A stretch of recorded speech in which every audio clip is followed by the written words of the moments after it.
choices, standing up for the families that took a loss. It's something that we find important. Rep game strong, chest up. Little homie, keep your head up. You can be whatever you want. Get rid of the fake and it will lead up. All my life I strive for greatness. I'm manifesting my time with patience. People try to copy us, but respect is earned. It's not an obligation. I love the fam and they love me back, and that's why I always have it back. So I give a voice to those people who would never... Yo, what is going on, ladies and gentlemen? We have a special guest with us tonight, and that is our brother Darin Dunkin. What's going on, Darin? What is happening, man? I'm just sharing these links real quick to Facebook and everything, but yeah, I'm just hanging out, man. I don't got to work tomorrow, so I'm just sitting in my bar having a couple beers, and you seem like a cool dude to talk to, so I figured, fuck it, let's go live, and I'll fucking hang out with you for a little while. My brother, I appreciate you actually answering me when I reached out to you, because I first found you from you know where. And you know, people always are bringing up your best friend, and I would want you as a best friend because you fight for him when people are spreading these different type of rumors on his name, and we all know what those rumors are. But I mean, I want to jump into that, and then how it affected your life. You know what I mean? Like, how's it affected your everyday life when you wake up? As far as fucking like just the accusations toward him goes? Yeah, hell yeah, all that shit. Well, I mean, it's fucking hard, man. Obviously, it's fucking the first thing. It was like shocking as shit. I'm like, really, Brent? Like, of all fucking people? And I think I don't remember exactly. I think I found it on accident. I don't remember if it was TikTok or Reddit. Like, Reddit was the real big one. Mm-hmm. I think it was TikTok that I first seen it, and people were talking shit about him. And Reddit, I went balls deep and just started fucking commenting and arguing with people because my wife pointed it out to me, I think, and a couple friends too. They're like, dude, like, people are talking shit about Brent. So I would hop on Reddit and just try to defend him. And it was just too hard to deal with because there's way too many people coming at me, and I'm only one dude. Right. So I just said, fuck it. And I turned off all notifications. I quit hopping on YouTube and looking for it. Because it was just too much to deal with, dude. It would like bum me the fuck out. At first it was shock. Yeah. And then I was fucking pissed off. And now I'm just kind of sad. But every now and then I gotta fucking laugh at it because the shit is just so ridiculous and so fucking stupid. I for my own mental health, dude, I just gotta laugh it off and be like, look at this fucking idiot. I can't believe the shit that this person is saying. And it just helps me deal with it is just by laughing it off, you know? So, but yeah, for the most part, it's just hurtful, dude. It fucking, don't let the rugged exterior fool you, man. I got feelings too. You know, I love that dude, like, more than a lot of people that I love on the planet, you know? And just for that to happen, it broke my fucking heart, dude. It sucks. Yeah. And I seen you, you know, I first found out about you when I was watching Nightline, of course. And I've seen you talk about Nightline and the different things that you said on there, and even heard your story on your podcast. I listened to your full podcast that you made. It was at the video that a YouTube creator had put up. And I went and you were like, check this podcast out. I didn't even know it was out. You told me about it, and I went and listened to it. I hopped in Discord with a few members, and we all sat down and we listened to this podcast. And you could just tell that you were hurt, and you were just devastated, but you were letting it all out. At this point, you're like, man, I'm sick of it. And I'm glad. And you know what you said that resonated with me in that podcast? You said this straight up, just like this. You said, I'm glad that everybody's looking at me rather than my dead friend. Yeah, I'd rather take the heat, to be honest. I mean, he can't deal with it. He's fucking dead, but I don't want his family seeing that shit. I brought it to the family's attention. I'm like, there's people on YouTube and Reddit and TikTok talking shit about Brent. Don't look it up because it's just going to break your fucking heart. And I'm like, I'm going to do my best to fucking get rid of this shit. And at first I was telling every YouTuber in the world to go fuck yourself. I'm not talking to you. Fuck you. The first people to reach out to me was a private investigator. Steven Gonzalez's private investigator reached out to me. Oh, wow. And I talked to her.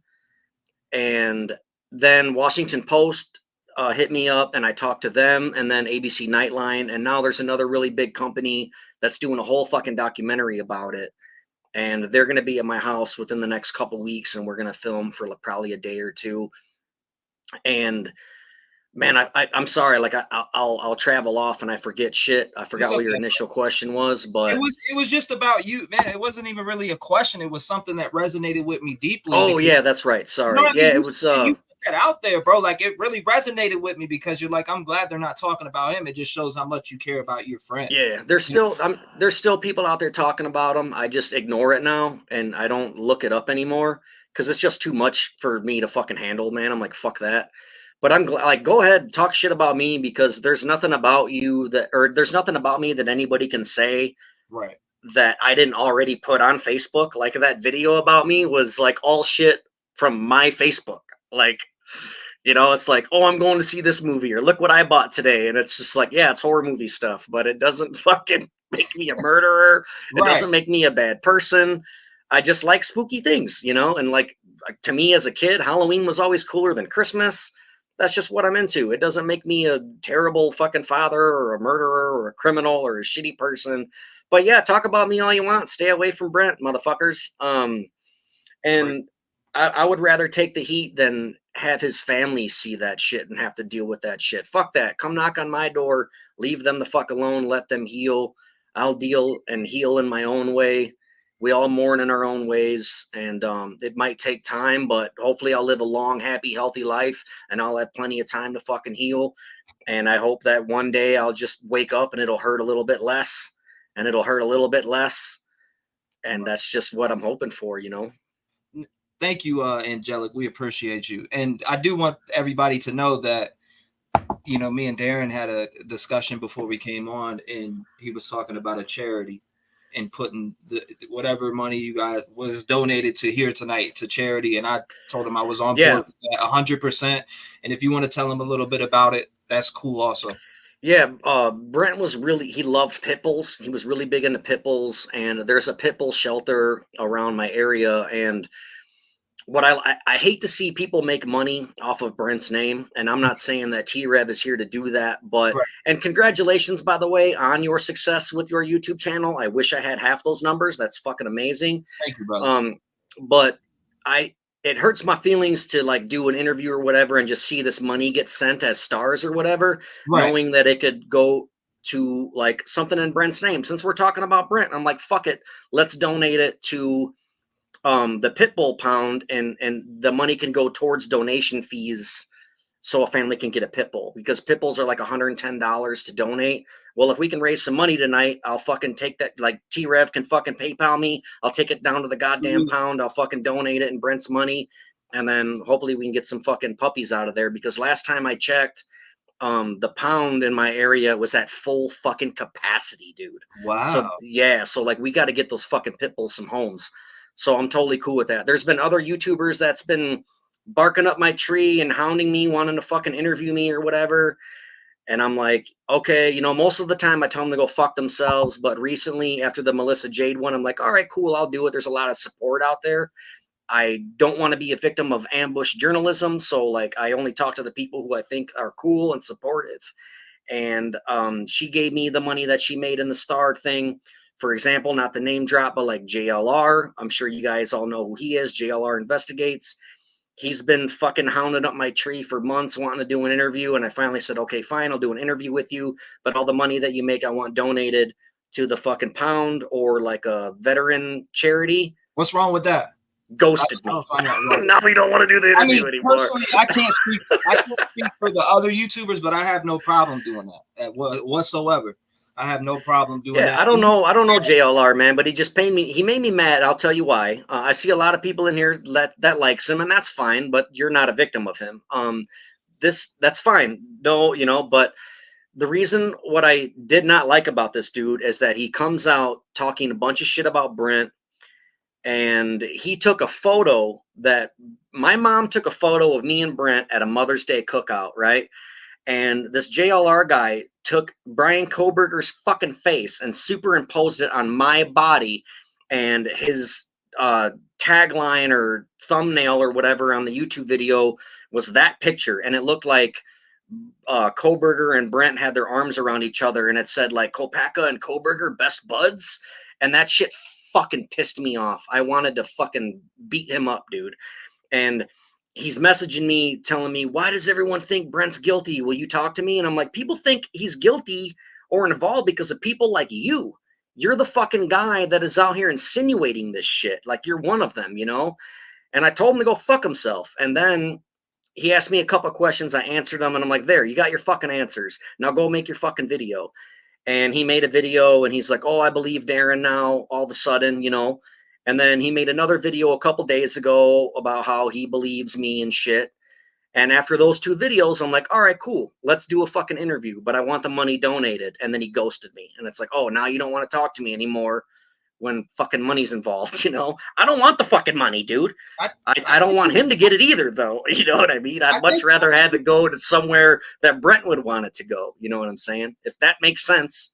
I think he would be down to do it, though. He won't respond to you or what? He fucking ghosted me after that. I'll reach out to him. I could get a hold of him. I'm not worried about it, but I'm really not, because I already messaged him and I let him know. Because that fucking whole thing that he did with the thumbnail of my body and Koberger's face on my body hugging Brent, that shit pissed me off, dude. Like, there's not a lot you can do to come back from something like that. I didn't see that. That's sacred to me. That photo that Brent and I took at my mom's Mother's Day cookout, that's the last photo we took together. Is that the one you're holding up? Huh? Is that a photo that you're holding up? Like, because I have a photo that hold on, I'll show you. Yeah. And when I did the ABC Nightline interview, yeah, what that is, it's diamond art. I don't know. I'm sure your audience is familiar with that. A lot of people do diamond art. My mom does diamond art, and she took that photo of Brent and I, and then she did a diamond art piece of it and gave it to me.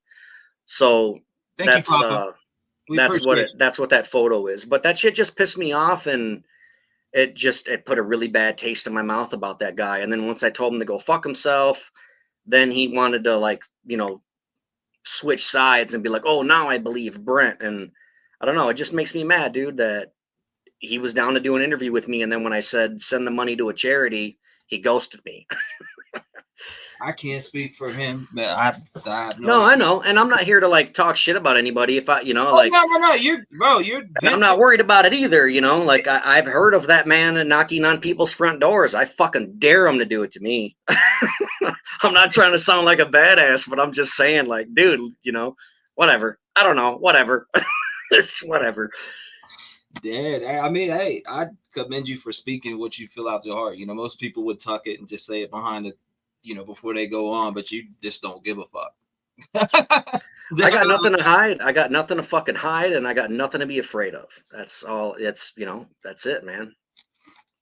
I appreciate you in coming up and doing this. And like I agreed before, you messaged me and said that. And I was like, you know what? Yeah, I'm on for that. Why not? You're coming up and you're going to speak. We're speaking on your friend here that is accused of something horrific that he's not even here to defend himself for. And right. Man, if I had any best friend in the world, I'd choose you to be it, because you were doing the best in speaking out against people that are accusing your friend of a quadruple homicide. Now, period, I would want you in my corner barking if I was not here to speak for myself. I mean, I appreciate that. No, not many people on the planet get to have a relationship the way Brent and I did. We were brothers. We were best fucking friends from 14 years old when we met. We were like 13 or 14. We were in 7th grade. I know we were in 7th grade, so however old you are in 7th grade, and I'm 36 now, so I've known him for like 22, 23 years. And not a lot of people on this planet get to have a friendship like that the way we did. So Miss Brazy said we have a charity link for the Dizzy Duck said, Darin, walk away, bro. What does that mean? Drop the charity link, Miss Brazy, one of my members. She's a great person. Is there one for that the dog pound, or it's not a link? No, I don't have like a fucking link. It's the place where I adopted my dogs from. It's here in Rockford, Illinois. Like I go down there and fucking just hand it over to them in cash. Hour and 20 minutes, bro. That's an hour and 20 minutes for me. Yeah, dude. Come down anytime, man. I know you're into paranormal investigating and shit. Yeah. Oh yeah. As I am too, so I'm totally down to fucking do that whenever. Anytime, man. I love doing that shit. It'd be awesome to actually just, But yeah, if you ever want to fucking come down and like volunteer to the pound, dude, I would love to. It's fucking cool, dude. Like the place is full of pit bulls, man. And you just go in there and you fucking take them out one at a time, and you take them to go shit and piss, and you fucking play tug of war with them and fuck around with them. It's super fucking cool, dude. And then, like, while you're there, if you're volunteering, if somebody comes in to adopt a dog, like, if you're familiar with the dog and shit, if you volunteer enough, you can be like, yeah, this dog's fucking cool. He needs a home, whatever. And then you let the dog out for him and take him outside. It's a really fucking gnarly place. So you It's said cool I as could shit. come down for a day and we could go rock out we can go to the dog pound and help? Yeah, dude. Wow. That's awesome. That kind of reminds me of Pit Bulls and Parolees, which I watched that show. Tia, I don't know if you ever seen it, but she takes I've definitely heard of it, but Yeah. I don't think I've ever seen like an episode or anything. She takes inmates out of jail and gives them a job working with dogs. And it's actually very, I love it because I love animals. It sounds pretty cool. I'd like that. It's a very good show. I mean, she does good for her community and with the dogs and giving, inmates that come out of jail a job. And it's how it is with animals, man. You fall in love with animals and there's nothing like an animal. So For sure. And like the pit bulls get a bad rap, man. There's so many people that are just so scared of them. I grew up in the 90s and even I was scared of them as a kid. Like, I didn't know any better. I was only told that they were mean. And so I was always a boxer guy. Like, I always loved boxers as a kid. And all my brothers and sisters had boxers because they looked like pit bulls and shit, but everybody was scared of pit bulls. And then as I got older, the first dog I ever had on my own as an adult, he was an American bulldog, but they're kind of similar to pit bulls. And then that's what got me. That was kind of like my gateway dog into pit bulls. And then now I have 2 pit bulls and I fucking love them to death. Like, they're so fucking cool. And now all my brothers and sisters have pit bulls and they were like scared of them too, because the 90s was a weird decade, man. Everyone was scared of fucking drugs in their candy or razor blades in their candy, trick-or-treating, scared of getting kidnapped. Mm-hmm. Fucking pit bulls are gonna fucking bite you, like, it was a weird decade. But no, I fucking love pit bulls, and Brent did too. That was like his favorite fucking dog on the planet, man. He loved them. And pit bulls, a lot of people, like, they just label pit bulls as aggressive, and it's all about who owns them and who's training them. You know what I mean? A cricket can bite you, like.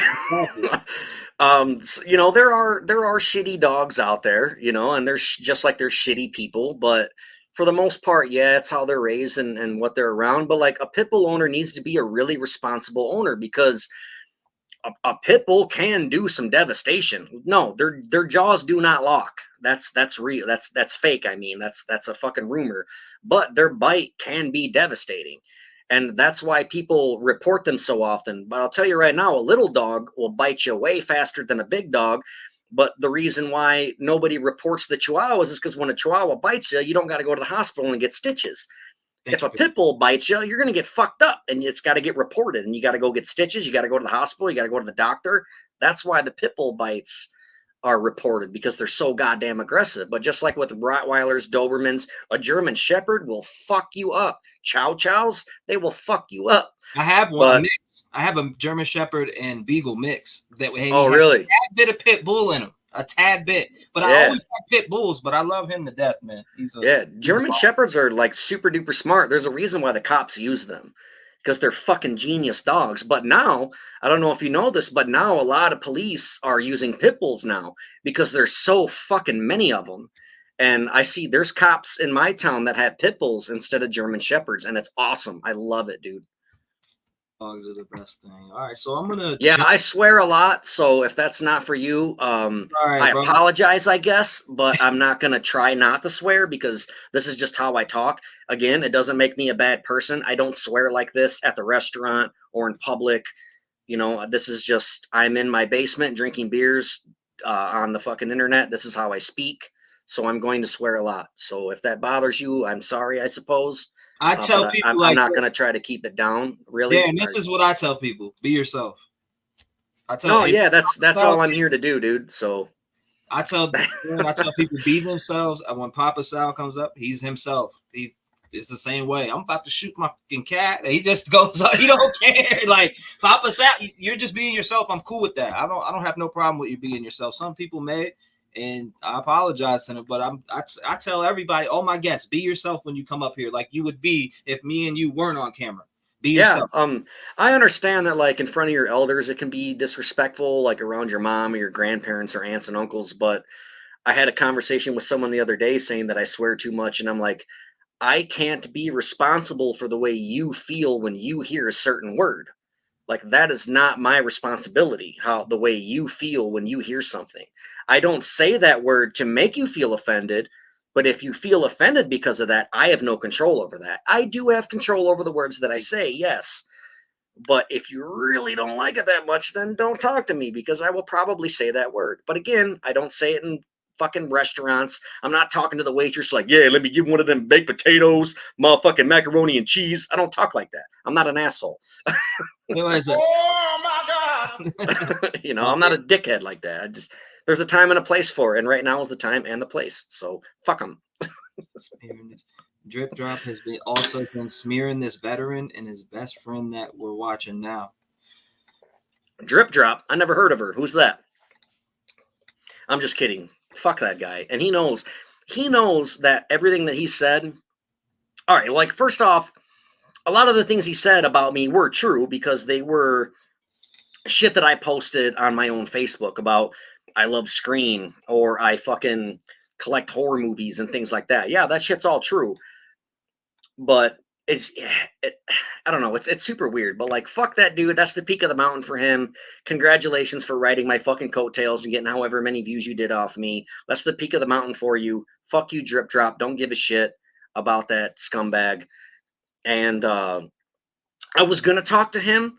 I honestly thought about doing an interview with him too, because he did piss me off, and I did want to squash the shit that he said about Brent and everything. But then I thought about it, and I'm like, this guy's being an asshole. I don't owe him shit.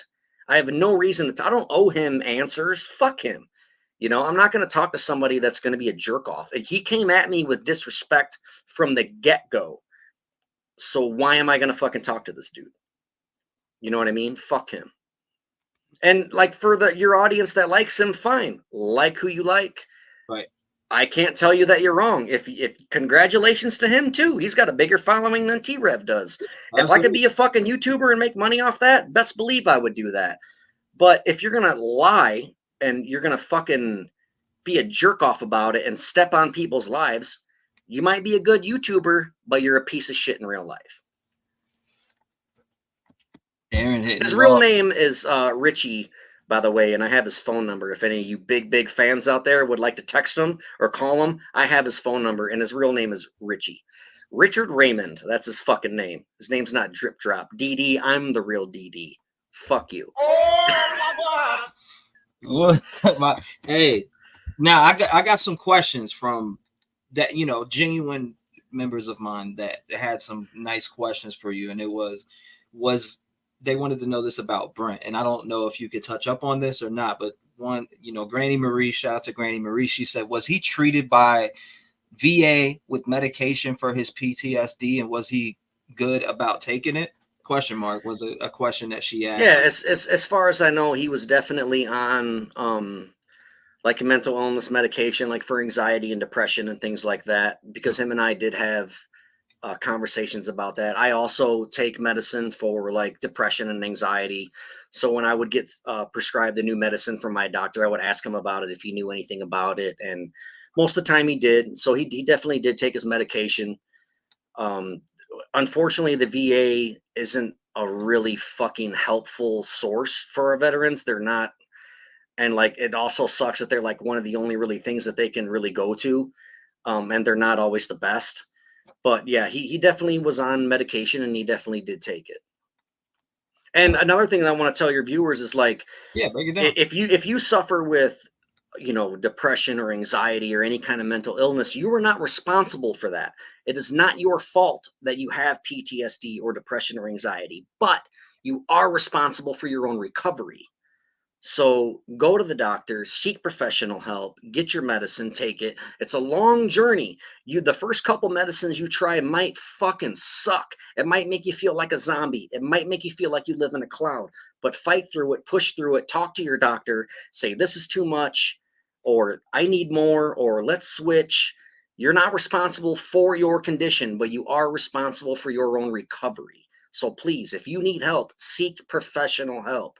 Don't ask your friends. Don't ask Facebook. Don't ask TikTok. Go see a fucking doctor. And if you don't have insurance, go to a free clinic. That's how I started. I went to a free clinic and I broke down to them and I told them my problems.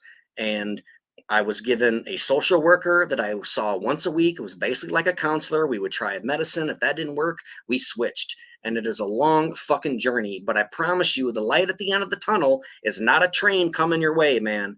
You can fucking get through the shit. And one day you will wake up and it will fucking hurt less.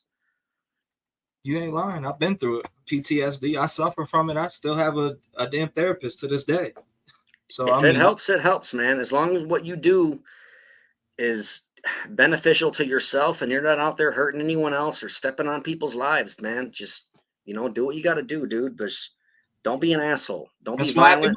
That's why I stick to my passions, Darin. I just, that's what helps me. My, doing music, the paranormal investigations that I love, true crime stuff. I mean, I'm into all different types of stuff, music, rap battles, different. I'm into so many different things, sports.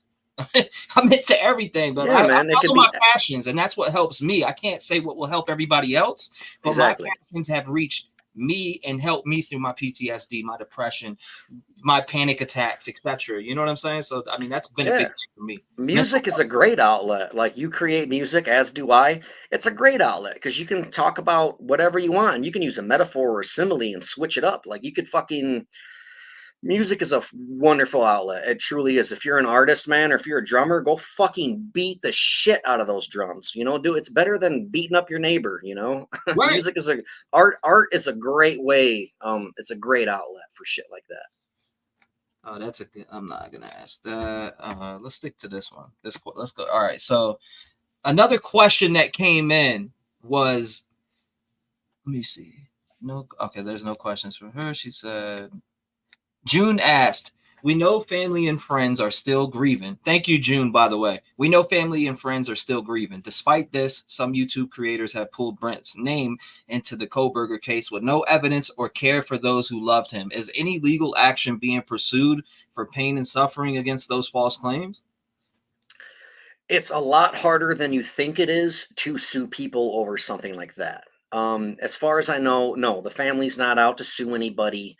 They don't even want to talk to the press. They don't want anything to do with this shit. They want to sit and heal and mourn privately. Leave them the fuck alone. And that goes for everybody. Leave them alone. But as far as suing people goes, it just doesn't work that way. A lot of people are like, I'll fucking sue you for this or that. It just simply does not work that way. Most attorneys won't even take your case if it's for slander or defamation of character, because it's such a hard thing to prove. And you have to be able to prove that you suffer from mental illness because of it, or you lost your job, or your neighbors kicked your ass because of it, something like that. Most attorneys won't even fucking call you back when it comes to that. So unfortunately, it's not really on the table. And to be honest, they're not interested in something like that, because all it's going to do is bring more pain to them. Like, they're just trying to heal and mourn and just be out of the goddamn spotlight.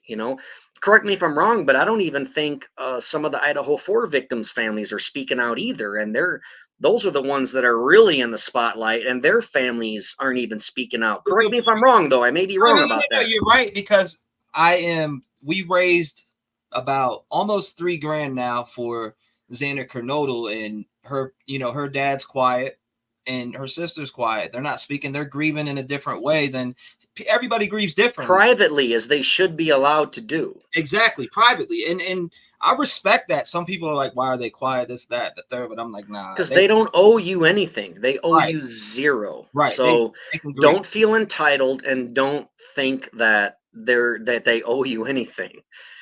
They don't have to speak out. But I'm sorry to interrupt you, but it's a passionate subject for me, and I get upset. I'm cool. I'm cool with that. You chime in when you want, bro. I'm cool with that. I think, man, we talked backstage before we came on. As long as I get along with who I'm talking to, I'm fine, man. I think you're a good person, and we've talked in text on the side just about things. So I already know, I'm familiar with you, so I have no problem. I wouldn't even have brought you up if I'd had a problem with you. You know what I'm saying? Right. Shout out to you. I commend what you're doing for your friend, and I also think it's wrong when people they're like, there's a guy in custody. Why is Brent's name being rolled out into these murders? I don't see no connection without receipts and a connection to that. It's like it's pointless to even talk about. You know what I'm Another saying? thing too is I don't think they would seek the death penalty if they didn't have enough evidence for it. They don't typically do that. And I'm not a fucking professional here, but for them to push it back so far is because they got to build a defense. They must have a lot of evidence on this dude, enough to seek the death penalty, and they got to come up with a defense somehow. And that takes many, many months to do, I would assume. I don't know. I haven't been in that position. I'm not going to ignore anybody. I see Social Butterfly here saying what really happened that day. Was he really freaking out? I don't know. I wasn't there, but God damn it, I wish I was. And if you're uncomfortable with anything, let me know. I got nothing to hide. I'm not scared of any of these people. There's anything that these people, I've heard it all before. Shout out to my brother. Got you. If you're going to be an asshole or call me a liar, then like that's on you. I'm not here to fucking fix you. I'm not here to convince you. Right. I don't fucking care. At the end of the day, you can say whatever you want and you can still go to sleep at night, but just think about the shit that the way you make me feel or the family feels when you say those things. But I want to answer that person's question. What happened that day, I do not know because I was not there. And with all of my heart, I truly wish that I was there because I think that if I was there the night that Brent got killed by the cops, I assume that's what she's talking about, right? Yeah, I think so. Totally so. If I was there, I believe Brent would still be alive. And what I honestly think happened that night is I know that Brent did not like his roommates. They did not get along. And whether it was because he, played his music too fucking loud or whatever, I don't know why. But I know that he didn't really like them very much. He didn't like anybody on the West Coast for that matter that he met really. But what I think happened is they got into an argument. Brent was probably drunk. He was probably drinking, fucking playing some music too loud or something. They got into a fucking argument. Mm-hmm. Brent could have said something along the lines of, get out of my room or I'll fucking kill you, or shut the fuck up or I'll fucking kill you. Something along those lines, I think. I'm not saying that he grabbed a gun and waved it around the living room and was going to shoot everybody. That's not what I think happened. Mm-hmm. I think that him and his roommates did not like each other. They were probably looking for a reason to get him out.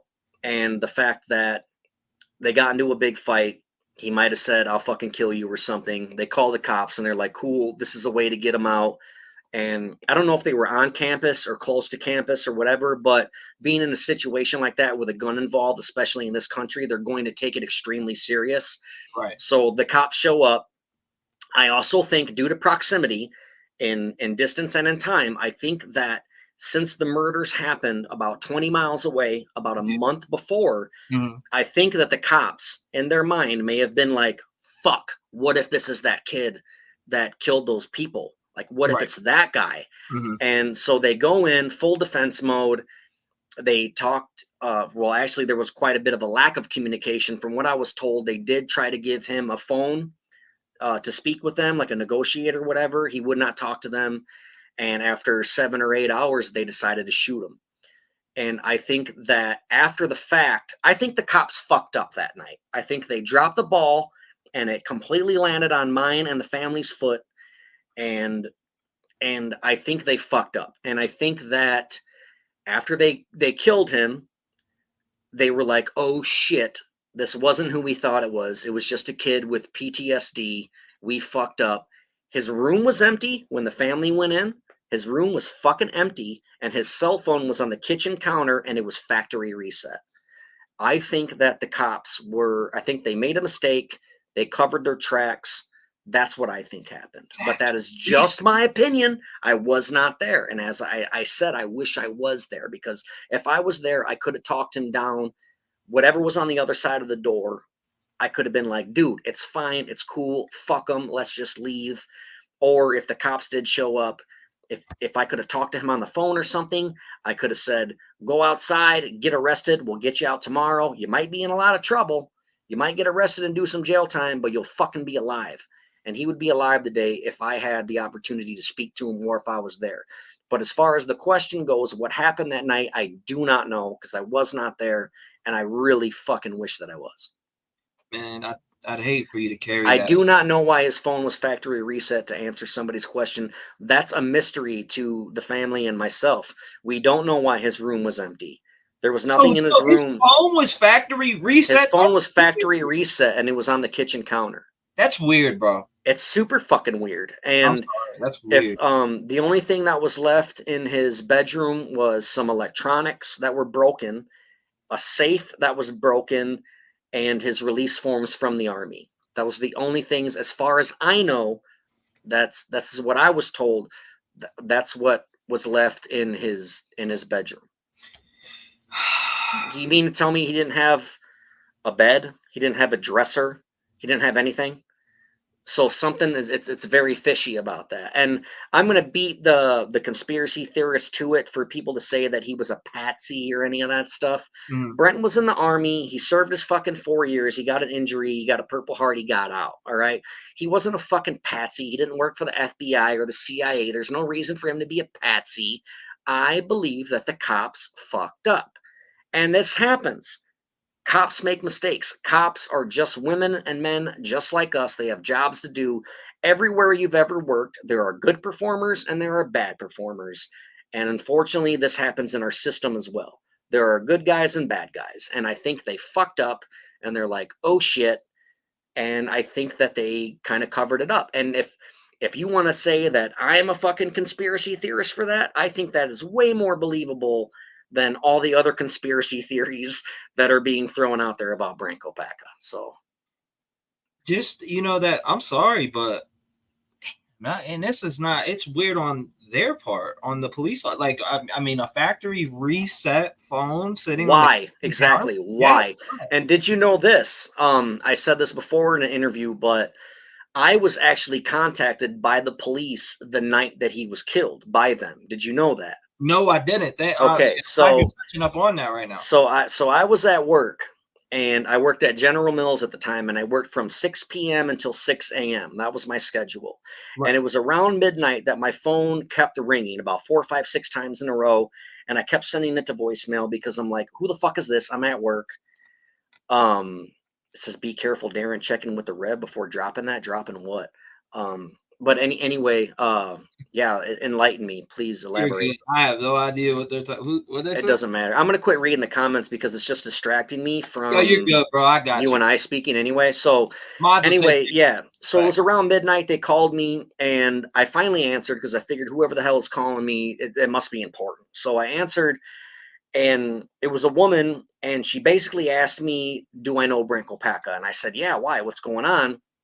And she said he's in his. She did not use the word barricade, by the way. She said he's in his bedroom and he won't come out. He got into an argument with his roommates. He's in his bedroom and he won't come out. And she did let me know that she was a police officer. I don't know if she used the word detective or whatever, but I said, like, is he okay? And she said, yeah, he's fine, but he won't come out of his room. Then she asked me if he was in the army. I said, yeah, a long time ago. She asked if he owned a gun, and I said, this is America. Pretty much all of us have guns. I'm pretty sure he has a gun, yeah, for protection. And then she asked if he was violent or if he would hurt anybody, and I said, fuck no. And in fact, like, Brent was not a tough guy. He wasn't a meathead. He wasn't the type of dude that would get in fights. He wasn't a jerk off like that. And I told this lady, I'm like, there's no way he's not out there like to hurt anybody. If he does own a gun, it's simply for protection, and he's not gonna fucking hurt anybody. Like, why? What's going on? And then she just said he wouldn't come out of his room. And then she asked me, she's like, if this develops, if I have any more questions for you, can I call you back? And I'm like, yeah, absolutely. Never got a phone call back. I got off. I immediately texted Brent. I'm like, what's going on? Are you okay? Absolutely nothing. Didn't hear anything back. And the next morning when I got off work, I was calling him, texting him, getting nothing. I was texting that phone number that called me, the police officer. She would not respond to me. She wouldn't answer my phone calls. So eventually I reached out to an ex-girlfriend of Brent's on Facebook. And I said, because I was not friends with any of his family members at the time on Facebook. Me and Brent were very, very close. I did not know his family that well. They're scattered out amongst the country. There's some in Illinois, some out west in Washington.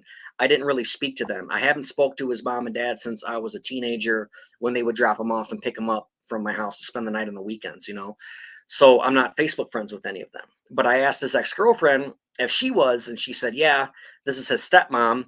I contacted her and I said, what's going on with Brent? The cops called me last night. And she's like, Brent's dead. The cops killed him. And I just I called her like on the Facebook Messenger thing, and she basically told me that there was like a standoff and they fucking shot him and killed him. And she was pretty upset. She was pissed off kind of that they called me. She's like, I don't know why the hell they called you. Like, we're his parents. Why didn't they call us? And I don't know why they called me either. I don't even know how they got your number. Well, this is the thing, is like, I don't know how. It makes me wonder. This is why I wish I was there, dude, because in my opinion, I think he might have been yelling through the door or out the window or whatever. Call Darin. Call Darin. I want to talk to Darin. Because how would they have gotten my number? Like, if they did a background check on him or whatever, or like ran his phone number or whatever, I don't know how they would get any of this information. I'm not a cop. So if you have any fucking cops as your audience, please help me out with this. I don't know how they got my phone number, but they called me and they spoke to me. And I did not speak to Brent that night. But it makes me wonder.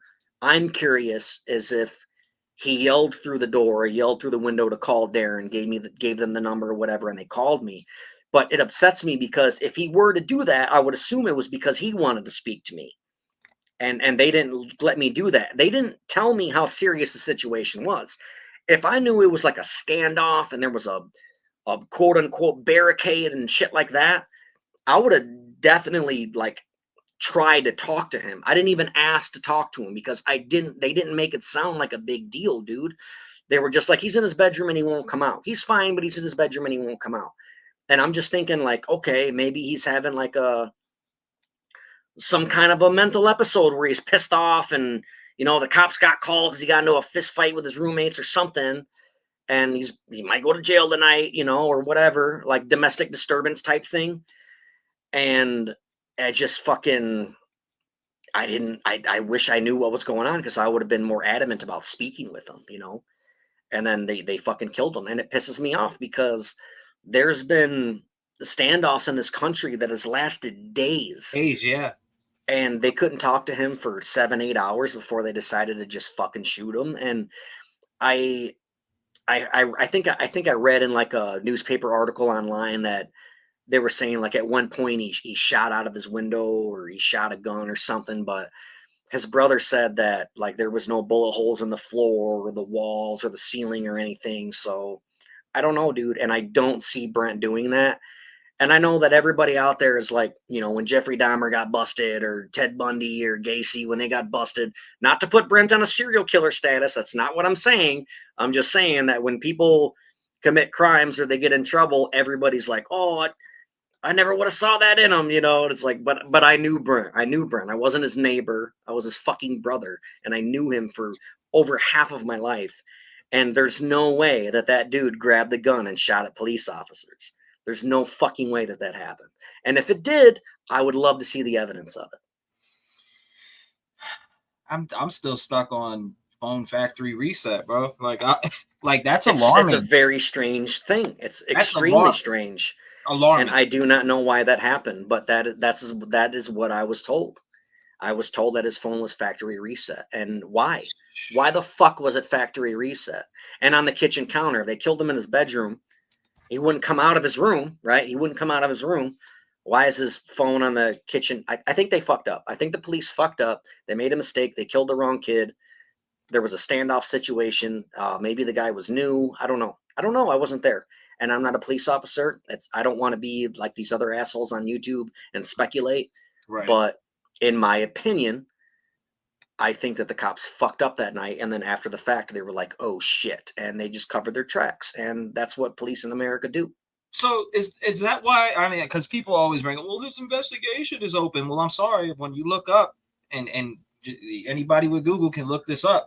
When somebody is killed by the police, it can there's an open investigation regardless of the fact. And it could last from anywhere from a month to a year to 2 years. Exactly. That's what I'm saying. So people are like, oh, well, the case was still open. Well, probably. I think it was because it was a quote unquote active shooter situation, and he was killed by a police officer. So that police officer has to probably go through a mental evaluation, probably have to go through some kind of trauma therapy. I know that police, even if they draw their weapon, they have to go to like some kind of a therapy or things like that, and they get reevaluated. They don't even have to fire it. Like even if they like unholster it, I'm pretty sure that they have to do some kind of like therapy and reevaluation and shit because of the trauma or the PTSD that they fear that the police officer went through. So yeah, it's going to be an open investigation for quite a while, and it has nothing to do with the Idaho 4 slayings. The reason why it's open has nothing to do with Idaho 4. The police already came out and said that the two incidents were fucking unrelated.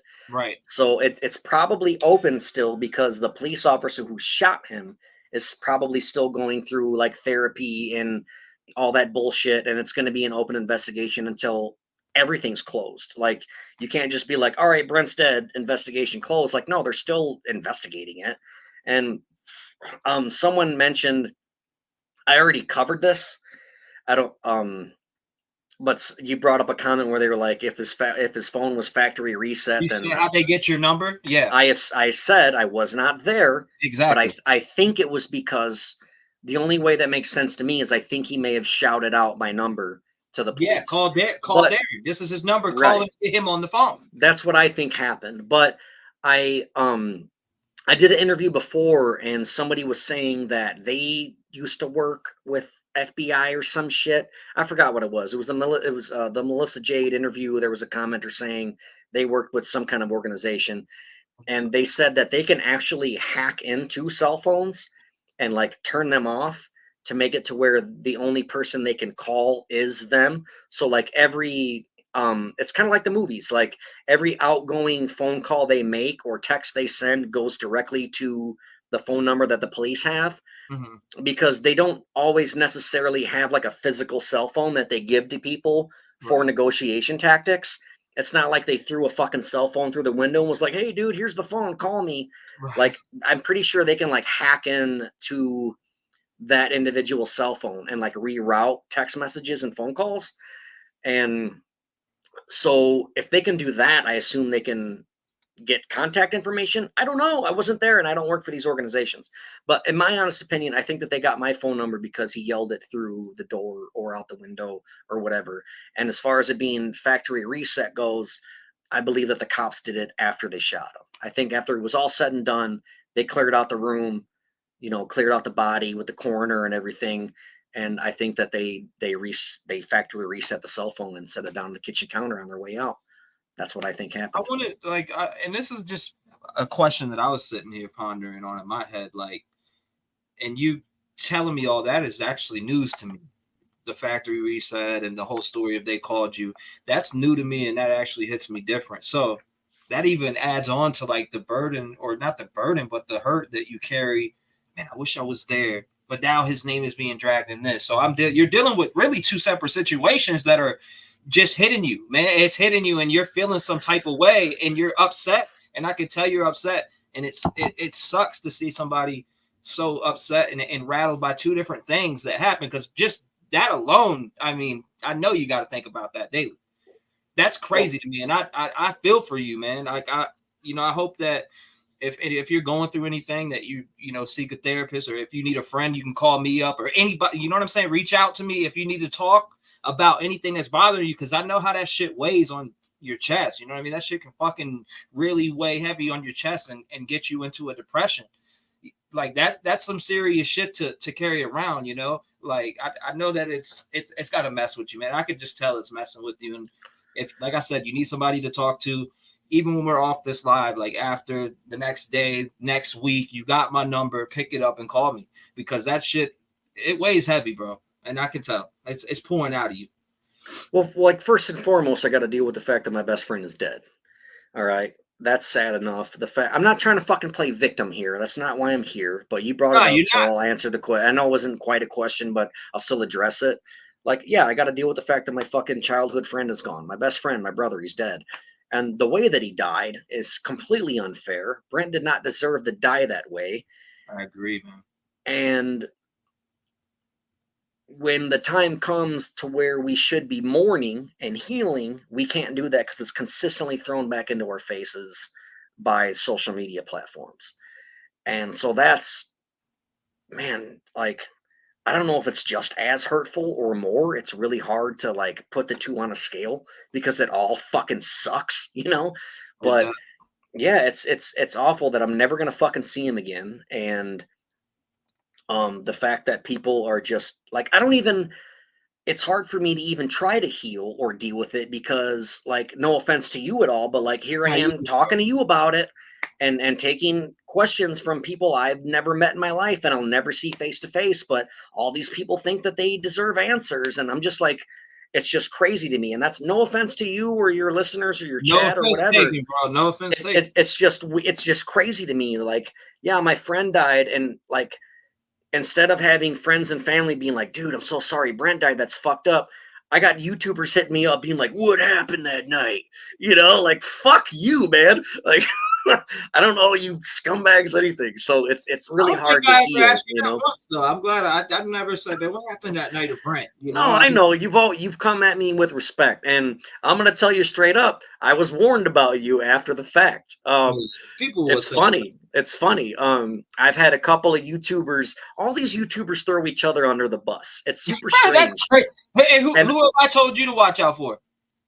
Nobody. No one. Okay. But I did have a couple tell me, warn me about you, and they're like, "Don't talk to that guy." And I talked to you, and you came with respect, and you seem like a cool dude. I feel like you and I could be friends in real life, and that's why I'm here talking to you. Like, I don't like to call these interviews. Like, we're just having a conversation, man. Yeah. I enjoy talking about Brent, as sad as it is, but I enjoy talking about him because I feel like people die 2 times. The first time you die is when you shed your mortal coil, when you die, right? But the second time you die is when the last living person can talk about you and tell your story. When that person dies, then you're dead forever. And my goal is to make sure Brent does not die 2 times, if that makes sense. It makes a lot of sense. It makes a lot of sense. And like I told you, I'm like I told you, I've been drinking beers. We're almost an hour in. I'm going to go take a piss break, and I'm going to smoke a quick cigarette. Feel free to address your audience. Go ahead, I do notice all the stars. That's really impressive to me. That's crazy. We're not here for that. Exactly. But best believe, like, this shit's not going to me. Like, I'm going to give this to probably the Pound, either the Pound or the local veteran shelter.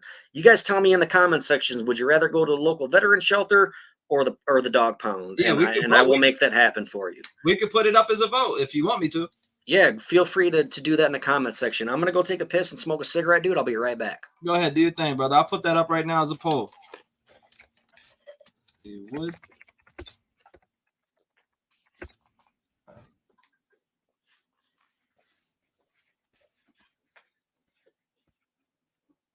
Into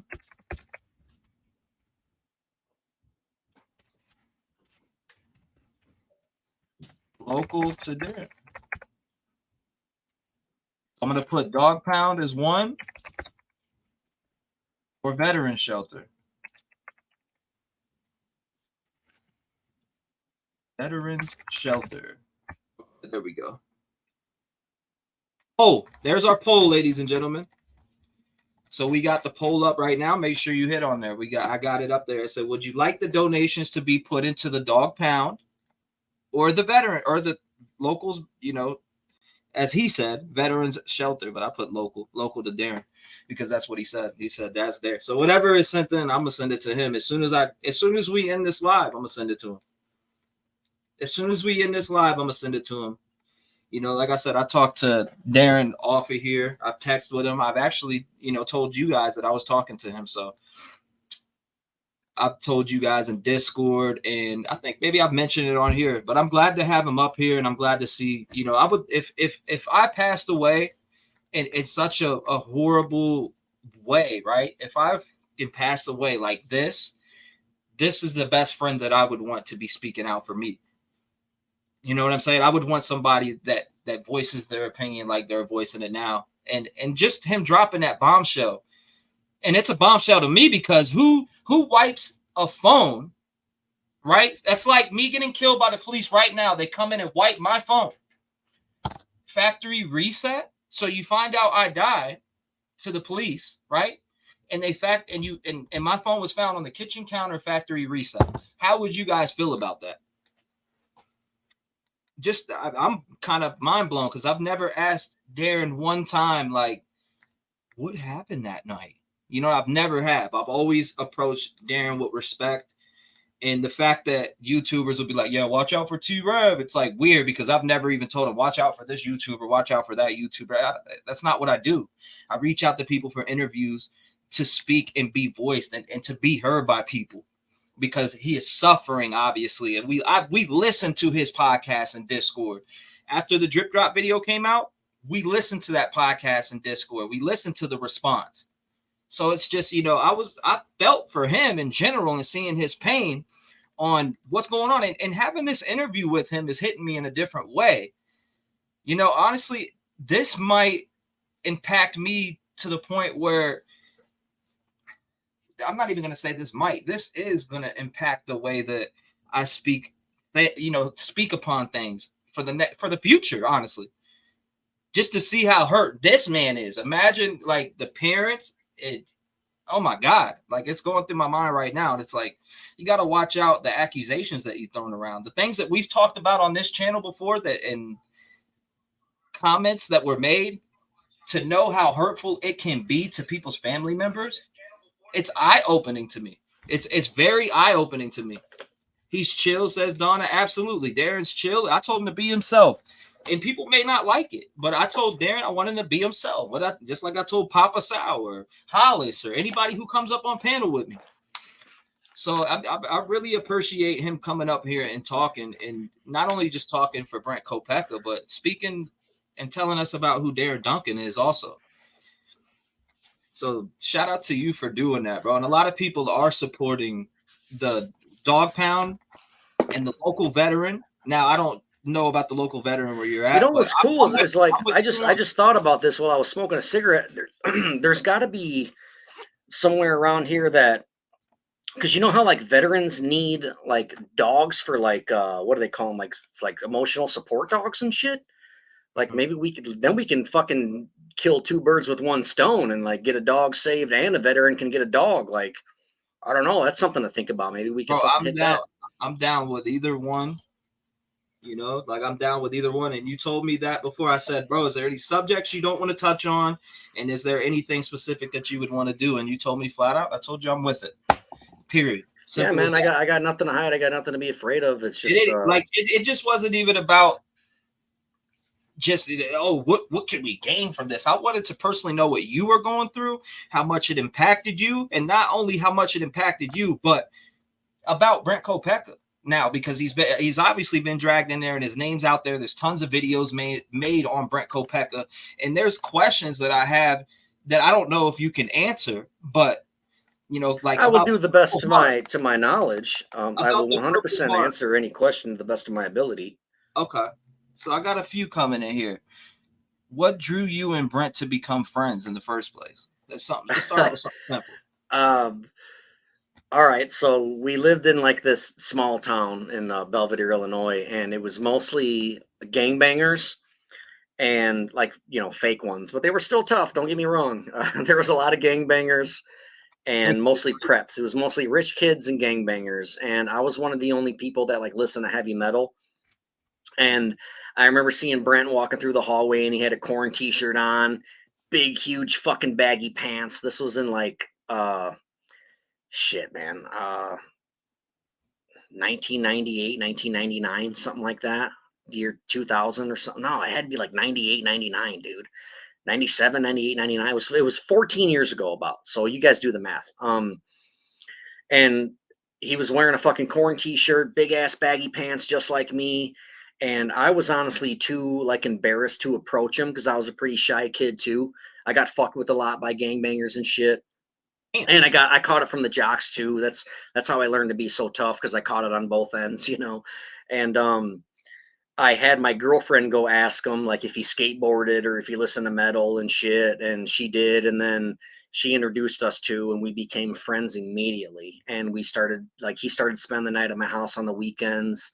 We had this other friend named Dalton. He was already my buddy. So us three just became like this fucking tight group of three dudes. that were like, we became untouchable after that because there was 3 of us, you know, and we listened to metal music and we rode skateboards. We fucking sucked at it. We were not good at skateboarding at all. But we still I think, in all honesty, I will go out here and say it. I think we sucked at skateboarding because we were all like too scared to try something new because we didn't want to get hurt, you know? And so we didn't get very good at skateboarding. So what we did is we hung out, we listened to metal music, and we rode our stupid little skateboards and pretended that we were cool, man. And that's what we did. And we became best friends immediately. And especially him, because he came from, this is a new school to him, you know, like he didn't know anybody. So to have a pretty girl approach him and be like, you listen to metal? My boyfriend listens to metal. Like, you guys should meet. He was probably like, fuck yeah, you know, and we just became friends immediately, dude. That's awesome, bro. Yeah, man. I love telling that story. I got a couple really, really fucking funny stories, man, of him and I. I love that dude so much. And I'm sure that when we get off here, I'm going to be fucking bummed out, and I'll probably like listen to some songs that remind me of him and shit. But as far as right now goes, I'm in a good mood because I like talking about him. That's good. But I'm sure it'll hit me when we get off the internet, you know, and it'll fucking, reality will hit me again, you know. I miss him, man. I fucking miss that dude. That, yeah, you kind of touched on this, but I'll touch on this question right here. What is your favorite memory of your friendship? Maybe you haven't all the way. But what is your favorite memory of your friendship that always the first one that hits your mind when you think of like it? We have a lot of memories. Obviously, I've known him so long, but our favorite thing to do was hang out in the garage, listen to metal, and we would drink beer. And we weren't old enough to drink beer, so don't judge us for that. I'm sure there's plenty of people in this chat that drank beer before they were 21, but that's what we would like to do. But I'll tell you 2 stories that always stick out to me the most. I believe he was already in the army. I'm pretty sure he was home from visit, and we went to the mall so he could buy new shoes. And he fucking, when we were getting drunk and shit, it's the middle of the night, we're in my dad's garage, and he lit his old shoes on fire. And I'm like, what the fuck, man? And I'm trying to open up the window and the door, and he's like, no, fuck that. Like, let them burn, let them burn. We're probably listening to Marilyn Manson or some shit, because that's, we listened to a lot of him back then. Antichrist Superstar mostly. And he wouldn't let me open the door or the windows, and the garage is just filling up with fucking black smoke, dude. And eventually it was just overbearing, and we opened up the big garage door, all this black smoke went out, and when it cleared out, dude, there was this big black spot on the fucking ceiling of my dad's garage. Damn. And I'm just like, fuck. I'm like, my dad's going to come out here and kick our ass in the morning. He's going to be so fucking pissed, dude. But my dad woke up the next morning and he asked us about it. He was like, what's that goddamn, you know, he knew we burned something. My dad's not a fucking idiot. But we were like, I don't know. We didn't do it. Did you guys set something on fire in the garage last night? No, man, we didn't do shit. I don't know. And he's just like, whatever. Like, he didn't scold us for it. Because, like, when Brent joined the army, first of all, you got to understand, Brent was like my brother. So he called my dad dad. My dad called him son. My nephews called him Uncle Brent. Like, that's just how it was. I remember you saying that. I remember you saying he was family. He wasn't my friend. He was family. And after he joined the army, my family had such fucking respect for him. Because there was no one in my family that I can think of besides, like, aunts and uncles back in like Vietnam days that were like drafted and shit, you know, like it's different when you sign up for the army during wartime after 9/11, a different amount of respect comes with that. And when he did that as a kid at fucking 18, my family had this tremendous amount of respect for him. So when he would come and visit, yeah, we weren't old enough to drink beer. We didn't have the balls to ask my dad to buy it for us because he probably would say no. So we would have to have my older brother buy us beer. And we were still respectful about it. We weren't leaving fucking empty beer bottles all over my dad's garage. We would fucking throw them away and hide them and shit. Uh-huh. But I think in my dad's mind, he was like, if that boy is old enough to fight for his country, I'll be goddamned if he can't drink a beer, you know? So that's one funny story. But attached to that story is the next day, like we were kind of scared for my dad to catch us drinking beer, you know, because we were like 18, 19. And so when we were done with our beers, we would put them back in the Bud Light bottle in the big fucking cardboard heavy duty 18-pack fucking cardboard case. And when we were done, we put it in the trunk of his car. And we woke up early the next day to go down to the conservation district. It was probably like a quarter mile away from my driveway. And it was a park. And we went to the parking lot and we dumped all the shit in a garbage can to get rid of the evidence. So my dad couldn't be like, you guys were out here drinking last night or whatever. And there was this fucking dude walking his little tiny dog. And this dude had a fucking pen and paper. Like, this is before everybody had cell phones where they could just snap a picture and shit. Like, he literally wrote down, he like leaned up against his car and wrote down Brent's fucking license plate number, like as if he was going to call the cops on us for using the garbage can. But we were clearly underage and we were throwing away empty beer bottles, but it's not like we were tossing them in the field. We put them in the garbage can. But Brent was freaking out. He's like, this dude's going to call the cops on us. And we're like, what? I was like, whatever, dude. So what? We fucking threw him in the garbage can, got in his car. We fucking drove back to my house. It's no big deal, you know. But thank you, Angelica. Thank you, everybody. That's just a funny story. And then another really funny story I like to tell.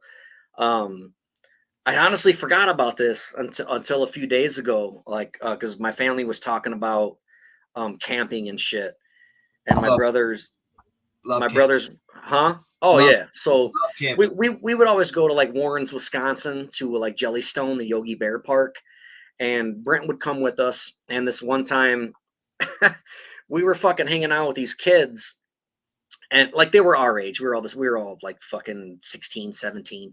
And these dudes, they would go to fucking campsites because there was this whole big dance party thing. They had like this country cover band. Like the whole campground was at this fucking pavilion watching this band. So all the fucking campsites were empty. So me and Brent like met these random dudes, and these random dudes were going around on a golf cart, like stealing beers from the coolers. And fucking me, Brent, and these dudes, there was this big like outdoor theater at the campground where they would play like Yogi Bear cartoons and Hanna-Barbera cartoons and shit. And there was nobody there because everyone's at the pavilion watching this band. So we're fucking slamming beers and shit. And all of a sudden, like these two golf carts fucking pull up, dude. And we take off running. We're like, oh shit. But one of the guys with us was fucking shit hammered. And he was a big boy. He was a wide boy. And all those dudes like knew each other, right? Me and Brenton didn't. So we're like, fuck you, we're out. We fucking dipped. And I knew that campground like the back of my hand because we went there every year, multiple times a summer. Brent had no fucking clue where he was. So he just followed like the roads, like the cars to take to go to campsites. Right. He took the path he knew to get back to my campsite. Me, I'm like, fuck that. I ran through the woods till I got to the big water slide. And I followed the water slide all the way up the hill because I knew that my campsite was near the top of the water slide entrance. So I just ran through the woods underneath the water slide until I got to the top. And then when I got to the fucking campsite, my family, everybody's passed out asleep. And then Brent, like, when I came around the corner of my parents' RV, Brent just like, you could see the air leave his chest. He's like, oh, like, dude, I thought you got busted. I'm like, not me, motherfucker. I'm like, hell no. And we fucking hugged and we were like, dude, we need to sit here and be fucking quiet and shut the fuck up. And then we just hung outside and talked about it. And then we went to sleep, you know, but we talked about that shit for fucking years, man, because the dudes that we hung out with that night, we had no idea who they were, but they thought like they were these badass gangbangers and they were trying to be fucking cool and shit. And me and Brent were just hanging out like, whatever, man. We listen to metal. We're drinking the beers that they were stealing, you know. We were kids, dude. And it was just funny that they fucking rolled up, like people that worked there rolled up on us to bust us, and me and Brent got away, and those fucking three dudes got busted. And we were standing at the top of the hill on my campsite where the like close to the fucking water slide was. It was way on the top of the hill. You could see pretty much the whole fucking campground from there, dude. You could see the pavilion where all the adults were hanging out watching the country band. You could hear the country band. And we watched cop cars pull into the fucking campground, dude, and arrest these kids. And we were just like, oh shit. I don't know, man. It's just a fucking funny story. And like, I don't care if people think that we're scumbags for that or not. We were young fucking kids and we were drinking beer. And I guarantee fucking 95% of you have a story similar to that where y'all drink beer and almost got busted as a kid. We are, man. I got you. So don't judge me, goddammit. I looked up some nonprofits in Indiana, Veterans Best Friend, Indiana Inc. What do you talk about, Michelle? Indiana. I'm pretty sure Darin's in Illinois. Right? Darin, you're in Rockford, Yeah, right? yeah. I'm in the Illinois area. Yeah, I'm in the Rockford, Illinois area. Yeah. Rockford in the building. Let's see. I hope people aren't here to think that I'm like trying to fucking scam money off you. Like if people want to question my integrity, dude, and I they think thought that it was a great idea when you said we that's should. what I thought. So this is exactly what I don't you need said. people to look up charities to give recommendations because I know exactly where it's going to go, you know. But Yeah, I don't want people to question my integrity. You told me this before we even got online. Yeah, you know what right. I mean? And it was a good idea that you just told me the two, so I put up to vote. Right now, it is in. Let's look. 54% is towards, and this is out of 293 votes. 54% veteran shelter and 46% dog pound. Cool. And even you had a killer ass idea, which was split it between the both. Yeah. Which I thought was a killer idea also. Yeah, man. Whatever it'll benefit the most, like that's what I'm down for, you know. So I just hate to see, like, again, no offense to you, congratulations on your YouTube channel. That's amazing. I wish I fucking had that. But yeah, I hate to see, I don't want anybody to think that I'm out here for money. And I'm like, if you take all the money, like that's, you know, kind of takes away from your integrity as well. You know, if we want to talk about a dead veteran and try to shed light on his innocence and things, and if we make money off it, I think that's kind of shitty. And I would much rather see it go to like some kind of charity or something, you know. But you did earn your subscribers and your YouTube channel success, so I congratulate you on that. And I think that's fucking awesome. All I ask is that if I'm involved, I would like the money to go towards something like that. That's all I'm saying. And if that makes me a shitty person, then I guess I'm sorry. But I find nothing wrong with that. I mean, it's not like you waited and we ended and all of a sudden you hit me up and was like, man, you know what I'm saying? Like you put it out there before we even got on here. And if I didn't want to do that, I'd have been like, nah, fuck that. Right. You know no, I get it. Simple as that. So I'm like, man, I'm all for it because I want to know. And I just found out things that I didn't even know that I think is mad effed up, and I'm not even going to rehash it again. But well, you've heard, you're hearing a lot of things from me that no one else has heard, like the ABC Nightline, the Washington Post. They didn't some of the things that I'm telling you, they didn't post those things, and like the Melissa Jade interview that I did.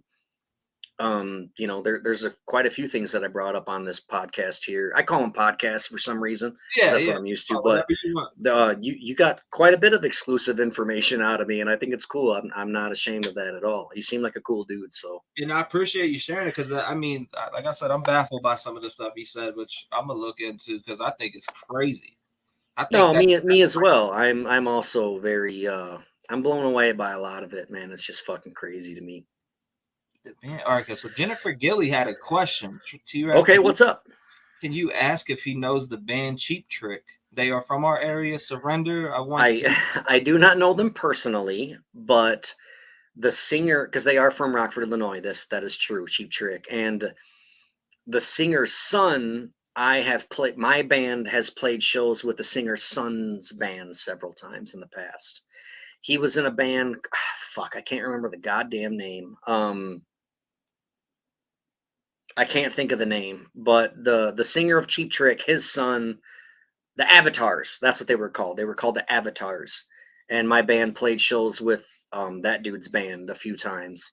But no, I've never met like the guys from Cheap Trick or anything. But I did work with a lady one time when I worked at Lowe's Distribution Center, and I was talking about my band, and I was like, oh, we're never going to get famous, you know? And she's like, I don't know, man. I worked at a diner when I was a teenager, and Cheap Trick would come in there all the time and be loud and obnoxious and make a mess and throw their guitar picks all over the floor. And I remember being a teenager picking them up thinking, you sons of bitches aren't ever going to amount to shit.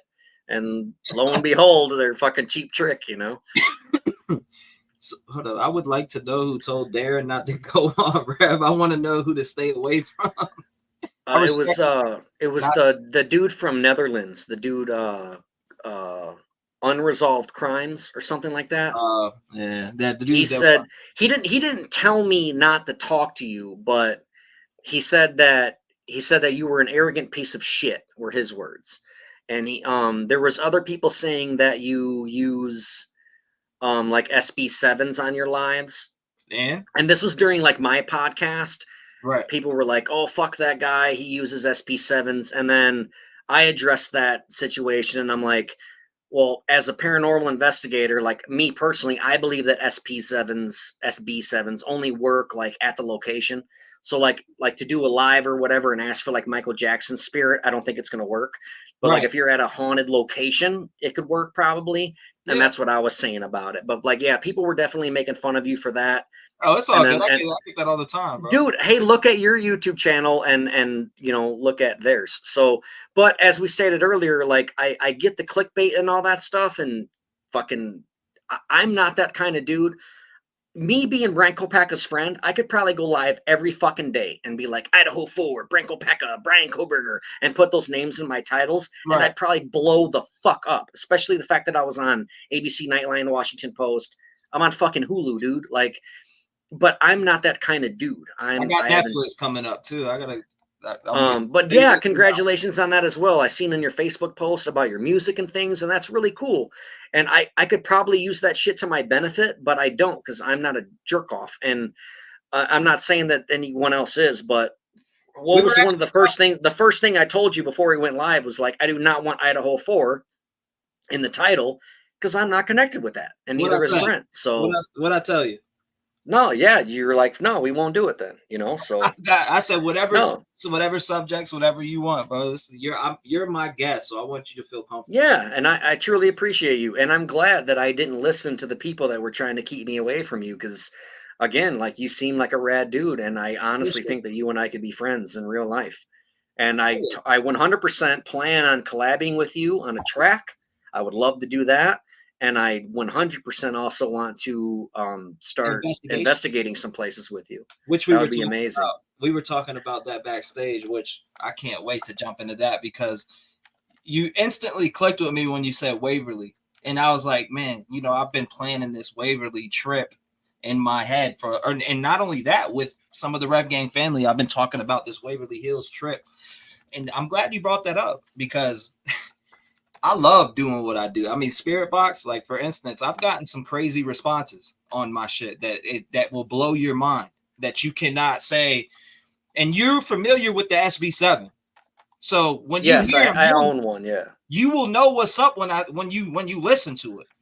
Because you're in the paranormal field and when you hear it, you'll know. But you know that when you're in the paranormal field, everything's 50-50. And they say when you use the SB7, it's the spirits that are in your vicinity or people that have passed away at the location or any spirits that are nearby, like when you mess with SB7. But I honestly believe in like portals and shit like that. But it's just a different outlook and we may respectfully disagree with what our thoughts are on that. But at the end of the day, as long as we can respectfully disagree with each other and have a respectful conversation, that's a part of being a human.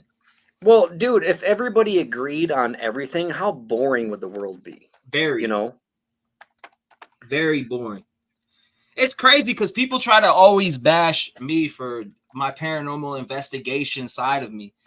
And I just like, what? I think it's funny because you want to make fun of spirit boxes and this, that, and the third. It's cool. Whatever. Do what you do. I'm going to do what I'm passionate of. Yeah, do it. Don't let them hold you back, man. Exactly. I'm not worried about it. I'm only telling you what I was told is all. I hope it, like don't let it hurt your feelings, dude. Like fucking my feelings, bro. Because fuck them. If they don't like you, fuck them. Don't watch. Like. And guess what, Darin? And I'll get off this live and go live on my paranormal channel and do a spirit box session. Dude, yeah, man. I'll watch the motherfucker, man. And I'm that serious too. I'll get off here with you and grab my new toy that I ordered over here, and it's my baby. I'm really interested in that. They're so expensive. I wish I could afford a piece like that. That's fucking cool, dude. I would love to play around with that thing, man. That's awesome. What I'm saying. I'm like, when I get off here with you, I'm probably gonna really pull this up and set my thing up and continue on doing what I do. You know what? Fuck it. If people want to talk shit, I give you my full blown permission. Well, man, I don't know if I should say this or not because I don't want people to fucking. But I was gonna say, like, I think it would be fun maybe we shouldn't. I was gonna say like maybe we should ask Brent and shit, but I'm like maybe we shouldn't do that. That's probably a bad idea. I would totally be down to do that with you privately. I don't want to do a live because it's gonna make us look like jerk offs. But if Bet. you and I were hanging out personally, like in my bar, turn that motherfucker on and start speaking to Brent in the atmosphere, because I think that like if he were to be somewhere, like he could potentially be near me, and maybe Right. we could get You were some good. responses out of him. I would honestly feel disrespected if so. I'm going to take back what I was going to say.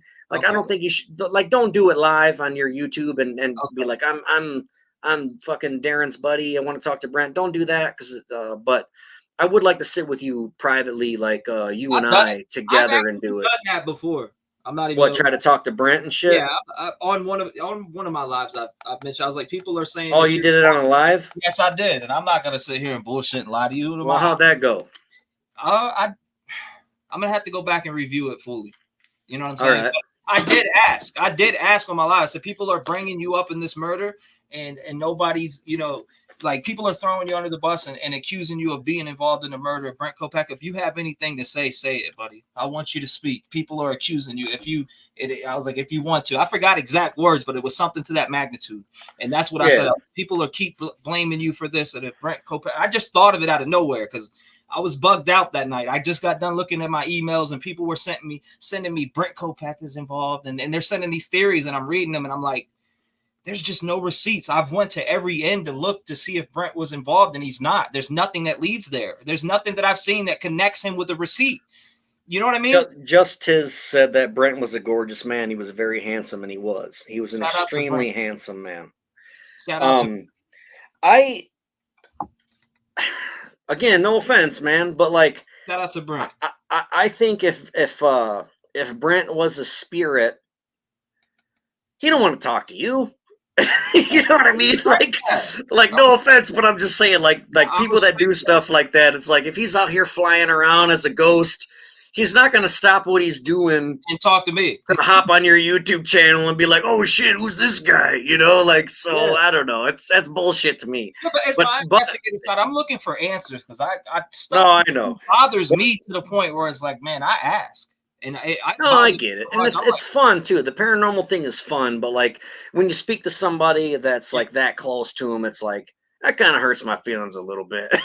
You know what I mean? If I want to be 100% honest, but I get it. You mentioned that because it reminded me that I have done that before. Yeah, that's cool. Straight up, and I'd rather be honest with you and be like, "Yo, bro, I've done that before." And no, I get it, and you weren't. It's not like you were a jerk off about it. Like, hey, Brent, show me your sexy ghost balls. You know, that's great. Yeah, that'd be fucked up. That'd be fucked up. But yeah, I just it would be fun. I've never done that. I fuck around with the paranormal stuff. I have a little bit of equipment, and I've never sat and done it. But first of all, I want an excuse to hang out with you face to face anyway. So I think it'd be cool if you came down. I'll show you my bar. You sit in my bar, Pennywise Pub. We can fucking get our drink on, shoot some pool, throw some darts. We'll bust out the fucking paranormal equipment, and we can see if we can contact Brent. I think it'd be fun, you know. Get some mics, make some music. For those that I've seen this question come up a lot, I did put the links in the chat about my music and shit. I'm not here to promote myself. That's not why I'm here. Yeah. But I do see it popping up. So yeah, I've been dropping.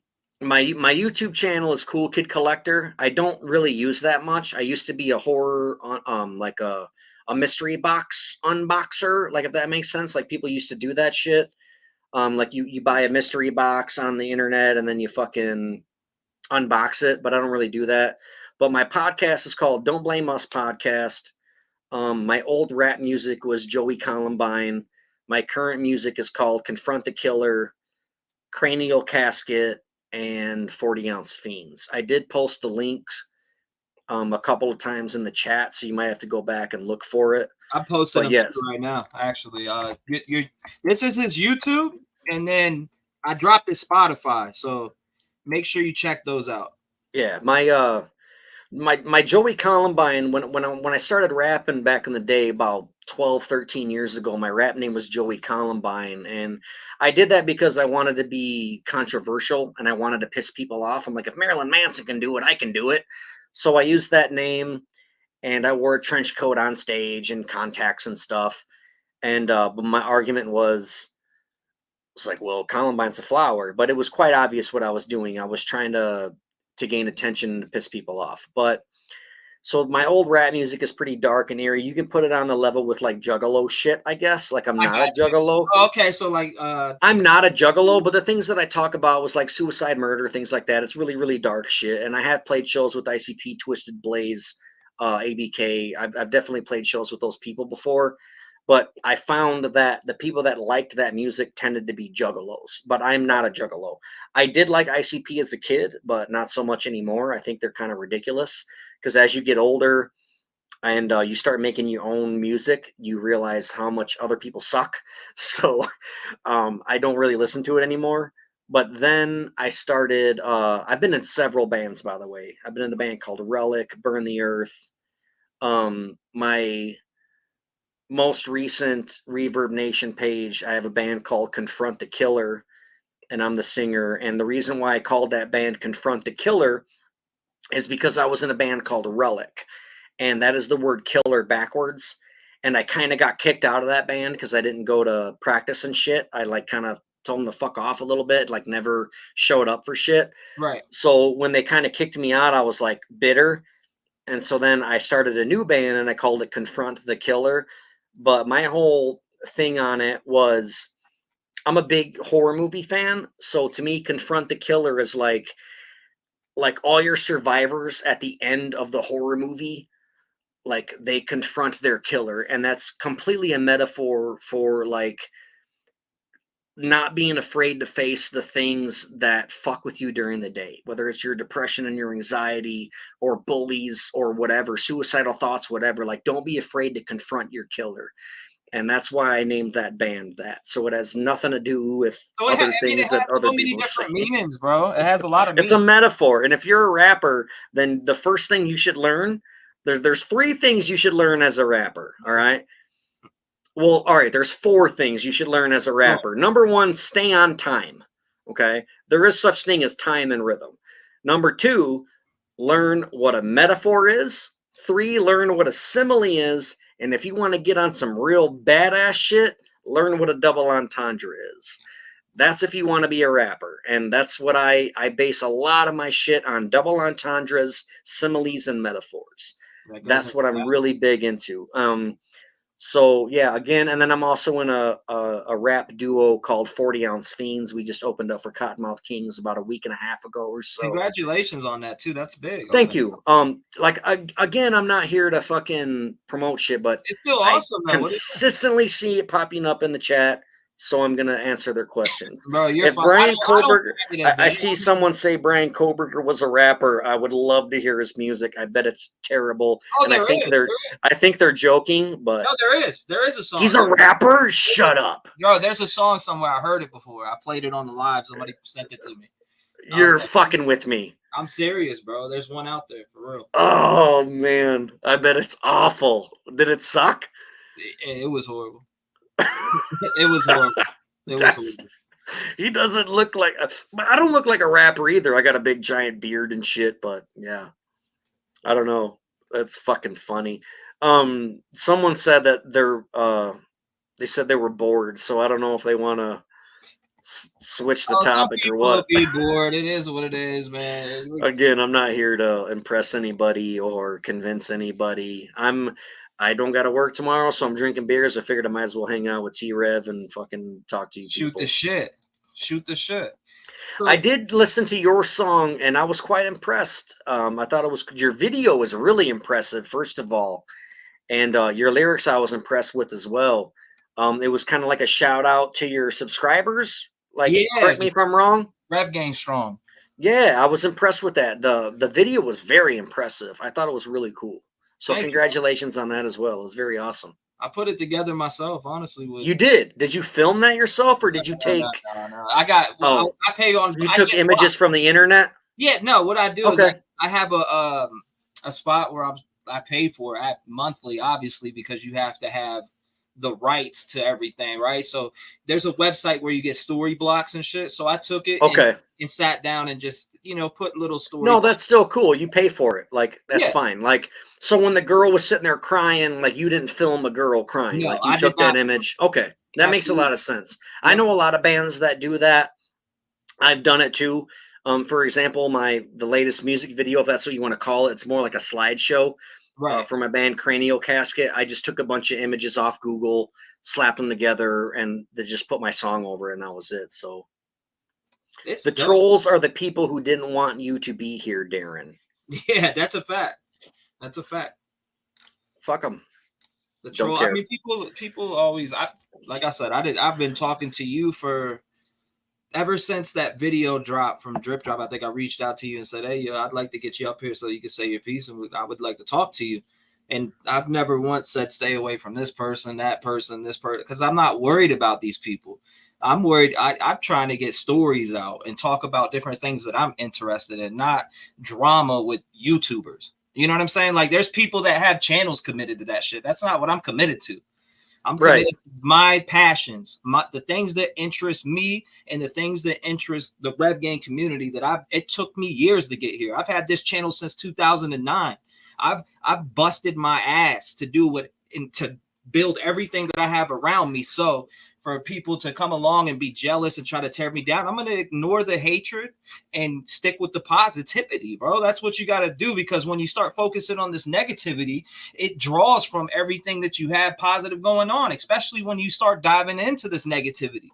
You know what I mean? It draws from work hours that you could be focusing on something that's not only positive, but that is, you know, good for everyone that's around you, especially my members. Like, if I'm arguing with so-and-so on YouTube in the comments or on Facebook or Instagram, that's taken away from time that I could be live and diving into things and have people, because I, you know, have people call in live when I'm on the live stream, and they just call in and talk to me about the crime or whatever we're talking about, whatever topic it possibly could be. They call in and we talk about it, and I engage with my community, and that's what makes it different. And people hate that I guess people hate that I'm so close to my members. Like, we actually have relationships, and I know like, you need to do that. I think you're a jerk off if you don't. That's like playing a show as a band and not hanging out at the merch table after your concert, you know? And I'm going to say this too, correct me if I'm wrong, but like, if Idaho 4 didn't happen 6 months ago, you'd still be going live and talking about something else. It just so happens that Idaho 4 is a really big thing. And I get it. There are bandwagon junkies. There are clout chasers. I get that. But like, answer this question for me. How many subscribers did you have before the Idaho 4 slayings? 12,000. All right. So good for you. You know, like, something. I just hate clout chasers and bandwagon junkies. That's what I hate. Like, the people that, like, when the fucking, you know, if the fucking Indianapolis Colts won the Super Bowl, they go and buy a fucking Indianapolis Colts starter jacket that year, and they're a Colts fan. I hate people like that. Dad, I'm a Cowboys fan. I don't know enough about you to say that you're not a clout chaser or a bandwagon junkie. I don't know, but I'm just saying, I'm here talking to you, and I like you. So I appreciate the people that told me to stay away from you, you know, I'm not. I don't know. Like, here I am. I'm having a good time, so it's really not a big deal. That's what matters. Yeah, dude. Can you ask where he performs at, the name of the bar local? Me? Yeah. The last show I played was at a place called District in Rockford, Illinois, and we played with Cottonmouth Kings. We were the co-headliner of that event, and it was pretty successful. It was pretty cool. It was a really cool event. Cottonmouth Kings are on tour right now, and they just so happen to stop in Rockford, Illinois, at a place called District. So that was the last show that I played. I believe it was July 5th, I think.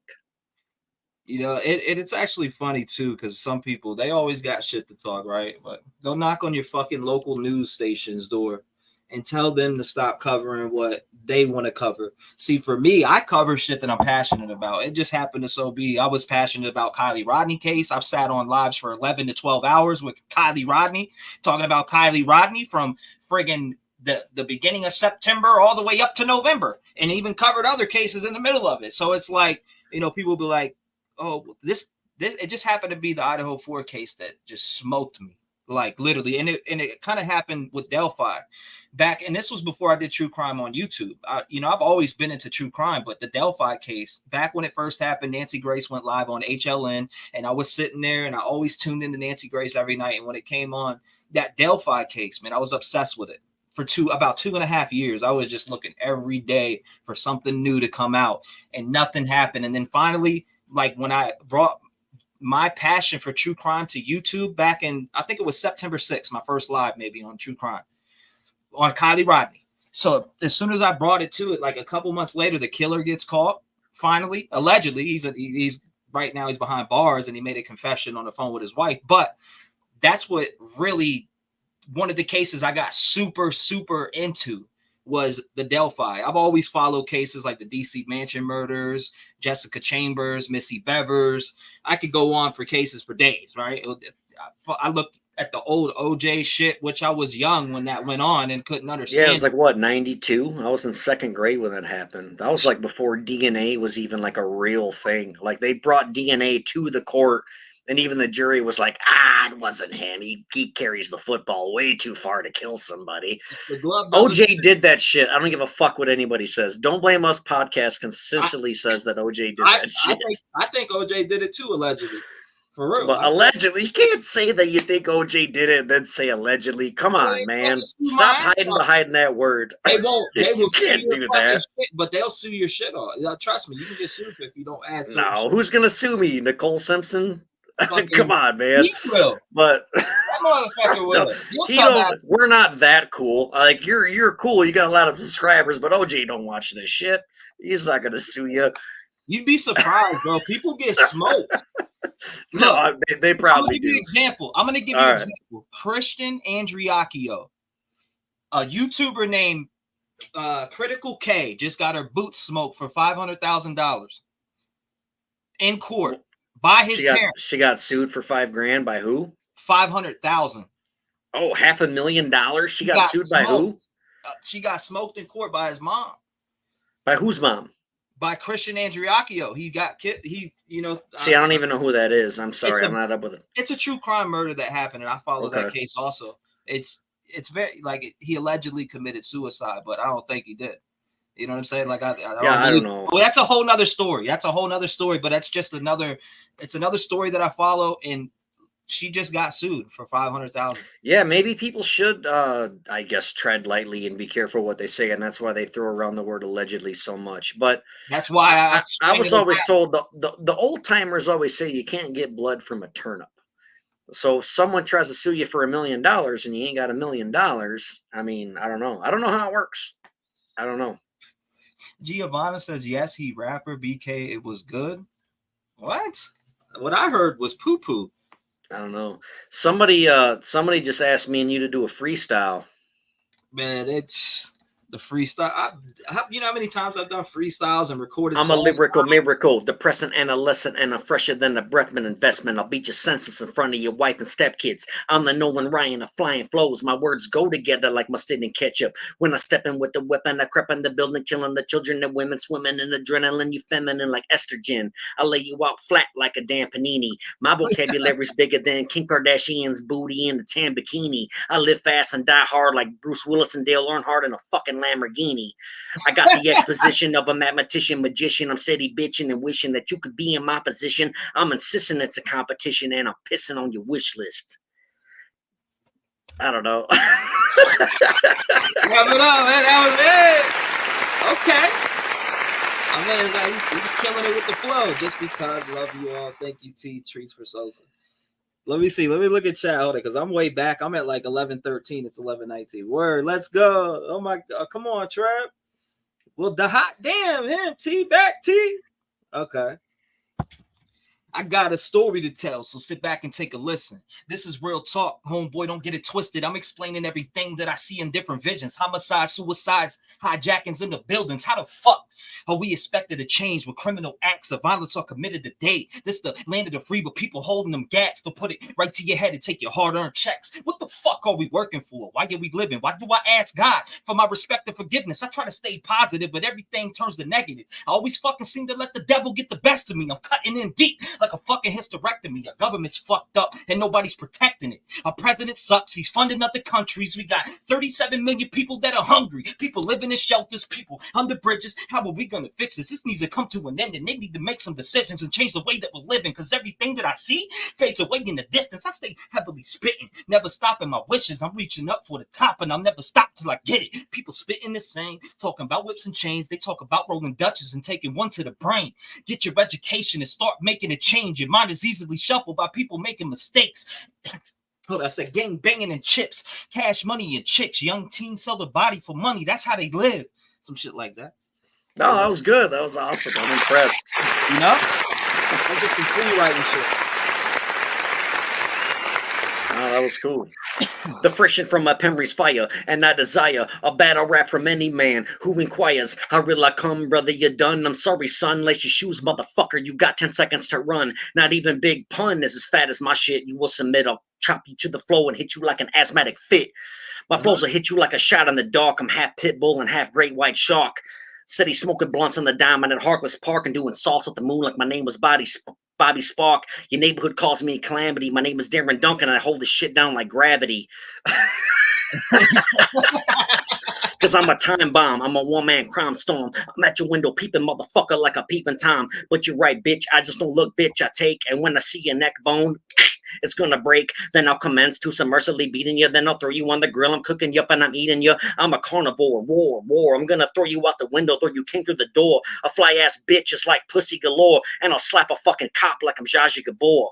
Because I got 2 fists and I hard like bricks. I got one in each end of both of my wrists, and they settle with his style. Dramatic vocabulary like Oliver Twist, shut your bullet and miss. I mean, one taking a shield, number 2, my list. Go tell them all that I'm fucking pissed, bitch. Okay.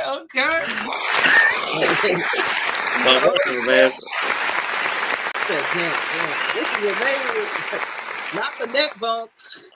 But yeah, that's so there we go. We did a little bit of fucking rap stuff. So there you go. Yeah, man, I can do that shit all night long, man.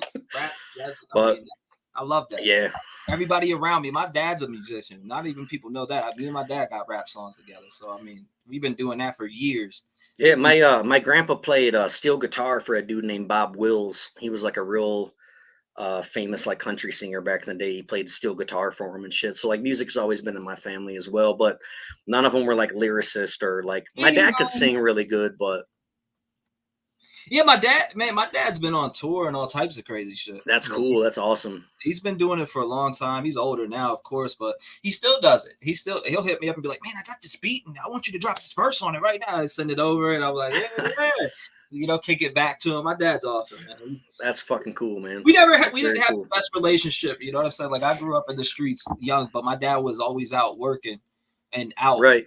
Like literally he had to travel the world and go to different countries. He was an electrician that would be on Navy ships, and you would have to be the onboard electrician. So at the time I was running wild. My mom was on drugs and shit. So I was out in the streets just doing fucked up shit. But long story to short, I changed my life quick and got out of them streets because the streets were eating me up at one point. And I'm going to save it for the documentary that I'm doing about myself, but I don't want to give it away on here just because I have it written. I've been writing a book. Not only have I been writing a book just about my story and what I've been through, there's just so much. Like I said, I was in the streets. I'm glad I found my way out of those streets. And after that, PTSD, and I'm on disability right now. And I give my free time to my passions, paranormal, this, music, and a bunch of different things. So that's just what I do. It's good to have outlets, man. Otherwise, you just sit at home with your own, for lack of a better term, demons. And then you just eat away at yourself. And it's just all it's going to do is tear you down. So it's good to have outlets. It's good to have passions. It's good to have talents. It's if you're at home and you feel like you don't have one, find something. Go collect rocks. Go outside, walk around, get some fucking sun. You will be surprised how you feel. What a good diet, water, and sun can do for you. Like so many people sit at home and dwell, and it's like if you go outside, get the sun on your face, go fucking find some badass rocks and fucking go get 100 rocks, bring them home, and separate them all, like line them up from coolest to shittiest. And like, let that consume you. Like, find something to do. Keep your mind busy. Get outside. Like, it's good to do, man. Like, don't sit and dwell. And like I said earlier, don't ask for help from people who are not professionals. Like go get some help, man. Yep, that's why I stay with it. That's why I go to every month. It's not that I have to. I enjoy going to see my therapist once a month. Yeah, well, it should, and if it doesn't, then I think that the person you see is doing something wrong. That's not your fault. Then you just ask for somebody else. Like I've had to do that before. Where I would see somebody once a week and I didn't quite connect with them, and I would just be like, no offense, but can I see somebody else next week? And that's what you got to do. It's a journey, dude. Yeah. Appreciate you, Larry, and everybody. Said there's so many coming in. I like chat. Like you guys are breaking the damn chat again because it's like shifting down. I did see that one comment. That one really made me feel good. That Brent would love seeing Darin Interior and having such fun here tonight. I do appreciate that.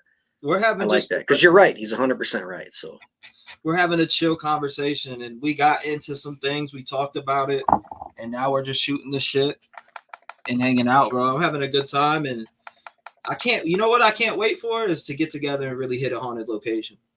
Like I really, dude. There's several around where I live. For one, we could go to Bloods Point Cemetery. And if you, I don't know if anyone in the chat here listens to podcasts, but I have a couple of them. One of them is called House of 1,000 Discourses, and that's I didn't know you have one. Damn, that one. I know the other one, but not that one. Yeah, like I do Don't Blame Us with Audie Marsh, but I have my own solo podcast. It's called House of 1,000 Discourses, and I talk about some true crime stuff, a lot of horror movie shit, and then a lot of paranormal shit. And I basically break down the whole history of Bloods Point Cemetery and Bloods Point Road. And like there's this whole area in where I live that's like super fucking haunted or whatever. And I just totally break it down for like an hour. And it's a really good episode. It's called Bloods Point Road. And there's a lot of stuff, man, that I break down on that. I'll type it in the comment section here, but let me see here. And you know what is even more convenient, bro? It's not only you're a cool person, but you're close too. You know what I'm saying? Like it's not like you're across the country, bro. You're in Rockford, so that's not long. Like it's not hard for us to add. And you know what? I think this was meant to happen. And I feel like for me, I'm a believer in God. To be honest with you, things happen for a reason. You know what I'm saying? Yeah. We were meant to come across each other because as soon as I talked to you, I didn't even know you were into paranormal, and you told me about that. And I was just like, I was like, what? You mentioned the SB7, and I didn't. And as soon as you said that, I was like, what? I was like, yeah, right here. Yeah. Right here, bro. Like what? Yeah, I do it too, man. It's fun. I like it. There's a couple towns like where I live. There's quite a few surrounding towns, and they all got haunted areas that we could go to. Like the Beast of Bray Road, we can go investigate that. There's a couple cottages in Rockford that we could go to. There's a couple houses in Belvedere that we could go to. We're like just where I live alone. There's probably 10 to 20 paranormal spots that we could drive to within a half an hour. But then like us being in the Midwest, if we got together, there's probably 100 places that we can investigate within a 6-hour drive. The Midwest is great. That's why so many metal bands move to the Midwest. Like most of your, if you think about this and if you look into it, most of your like heavy metal, successful heavy metal bands live in the Midwest because it's so much easier to go on tour in the Midwest because you could hit all your major cities in a 6 to 8 hour drive. Like the farthest place to go is like a 16-hour drive. You could hit the fucking East Coast on a 16-hour drive, you know? So there's bands that make it big in Texas, but then they'll move to the Chicago area because then they could fucking sign to a label in Chicago and then fucking tour the Midwest and make a living off it, you know? It's so awesome what you can do with just everything, especially now, like we live in an independent world, right? Yeah. I don't know if you agree or not, but we live in an independent world where you could do whatever you want. All you got to do is know how to do it. And that's it. And if you know how to do it and you know how to market it or do whatever that you're interested in, and I always tell this to the audience of the Rap Game family, man, if you set your mind to something and you want to commit and get it done, you could do whatever you want to do. People think that they can't. You know, I hear a lot of depression stories and it's sad. And I like to tell people, look, find your passion, do what you love, do what makes you forget about everything else in the world. because that's what's going to take you to your happy place. Whatever you enjoy the most. I don't know what it is. Darin mentioned something about collecting rocks. I mean, it could be whatever. Just go. That was just the first idea that I had. Like, go look Right. for cool, pretty rocks. But like, I'll tell you right now, like when we were kids, all of our teachers said you could do anything you want in the world. Just put your mind to it. And as a kid, you're like, fuck yeah, I'm gonna be an astronaut someday. And then you hit 12th grade and they don't even teach you how to fucking sign a check. They don't even teach you how to fill out a job application. They don't teach you things to ready you for the world. So when you graduate high school and you're like, all right, I got this high school diploma. This is what everybody told me to do. Now what? They all end up fucking going and working in a factory or some shit. But like, your teachers were right when they told you that you could be anything you want in the world. And it is up to you. Like, but you might have to live in a car for a while. You might have to just pack up your shit, move to LA, and fucking bug the shit out of everybody. You might fucking have a $4 a day food budget if you're lucky. But if you want to be a rock star, you could be a rock star. It's just, it takes fucking sacrifice, dude. Like, exactly. Nobody's gonna fucking give it to you, you know? And the only thing that the teachers were wrong about when we were kids is when they were like, what are you going to do? Carry a calculator around? When you're like, I don't want to learn math. What are you going to do? Carry around a calculator? You're like, bing! Now you got a phone. Like, that was the only thing they're wrong about, but everything else they were wrong about. But yeah, just go do it, man. Just, I mean, you got to, like, here's another thing that I'm going to tell you. Most people that I know that are super successful with music or movies or anything, the reason why they're successful is because they did not have a backup plan. And this sounds super shitty, and this sounds super fucking weird because all your mommies and daddies want to tell you, have a backup plan. Fuck that.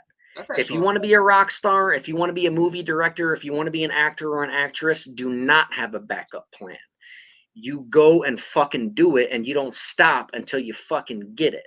Because everybody that I know that had a backup plan, guess what they're fucking doing? Their fucking backup plan. They go to college, they get their degree, and they're like, all right, I'm going to move out west and I'm going to be a movie star.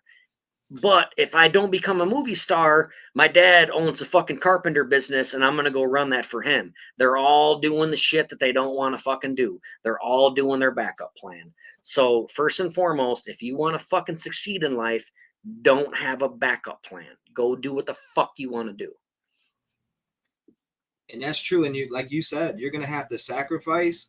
Not only are you going to have to sacrifice, you're going to have to put time into everything you do. You can't just sit down and expect shit to fall in your lap because it just doesn't work that way and it never will. And, you know, there is successful overnight stories, but they're like this.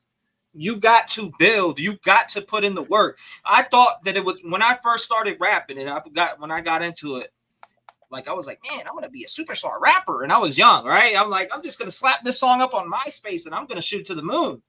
Yeah, we all can't be Post Malone. It don't work that way. I hate to interrupt you, man. I know it's your show, but the Clay Jones guy asked, are you asking bring up the Clay Jones thing? He said, are you asking any more questions of Darin or is it just chit chat? If he wants Brent's name cleared, answer some questions. Okay. Damn. Now you're on the spot. What's your question, Clay Jones? Okay, ask away. Because I don't mean to cut off the chit chat because I'm having a good time. And like I said earlier, I'm not here to fucking convince anybody. But if that's why you are here, Clay Jones, by all means, let's draw the attention to you and let's answer your questions. Right here. See, if people want to be a dick, I can be a dick too. I'm not saying he's being a dick, but if that's why you're here, to get some answers, ask away. Does anyone else in the chat, by any means, have any more questions about Brent? Darin, does anyone else have any more? You know what's funny is that guy right there that you just mentioned out of the chat, the guy that has me tagged in an email with somebody that's talking about they're going to sue me and this, that, and the third for the last like 4 months. Let them try it. It's not going to work. It doesn't work that way. They don't think that I see it, but I see it. As we talked about earlier, it's not that easy to just sue somebody. Welcome to the internet, people. How old is this Clay Jones guy? Was he picked on at school? Did his mommy and daddy fucking go down to the school and be like, you picked on Clay today? Like, that's where I feel like where this kid is coming from, because that's not how it works. That's not how the life. You know what I'm scared of, dude? My biggest fear, one of my biggest fears, as far as this country goes, is like, who's going to sign up for our fucking military in the next 10 to 20 years? Because so many fucking people nowadays are such little pussies, and they're all so scared of life. And I sign up my kid for summer camp, right? It's not like he goes away or anything. Like, it's an everyday thing. We drop him off, we pick him up. But like the other day, the fucking camp counselor was like, your son was playing with this boy and the other boy fell down and skinned his knee, and his parents are extremely upset about it, and I need you to sign this disciplinary act. And I'm like, I'm not fucking signing that. And they're like, well, we don't think that your son's a bad kid. I'm like, then why are you asking me to sign a disciplinary act? And I'm like, have the mom or dad come down and talk to me. And they wouldn't. And I told this counselor lady, I'm like, how many fucking times have you watched 7-year-old boys play? They fall down, they skin their fucking knee. When I send my fucking kid to camp, if he comes home with a scabbed up knee or elbow or chin for that matter, I'm not going to cry about it and raise hell. But these fucking kids that are fucking skinning their knee at school, and they fucking tell on the person that was chasing them during tag and want them to get in trouble, where the fuck is the accountability in this? Like, you were running, you didn't tie your own shoe, that's your fault. Quit being a bitch, stop playing victim. But I'm worried about these fucking, who's going to sign up for our military, dude?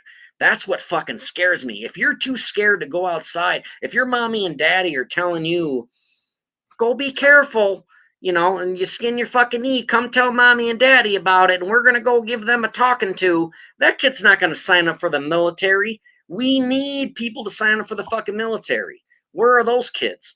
You know what the fucking coolest, the best advice I've ever had in my whole life? I know I just told the audience, if you want to go be famous, don't have a backup plan. That was my advice to you. The best advice I ever received in my whole life was from my dad. And you know what he fucking said? He said, that didn't hurt. Get up and do it again. I think that's great. You goddamn right it is. My dad told me no, Brent wasn't autistic. Fuck off. My dad told me to pound the pavement. He said pound the pavement. I don't get out to the street, go work, pass your flyers.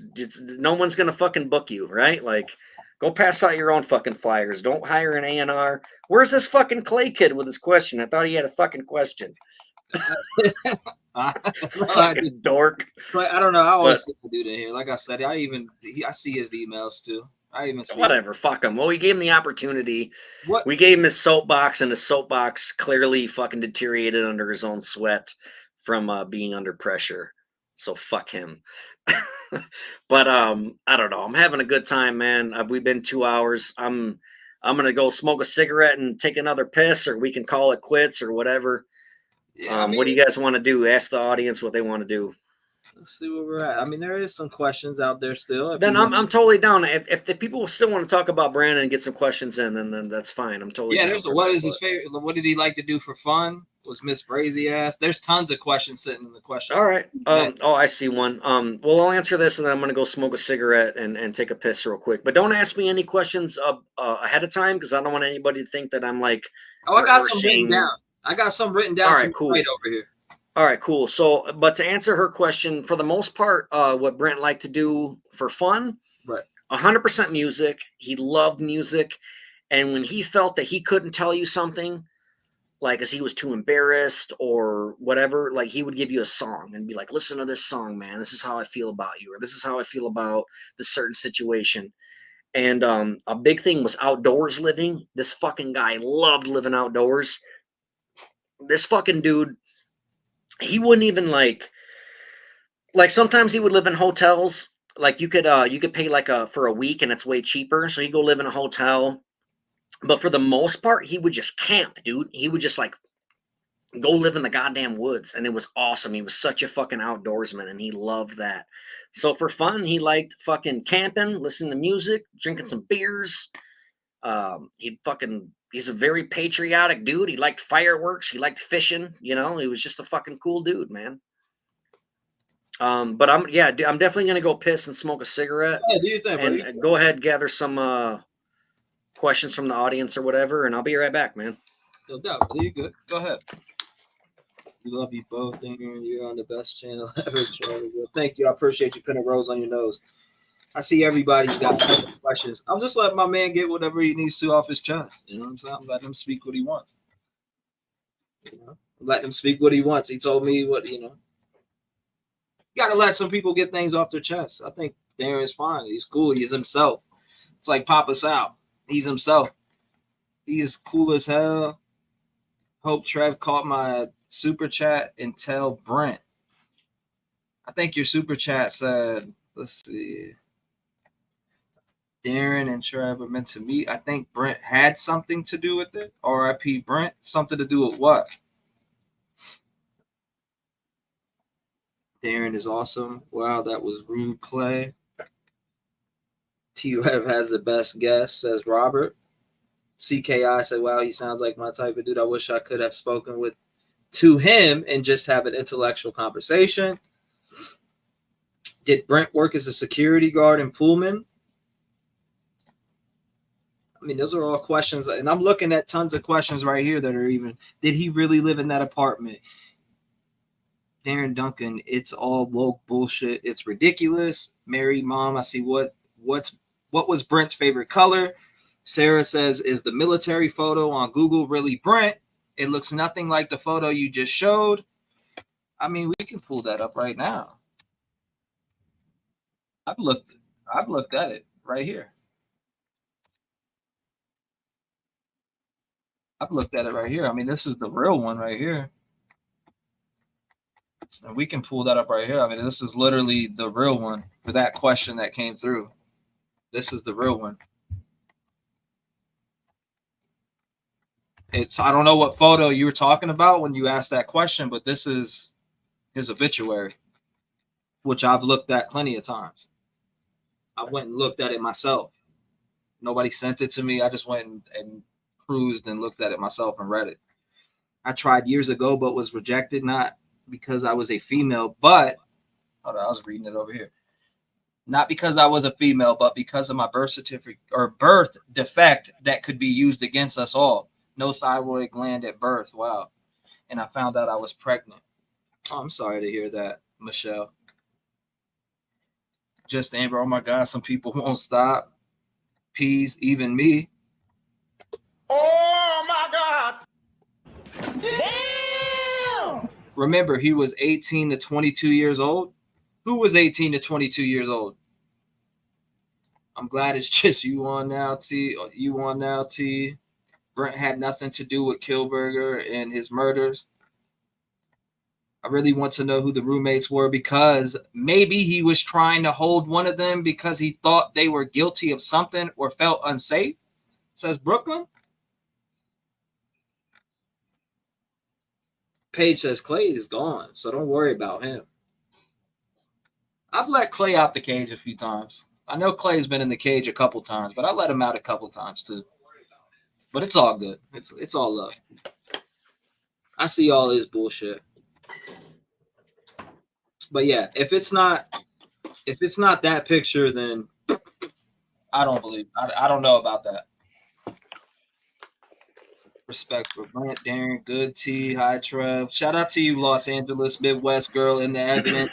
Halo Kitty. What a handsome soldier. So Clay turned into a fade. I heard he's bitch made, and I talked to his boyfriend, and he said he's pretty sure he's gay. There's a freestyle. All right, you got some questions for me? Somebody asked in the questions about Brent Kopacka, a picture in the military or something, and I said if it wasn't this one, I don't know, where they got it from, but this is what I went and looked at my own self and read this from start to finish. His obituary.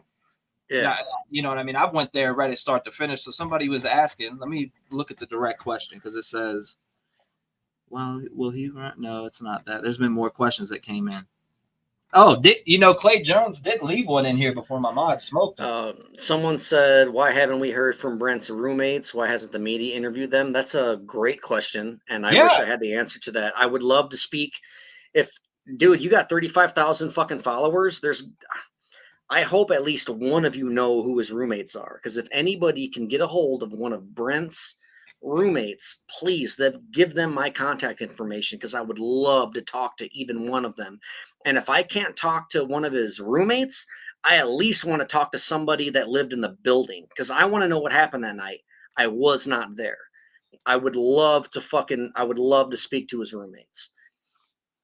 Darin, what was Brent's favorite band of all time? It was Tool. His favorite band of all time was Tool. He loved Maynard James Keenan. That was like his favorite fucking band. He loved Tool. I didn't personally get into Tool, but that's who Brent liked a lot. I like Drowning. Man, there's a lot of questions in here. I'd love to answer all of them. If you could scroll back, I'm not afraid of any of these questions. All right, so I had to all of them. Darin, I actually put a Q&A up and I let it build up. There's some that you probably wouldn't approve of. I'm gonna tell you that to be flat out. Ask me. You want to hear do you want to hear that dude's question? That Clay Jones you really want to hear his question? Ask me. Okay, Darin says bring it. I don't want to. Okay, here ask we go. Me. Let's Clay go. Jones, the troll that was in here, he says, please ask Darin why Brent is on the FBI watch list for extreme terrorists. I think an answer to this would go a long way to understanding why he's implicated as being part of the Idaho 4 case. Show me that he's on the FBI watch list, and I will show you my penis. Show me that he's on the FBI watch list. He's not on the FBI watch list. My God. Show me, Clay. Show me that he's on the FBI watch list. It's not fucking true. Dude, shut the fuck up. People are just reaching, man. And he loaded this shit with questions that Clay Jones. All right, ask him. Ask away, Clay. Let's get away from those because I don't. That's fine, but I just want to show the world that I got nothing to fucking hide, and I'll answer your stupid fucking questions. Yeah, I think motherfucker. If he was all right, where did he hear this from? I Where don't did he know, hear bro. that he was on the FBI watch list? That's fucking stupid. Shut the fuck up. Next, Clay. Next question. Okay, let's see. I'll answer. If you wrote 100 of them, I'll answer them all. Here, I'll show you like this so you can see them. Maybe it'll help you better. What a fucking dork. I want to show you these right here. Let's see. FBI watch list. Shut the fuck up. Why is this in the way? Okay, here we go. From Drip Drop, or I mean Richie Raymond. Is that who you heard it from? All right. Here's some questions right here. I know I've seen a hell of a lot of Clay in there I think they're gone now. They disappeared. Nerd. He did put that. No, I'll answer them all. But yeah, I don't know, man. The one good question was like, why haven't the roommates talked? I don't know. I'd love to hear from them. I really, really would. It's a great question. And he had a bunch of other crazy questions that were just flying out the window. But here's some. Go ahead, man. Ask them all. I'm not afraid. I don't even remember them. That was the only one. That was. I guess the mods banned them and it disappeared. Will he run for? Hold up. Has he tried to talk to Brent Spirit? We talked about that before. What's your favorite? We talked about that. He said that Brent wouldn't pull a gun on anybody, so why shoot him down? Says Robert Bell. Well, like I said, I think I wasn't there, but I think it was a quote unquote standoff with police. I mean, I don't know how long they've been watching for, but if they go back, they'd have my answer. I've already answered this question pretty much. I think the police fucked up. I think there was for a lack of a better term, a standoff situation, and they chose to shoot Brent. That's what fucking happened, man. I wasn't there. I wish I was, because I feel if I was there, he'd still be alive. Dude, this probably happens a lot in America that we don't hear about. The only reason why we hear about Brent's case is because proximity, because it was close to the Idaho 4 murders in time and distance. It was like a month apart, 20 miles away. That's why if Brent died in if he was back home with me in Illinois and got into a standoff in a hotel in Rockford or something, we would have never heard about it. The only reason why we're hearing about it is because it was so close to the Idaho 4 slayings, man. And his name got mixed in with it. Oh, this guy, and even because of fucking YouTubers. You know what though, too? Another person's name before Brent came out was in the mix because there was some type of stabbing or something. And it was this guy that lived in Idaho. I can't remember the dude's name to be exact, but there was another guy's name that came up before Brent's, before the incident went down. And people were saying, this guy had a knife and he had to be involved. And we looked at him because there was nobody arrested at the time. So, okay, we checked it out, but I can't remember that guy's name. And I know I've covered it on lives, but there was dude, a guy. I'm the least violent person you'll ever see, and I don't leave my house without a fucking pocket knife. You know why? Because it's not a weapon, it's a tool. I constantly have a fucking pocket knife on me because you never know when you need to fucking cut a string. Like the fuck. And if you're a fucking man or woman, like women should carry knives or mace or something in their purse at all times, in my opinion. But like if you're a man, don't call yourself a man if you leave the house without a pocket knife. Because you never know when you got to cut some shit. Like a pocket knife is legal and it's a fucking tool. How many times have you been out there? Let's ask the audience right now. How many times have you been outside of your house and you're like, God damn it, I wish I had a knife on me so I could cut this fucking thing. I'm not talking about human beings. I leave my shit with a 9mm. But I do carry a knife too, just for in case I need to cut anything or cut a box open. Well, guns are different laws, Like I believe that everyone has the right to own a weapon, and the reason why we're given that right is to protect ourselves against any threat, whether it's foreign or domestic. And I think, yeah, like you should be allowed to carry a gun, but don't be a jerk off about it. And I think that, like the Aurora shooting in Aurora, Colorado at the fucking Batman movie theater. If some dad in that movie theater had a gun, they could have fucking hid under a seat, stood up, blah, blah, took that fucking kid down, and there would have been a lot less fucking victims.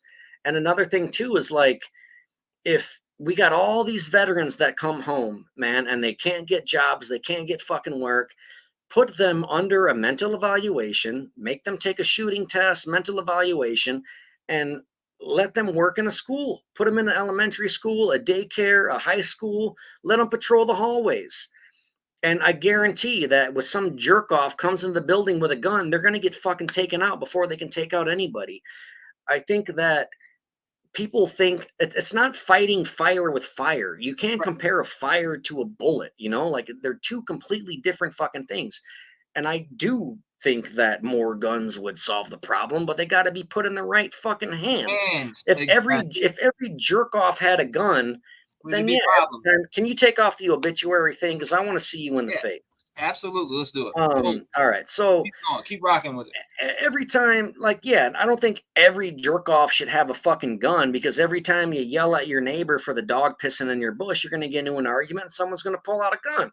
But if you have proper training and mental evaluations, you should be allowed to carry a gun. Don't be a dumbass about it. I think concealed carry is cool, because if you walk around with a gun on your hip, you're going to intimidate other people, and they're going to think that, oh, this guy's out here to cause a ruckus. You're going to make people nervous.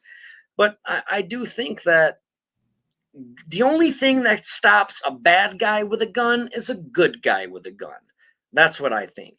And for the people that don't want to carry a gun, or at least even keep one in their home, like, I would much rather, I don't want to be caught in a situation to where, like, I would rather have it and not need it than need it and not have it. You know what I mean?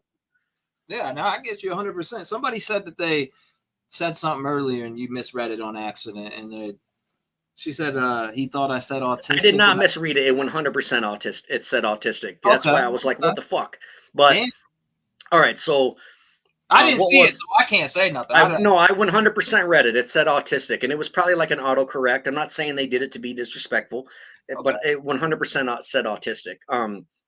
But was the initial question, was Brent artistic?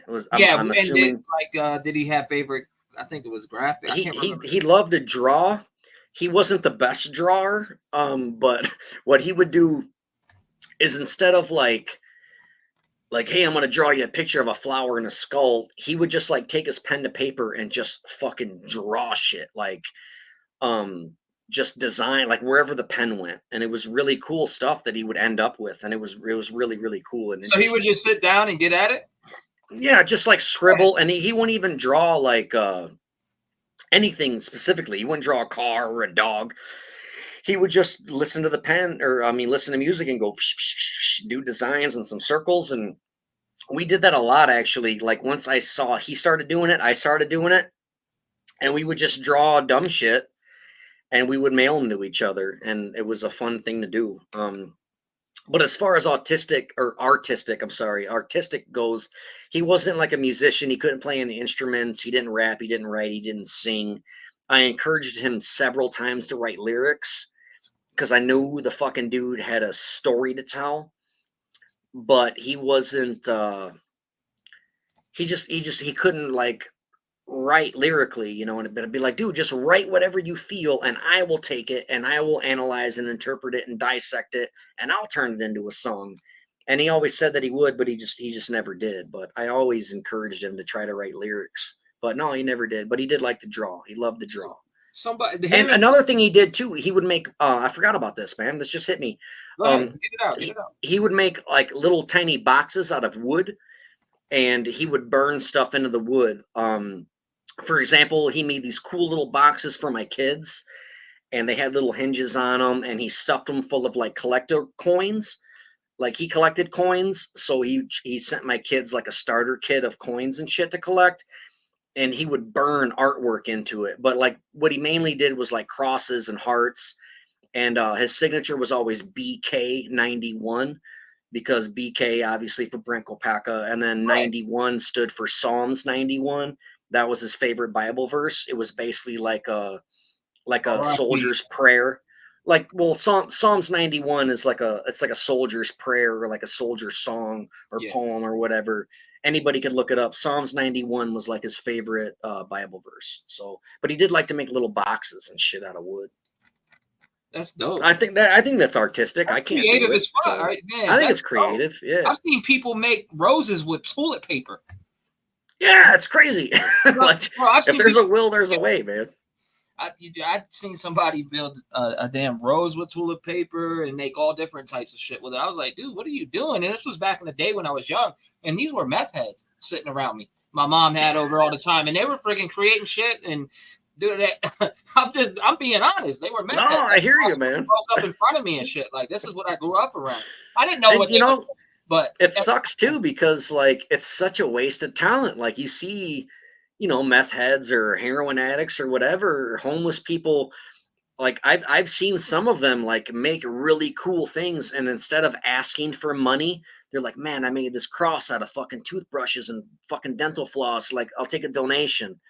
You know, and you can give them $1 or $5 or whatever. Like I've seen some really artistic people that are homeless and they offer their artwork for donations. I'll tell you one thing that makes me mad, since we're speaking of homeless people and shit.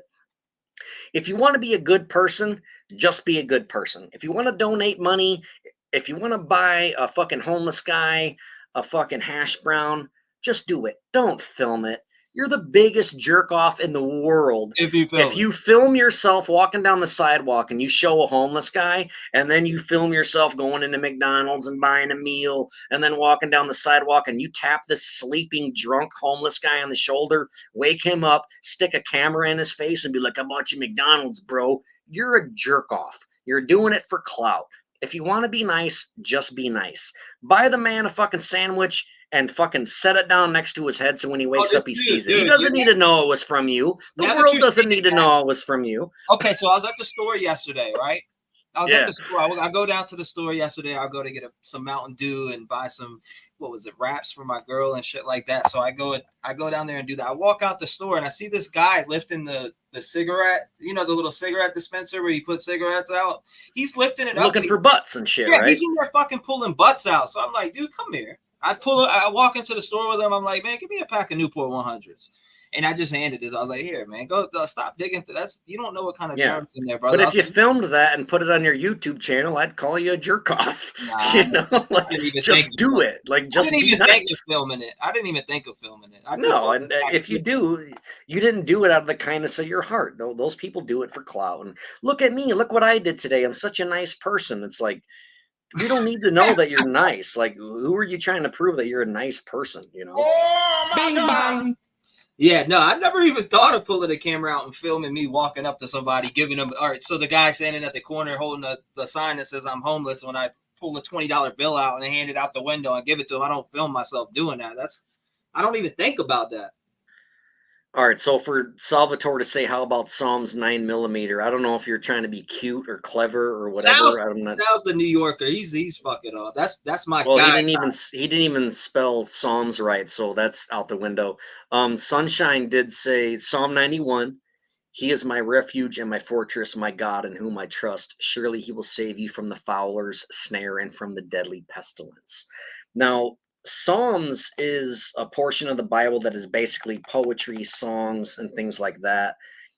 And that's what Brent really liked was the Psalms section. And Psalms 91, to him, he felt like it was like a prayer or a song for soldiers. And he felt protected when he would say that to himself. And on his back, from shoulder blade to shoulder blade, was tattooed Psalms 91. So he had that tattoo on his back.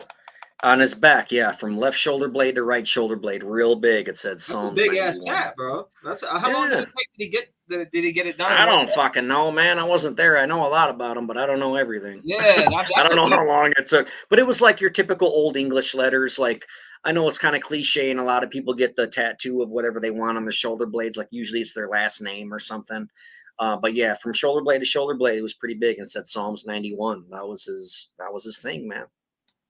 I help the homeless people out all the time, but I don't even talk about it, Arlene. No, and if you do, you're kind of a jerk off. Like, Darren, I never thought about it like that. I've never thought about these videos that I see where people do, because I see them on Facebook all the time, and I'm just scrolling through funny videos, or sometimes and I'll run across a sad one, but I don't think about that. So you threw that out there, and I'm thinking. No, that shit's fucking annoying, dude. Like, give when you can, and if you can't, you can't. We're all struggling, dude. We're all parasites on planet Earth. We're all just looking for our next fucking meal, man. And if you can help someone else get their next meal, do it. You don't got to show everybody else that you did it, Did he collect tags? Somebody asked in chat. I just figured I'd pick a question. I don't know what you mean by tags. What does that mean? Did he collect tags? And please don't call him BK. From what I understand is BK is what everybody in the media uses for Brian Koberger. Yeah, they do. What I've noticed is like on Reddit, I first noticed that they would separate the two by saying BLK and BK.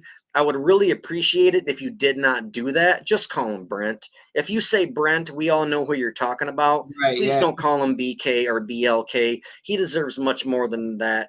You should be allowed to say his whole name, and his name is Brent Kopackas. I'm glad you mentioned that, because somebody could take that as easy and be like, yeah, see, Darin was talking about BK. You know what I mean? So, yeah, I don't know what the fuck they're talking about. But I see what you mean by that. I could definitely see your point of view. Now, somebody said, I don't even know if I want to ask that question. Ask me. What? I heard Emma Bailey signed his online guest book from the mortuary. Do you know if that's true? Who's Emma Bailey? I have I've heard of her now, obviously, but some girl that got arrested with this guy, Demetrius. Okay, I don't know who either one of those people are. Yeah. As far as, okay, so let me try to put this into perspective for you. I didn't even sign his obituary thing, his online thing, like when people die, you can light a candle for them and leave a comment. I didn't even do that. And he was my brother. So anyone can go on there and say anything they want. I've heard of YouTubers bringing up that like people would leave things. For example, I believe there was a person on there that said BK, and they would say things, and you could do that. Please don't do it. Don't be a fucking scumbag piece of shit. But anybody can go on his obituary website and leave a candle, and they can leave a name, whatever they want it to be. And I think that there are some jerk offs on there that did it after the fact, after people were trying to connect him to shit. And I think probably for their own clout or their own agenda or narrative or whatever, we're probably leaving false names. And they can say whatever they want about it. But like, I didn't even write on his thing. So like anybody could just say whatever they want. And I honestly have no clue who the fuck you're talking about. But I mean, if I wanted to right now, I could hop on that link and call myself fucking Jesse Jackson and be like, the black community respects you, brother. I could do whatever I want, so fuck off with that shit. That's nothing. That's stupid that you would even think it was something. It's like, I kind of feel, I mean, I don't want to be disrespectful, but like, if you truly believe that in your heart, I want to say I feel sorry for you, but since I'm a nice guy, I'm just gonna say I feel sorry for your naivety. I just think that you're naive, and welcome to the internet. Hold on. Okay, all right. Never mind. I'll stop reading that. Let me look at this. What? Say it. What? No. I was looking at chat. Well, I was like wondering what this kind of what Sarah was talking about. It's that T-REV runs a respectful channel. This is feeling off up in here, so I'm trying to figure out what she was talking about. Oh, maybe she's talking shit about you. I'm just trying to figure out what she said. Oh, she probably means like this is off up in here, like the comment section is off. Like, why is everybody being such a dick squeezer? I'm trying to figure out what they mean, what she means by that. And then I see Truth and Justice Matters said I signed Brent's guest book and lit a candle for him when all the shit started. Thank you. I'm sure his family truly appreciates that. If you want to stop by there and be respectful and sign it, yeah, that's great, because I'm sure, well, I really don't know, but maybe his parents don't read it because it's probably hurtful and sad to read those things. But yeah, if you want to hop on there and pay your respects, I encourage you to do so, but be respectful, because there are people who read that shit and truly miss him, and they don't want to see your fucking bullshit. So just fucking be respectful. If you want to be disrespectful, go do it in public where you have the opportunity to get punched in the face for being a fucking piece of shit. Don't do it on the internet. So we'll dive into this question right here. Kentucky girl says, Darin, was Brent's wishes to have been cremated? Respectfully. I don't know.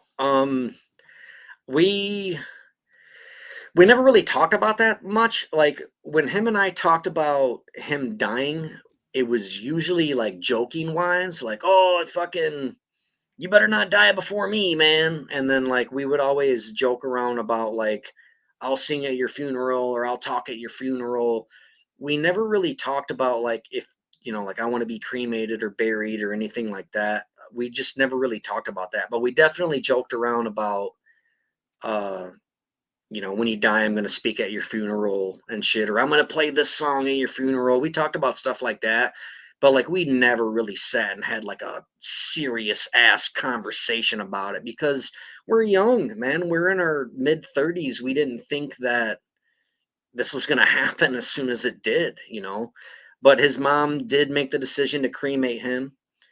And they're gonna, I think it's Arlington, I believe. There's like a big cemetery in Washington, D.C., where they put all the veterans and stuff, and eventually he will go to his final resting place there where he deserves amongst all the other veterans. Wow, so he'll be in Washington. That's cool. In Washington, D.C. Where he deserves to be, yeah. As soon as his, whenever his mom's ready to let him go, she's brokenhearted. She lost her fucking firstborn baby boy in a very traumatic way, and my fucking heart breaks for her. And whenever she's ready to put him to peace at Arlington Cemetery, but right now she could see him and touch his urn and talk to him and pray to him whenever she wishes, whenever she wants. He could sit on the fucking the threshold or whatever it is, and while the family's eating dinner and stuff. That's up to the family. That's got nothing to do with me. But as far as requesting to be cremated, we never really talked about that too much. So I got you. Here's another question from Alice Moral Dennis, or maybe it's Denise. I think it's Dennis. She said, when was the last time? Hold up, didn't we just talk about this? When was the last? Oh no, we didn't. When was the last time you saw or talked to Brent? My condolences to you. Alice. About 7. When I saw him face to face, it was about 6 years ago. But I talked to him on the phone nearly every single day. Like whether it was a voice phone call or a text message, I talked to him nearly every single day. But as far as seeing him face to face goes, he lived with me about 6 years. He lived with me about 7 years ago, and then he moved out of my house and he got his own spot in Rockford. And then eventually he moved out of there and stayed with our buddy Dalton, who I mentioned earlier, in Iowa, I believe in the Quad City area of Iowa, and he stayed there for a little while. And then eventually he moved out west, and he camped for a little while, and then he ended up in Pullman. The reason why he went out to Washington State to begin with is because that's where his mom and stepdad lives, and that's where his brother lives, and that's why he ended up going out there.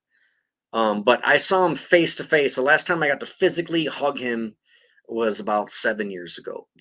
But I talked to him nearly almost every day on the cell phone. So, I saw a comment too that you actually brought up on the screen was Emmy's charges dropped. I don't even know. Yeah, they're talking about that one. I don't even know who that is. So we're talking about that one person that I was in that question that I asked you, which I really know very little of. Someone said they're from the Quad Cities. Please do me a favor and search Dalton Widener on Facebook and go visit his fucking tattoo shop. They're called Archangel Tattoo Company. Brent and I, oh wait, hold on. No, Ace High Tattoo. I'm sorry. Brent and I grew up with Dalton Widener. He's one of our best friends. There was 3 of us. So if you're in the Quad City area, go to Ace High Tattoo and ask for Creepy. That's what he goes by. I would assume one of the roommates, Mr. Five, but maybe, maybe Darin can answer that. Who called? I don't know. I don't know who called 911. I would also assume it would be a roommate, but plus you got that weird call anyways from the friggin' police. So it's like, well, I don't know when this whole fiasco started, like what time, right. But I was definitely called very, very close to midnight. December 14th going into the 15th? Is that what it was? The like late night? Let me look. I have my I hope my phone goes back that far. My fucking phone records go back to July 4th, as far as calls go. That's it. I don't have anything beyond that. But I dude, I want to say it was like the 14th, but like I guess it would be like the 15th. I thought it was the 14th going in the 15th, but I did see, like, didn't he die on the 16th? I don't even know, to be honest with you, because like I know that sounds dumb, and everyone's going to be like, "Oh, he's such a fucking liar," but at the time I was working nights, and I would go in at 6 p.m. and get off at 6 a.m. So my days were like a total fucking blur, like as far as fucking waking up and going to sleep goes, what day it is and shit. But I'm pretty sure it was the 14th when they call me. But if it was, so if I went into work at 6 p.m. on the 14th and then they called me at midnight, then technically it would have been the 15th. But I think didn't they say, doesn't the obituary say he died on the 16th or something? This shows how much like attention I pay to the little dumb shit. Like 15th. This is gonna make me sound like an asshole too, but I couldn't even tell you the names of the 4 victims in Idaho 4, and I hope that people don't think that that's disrespectful of me. I don't follow it, dude. If you don't follow it, then you wouldn't know, right? But I know that that's like neither here nor there because they are unrelated. But so maybe it was the 15th then when they called me, and then he died on the 16th. I really don't know. Yeah, no, and everybody outside looking in is going to be like, "Oh, best friend, don't even know what day he died." All I know was fucking mid-December, and fucking he's dead, and that's enough for me. I should look up the date though, because like I don't know, maybe I don't want to know, because then every time it comes around, I'm just going to be fucking sad about it. But how could I not know about the Idaho 4? That makes zero sense. I don't look into the case. I don't know their names. Xana, Maddie, Ethan, Kaylee. Cool. Someone else knows. I don't have their names memorized because I'm not obsessed with it like you people are. I have a real life. I have children to raise. I have a job, and I have things to do. I am not obsessed with this fucking case. I don't know their names, and I'm not going to apologize for it either, because I don't owe any of you anything, and I don't have to know their names. It's not my responsibility because I'm not involved with it. And this stuff happens every fucking day. And it just so happens that this one is a big deal to America. But if you want to say that I'm disrespectful for not knowing their names, then go ahead and hate me for it. That don't know about this case, because I'm one of those obsessed people that follow this case in every turn and every document. I'm one of those people. So, but I've talked to people that are like, "What are you talking about?" And I'm like, yo, look, they're like, I have no idea what you mean. I know And about the someone case. else says, why am I being disrespectful to your guest? I'm not being disrespectful to anybody. But I just want, this is how honest and genuine I am. I have nothing to hide. I have nothing to be ashamed of. I have nothing to be afraid of. I'm opening myself, all of you. I'm opening myself to all of you, and I'm telling you straight up, I didn't even know all four. I don't have all four of their names memorized. Hate me for it, I guess. Does that make me a bad person? Does that make me a shitty dad? Does it make me a murderer? No, it doesn't. But yeah, sorry, I'm not as obsessed with it as you people are. I did not remember their I'm names. fully in. I follow everything. We'll follow it to the damn last No, and that's smash. fine. If that's what you people want to do, that's cool. I'm not mad at you for it. That's fine. But don't. I mean, you're not up here bullshitting like, yeah, man. Right. So I respect you being straightforward, because you could sit here and be like, yeah, man, you know, man, that fucking thing that happened right there. You could point out any situation and try to, you know, go along with it, but you're not. You're just speaking what you feel. I'm just fucking it's being not like honest, you're disrespecting the victims. You're being honest, saying you don't know about the case, and that's a whole separate issue. So I don't follow it. I get it 100%. I'm one of those obsessed people. I don't want to follow it, man. Right. I'm already dealing with the fact that Brent's dead, and like that's fucking bad enough to me. Like, first of all, they're not related incidents, so why would I follow the Idaho 4 case? It's just it, you know, like, man, there's no way to say this without sounding like an asshole, and I get that, but I don't follow it because I'm so far from it. I'm not attached to it, neither is Brent. Like, to me, it's just another true crime event that happened in America, and it's fucking sad, and this shit happens all the time. But I don't shove my face in its ass. I'm not sitting here studying in it, dude. Has he been on any other channels? And I'm not being, another one said, like, I'm being condescending. I'm not being condescending. Look up the definition of condescending. I'm not being condescending. If I wanted to be mean or disrespectful, I would flat out fucking do it. I don't have a reason to be condescending. A lot of people don't. Go ahead, ask me anything else. We'll dive in again. All right, did he really live at that apartment? Says Eric Yoakum. As far as I know, he did. Yeah, I think his brother told me, we're kind of assuming here, but we think that he probably saw like a Craigslist ad, like room for rent, $500 or whatever, and then he rented the room and lived with these people. But like, it's not like they were buddies and he was renting a room from a dude that he knew. Like, because like I said, man, he was my best friend and I talked to him every day, and I don't even know his fucking roommates' names because he didn't name drop to me, man. He wasn't like, oh yeah, my fucking roommate this or that. We didn't talk about his roommates because they were so insignificant in his life, you know. Like, I don't know their fucking names, but I'm pretty sure he did live there. Right. There's Paige asks, what would you want people to know about Brent? Nothing to do with Koberger, just Brent as a person. Dude, he was the most fucking, all right, I say this a lot, but like, he was extremely generous. Because I get asked this question all the fucking time, man. Mm-hmm. And he was extremely generous. I know the whole like give the shirt off your back thing is super cliche, but so I'm going to go ahead and say he'd give you his last cigarette, his last beer. That's how he was. He was a generous dude. His fucking sense of humor was bar none to anybody else. Like, the dude would laugh at almost anything. He was very easy to fucking make laugh. That's what I loved about him, is he laughed at all my shitty jokes.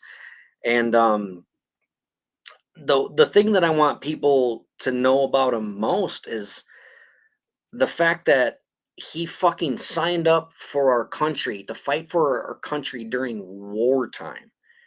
Post 9/11, he signed up for 82nd Airborne Division, knowing he would see action, and he went over there knowing that he had a really high chance of fucking dying. And it wasn't a suicide mission. It wasn't a fucking go forth and kill type thing. He wanted to go defend his goddamn country because he was in school in 9th grade.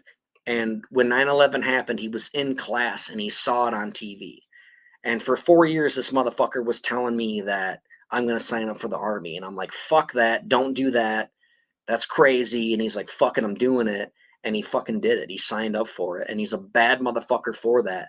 All these fucking people, no disrespect to anybody in the chat or anything, but I want to know how many of you signed up for the military. Just please tell me if you fucking did or did not. And that takes balls alone just to sign up, especially in wartime. And we owe him.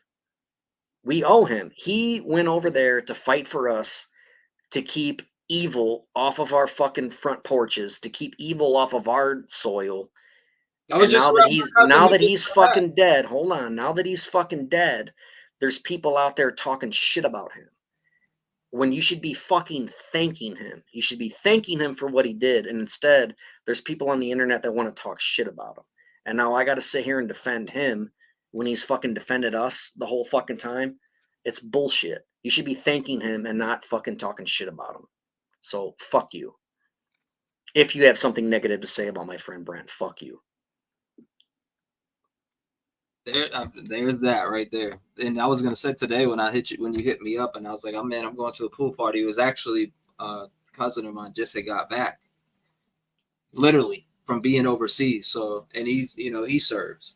So it's just like he just got back. We went over there. That's what the pool party was. Welcoming him back and shit like that. The first thing I say to anybody who serves, thank you for your service, because I appreciate what you fight for in this country. Yeah. There's people that fought for what we have right now. And I appreciate every single person who is willing to put their life on the line for our freedom. Simple as that.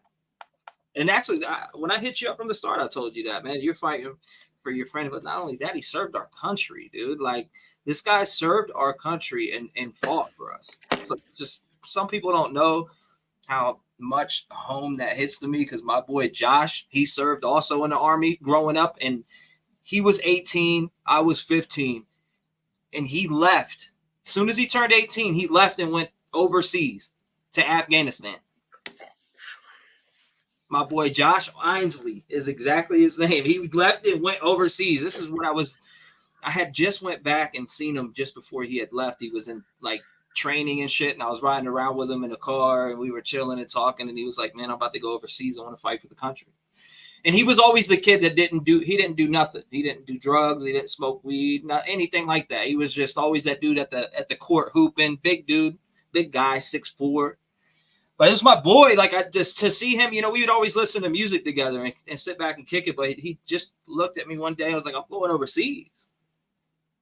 And I just didn't know what he did. But he came back. When he came back, man, the stories that I heard.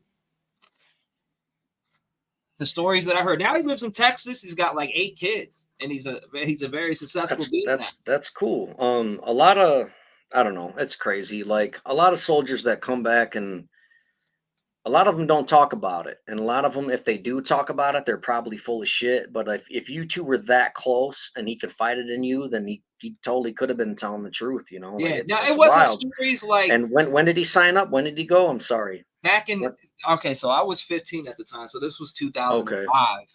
Oh, so it was post 9/11. It was during probably Operation Iraqi Freedom. He was probably OIF. No, he was probably OEF. Was he in Afghanistan or Iraq? Do you know? He went to Afghanistan. So he was OEF. That's what Brent was. Operation Enduring Freedom. Yeah. He didn't share like those type of stories that you're thinking. He shared like.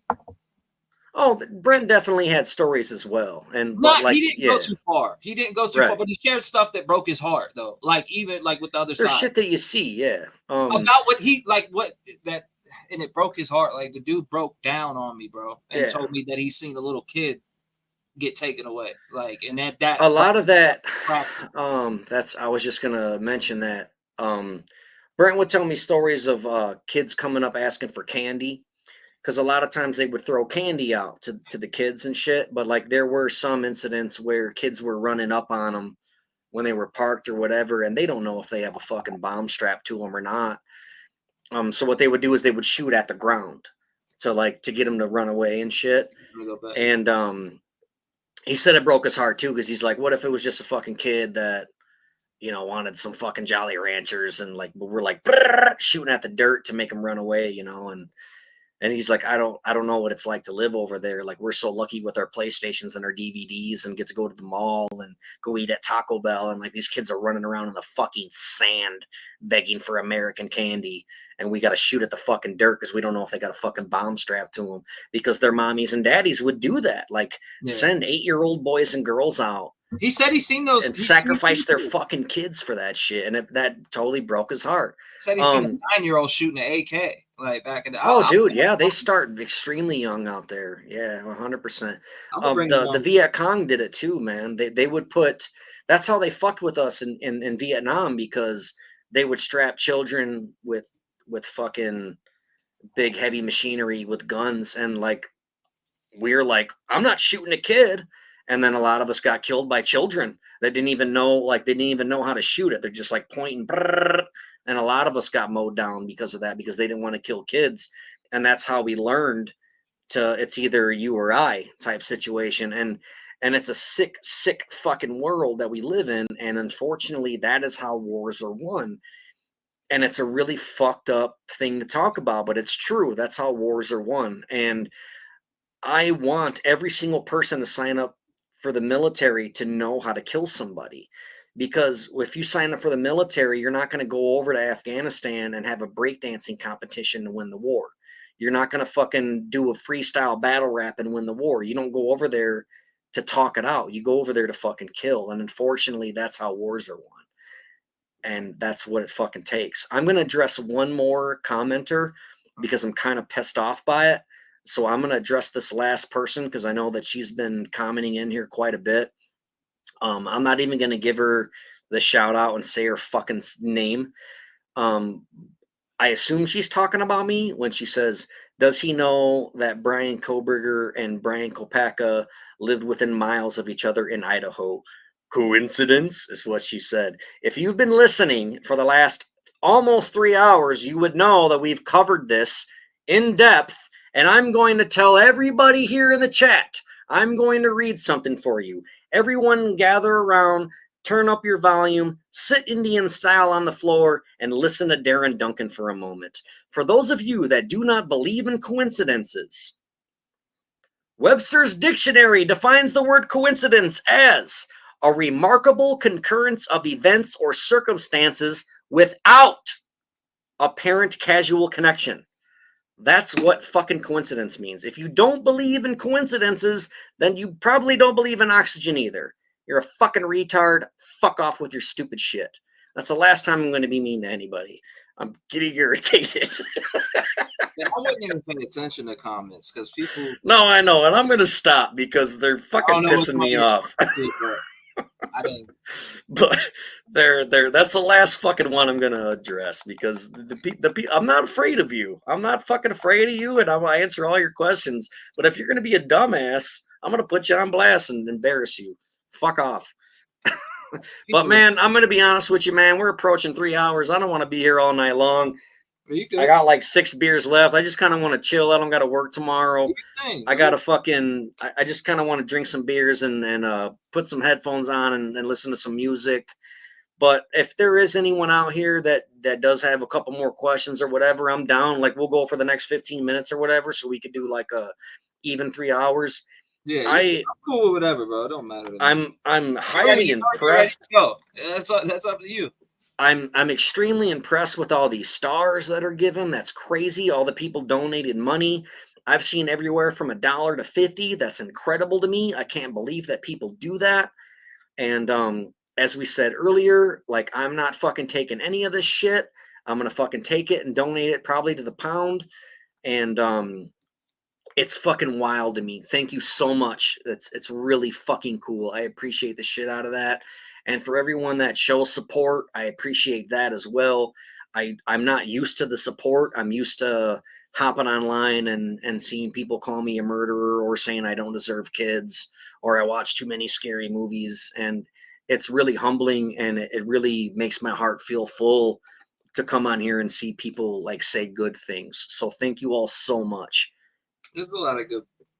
I'd say this right now. I know a lot of my. I'm really impressed with your audience, man. I thought I was going to come on here and people were just going to be jerk offs. I thought I was going to be swatting at them like flies, but I was prepared for it. I told you nothing was off limits. I'll answer any question. I'm not afraid of these people. I got nothing to fucking hide.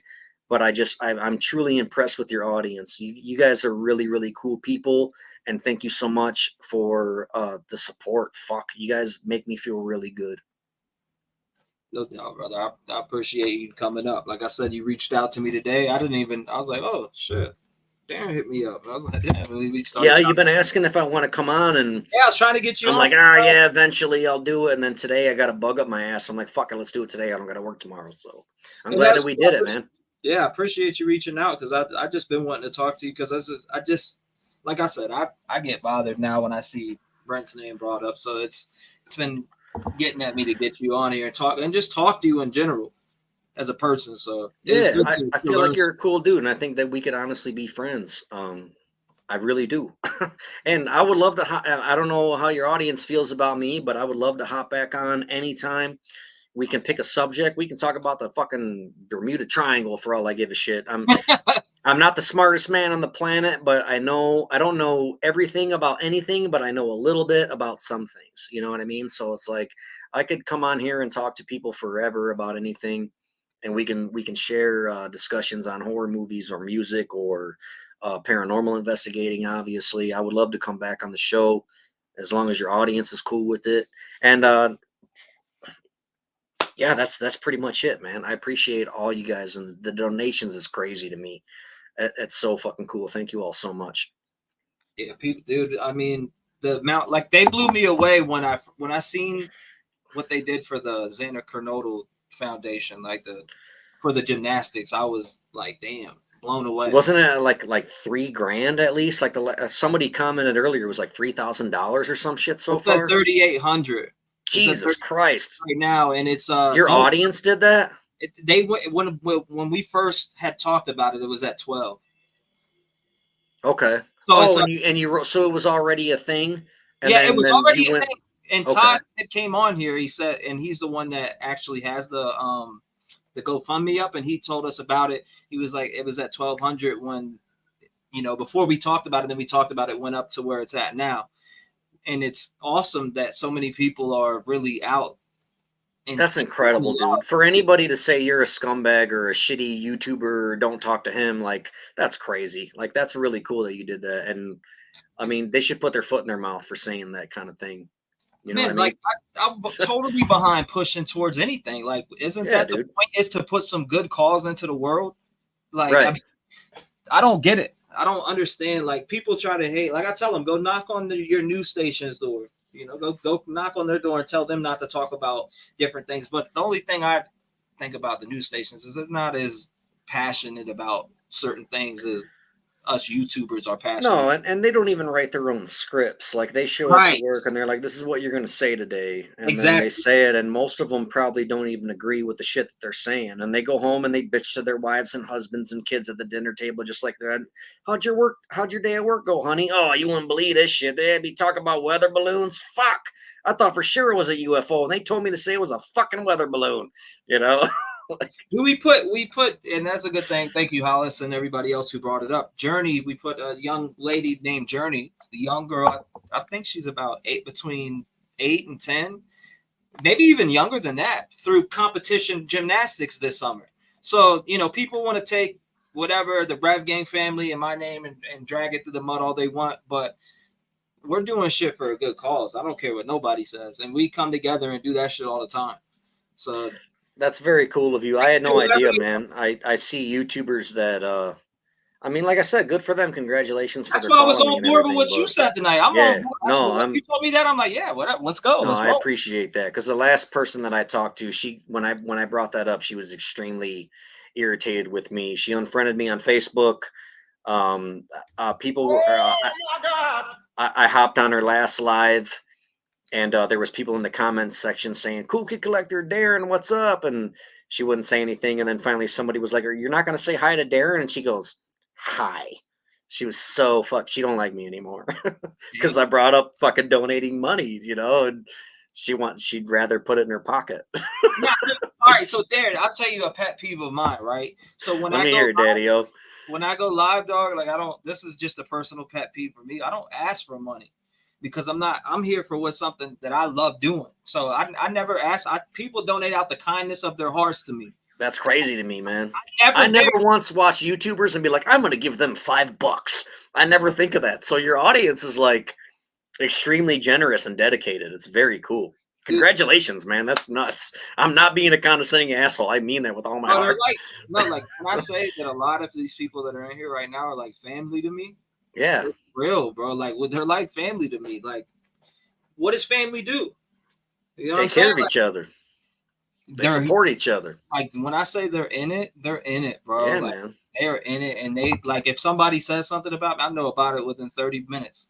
Right. Like, they'll tell me like right away. I know mostly everything that's said about me. Even people that are talking to others, there's other people that I'm like, what are y'all? You giving me this information? I didn't need to know that. I try to tell people, please don't tell me the negative shit because I want to focus on the positive shit. Like I'm not out to beef with YouTubers. I'm not out to beef with this, that, and the third. I just want to focus on what I'm passionate about. Well, outside looking in, to me, it seems like you're past that. Like you don't need to beef with them. I think like notice how the people who have talked shit to me about you have very many less subscribers than you do. So I think it is a little bit of jealousy and like, fuck that guy.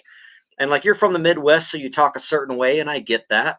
And you know, like I'm from Virginia, for people to call us, well, I know I saw that on your Facebook, but for people to say, like, I've been called arrogant and a loudmouth. And if you're going to be an entertainer, correct me if I'm wrong, but I believe you're an entertainer. You have a YouTube channel, you entertain people. If you're going to be an entertainer, first of all, you're a musician, you're a rapper, right? And a YouTuber. So it's like you have to have some kind of an ego, because if you don't, you're going to be boring as fuck. Nobody wants to watch the guy that says, yeah, so anyway, I talked to this girl on YouTube and she said, and then when the police showed up and they cut up, you know, like nobody wants to hear that shit. You got to be a loudmouth. You got to have confidence. Bing bang. There's a difference between arrogance and confidence, and some people can do it and some people can't. You know, and so like I said, man, several times, congratulations to you. I'm fucking happy for you. It's cool. I wish I had half your fucking subscribers. That's amazing. That's fucking cool as shit. That's fucking rad, dude. I'll be the type like this, Darin. This is what I'll be like, man. I'm doing this and this. I'll be like, well, let's all pitch in. I'm like, damn. People are just, I don't know, man. Like the people that are around me, I've never felt this loved before. I'll just put it that way, and I'm gonna just shorten it with that. I've never felt this loved in my life, and I'm gonna put it. You know what we should do, dude? Hurt. I grew up through hurt and pain, bro. Nothing but hurt and pain. No, like finally in my life, there's some love, which I've never seen. I didn't even know what the word love means. I mean, I really do, but I know what you're saying. To feel it, you know what I'm saying? Like from people that I don't even know, that I think that are my family. Like that's how I feel about these people. They're my family. If they ask I would too. I would be there in 2 seconds to give whatever. You know what I mean? That's how I feel with my audience. They're not my audience. They're my fucking family. I seen your bio and you were saying how like you grew up in the streets and shit, and your mom, you're like your dad was always gone. Your mom, you know, did this and that, and I feel like different circumstances, but I feel like you and I have been chewed up and spit out like a sick piece of bubble gum, like by life, you know, and we're just trying to fucking make it day to day. And it's cool that you found this niche, like this fucking awesome way to, as an outlet, and you have this fucking audience. It's amazing that they support you so much. Like that's gotta fucking help you through the day a little bit. I'm sure the depression, anxiety is still there. Absolutely. But like big shout out to your audience for like helping you through that. That's fucking amazing. It's very impressive. That's very cool. The way and I'm jealous too, but I'm not going to be an asshole about it and talk shit about it. No, man. You know what we should do, man? We should you and I should obviously collab more. I definitely want to make a song with you, but like we should go live more and talk more, and we should set up like this idea just hit me, you know, but like I think that we should set up like this thing where we rent out Waverly Hills, because that's one of your big go-to things, right? I've been there 3 times. So let's set up, we'll pick a date. So it'd be you and I, and we could pick 8 people from your audience, and we could fucking take your crew down and to fucking Waverly Hills. So it'd be me, you, 8 other people, right? I'll take 4, you take 4, and we'll separate into groups. And then after like an hour, like the 4 will go to you, then the 4 will go to me, and we'll mix match, and then we'll fucking separate floors and bounce around. We'll have the whole place for 8 hours. And then there will be events where like all of us go together, just me and you go together. We'll have the whole place for 8 hours. The only thing is like we got to raise the $1,000 because it costs $1,000 to rent. You know what I mean? But like it'd be cool to like do some kind of And if we raise more than that, dude, Waverly Hills takes donations too, man, because that's a nonprofit organization. So, like, I think it would be cool if we could could you imagine me and you go down to Waverly Hills in Louisville and fucking taking 8 of your subscribers and like some kind of contest or some shit? I told you backstage, remember, I was like, man, I've been planning this for a while. And Let's go. I talk about it down. They'll tell you because I always talk about it. I'm excited to do it. I know every inch of that place. I'm the fucking guy. If you want to go there, I'm the man. I know everything about that joint. When you I would love to do it with your audience. That'd be cool. We'll go live the whole fucking time, man. It'll be amazing. When you brought it was just an idea I had, you know what I mean? But I loved it. I was like, man, damn, dude, like Waverly Hills. I've been wanting to go there for it's cool. Years fucking of. All right, but I'm gonna get out of here, man. We're at 3 hours. I'm gonna hang out and fucking finish my fucking. I got 5 beers left. I'm gonna listen to some music and hang out and go to bed. In the next couple hours. But text me if you want after this. I'm definitely down to talk to you. I'm gonna get off the internet, man, so I can just kick it and listen to some music and stuff. But again, I appreciate you. I appreciate your audience. You guys are fucking overwhelming me with how fucking welcoming you guys are. I appreciate you so much. Thank you, Dan. I appreciate you coming up and being open to talk about anything. You're like, just shoot it at me. Yeah, dude. Because you told me beforehand, you're like, you know what, I just don't want to be connected with this. And I was like, I respect that 100%. So we'll stay away from that. Yeah, but fucking you right. You're like, man, I'll fucking answer this. I was like, all right, go ahead. I got nothing to be afraid of, Daddy-o.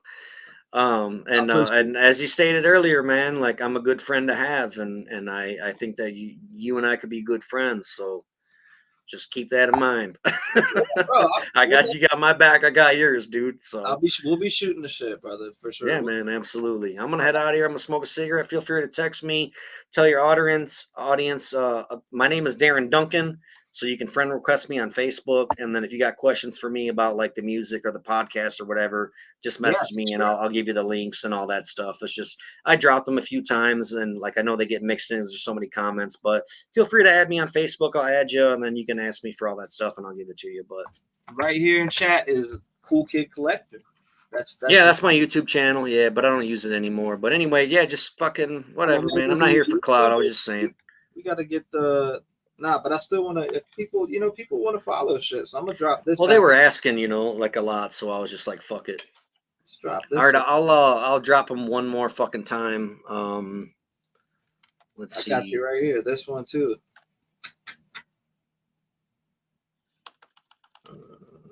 All right, there it is, right there.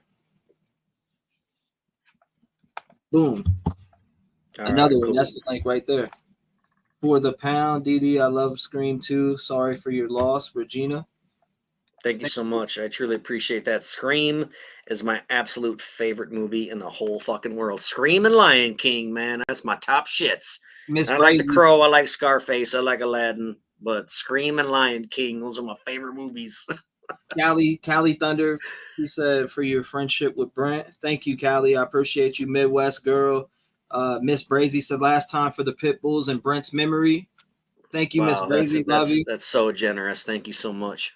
Jamie says when life throws you to the wolves, make friends, then come back leading the pack. Rep fam strong. Thank you, Jamie. I appreciate you. Everybody. I mean, so many people showing love. I mean, yeah, like I said, my man said, let's put it towards a charity. Let's do this. I said, whatever you want to do, I'm with it. I taught, and this is what he chose. So shout out to Darin for being, hitting me up to come on, because I've hit him up a couple times. It's like, yo, come on, you want to come on? And I didn't get an answer back, but it dawned on him, and he hit me up, and look how it ended up. And that's things happen for a reason. So shout out to Darin for coming through and telling us about Brent, and not only just doing that, but being a human and connecting and having conversation also.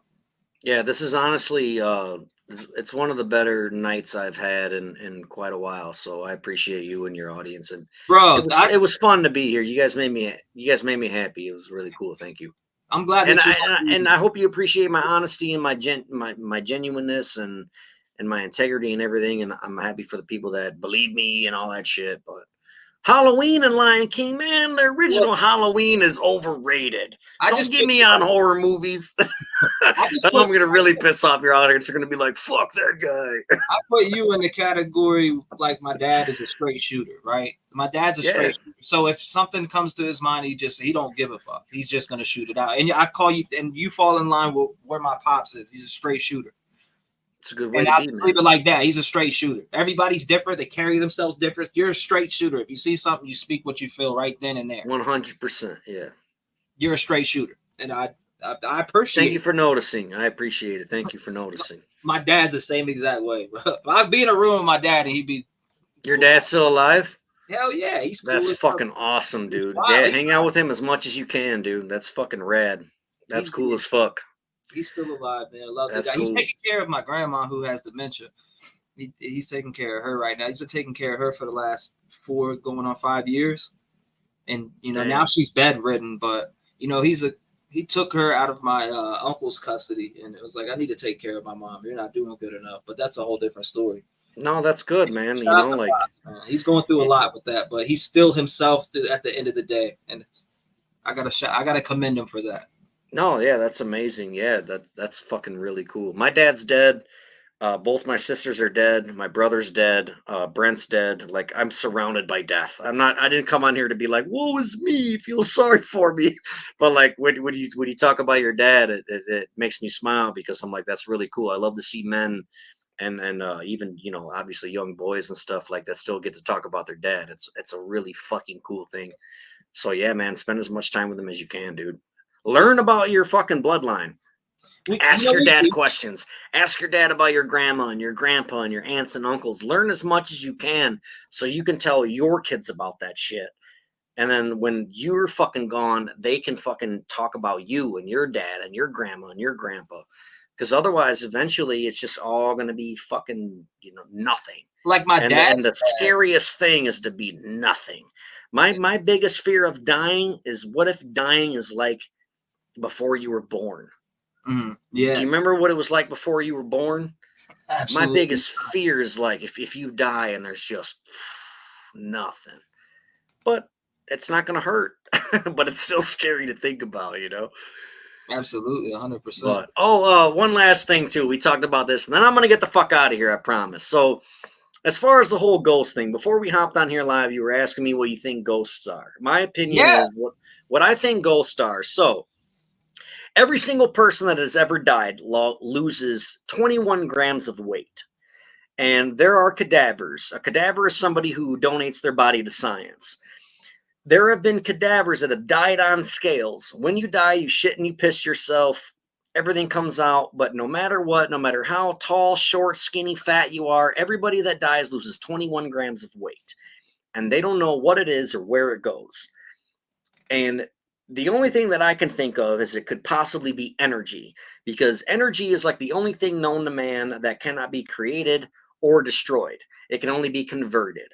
And an example is like sunlight is energy. When it passes through your fucking windshield, it converts into heat. Then you open up your car door and then it converts into like fucking carbon dioxide or some shit.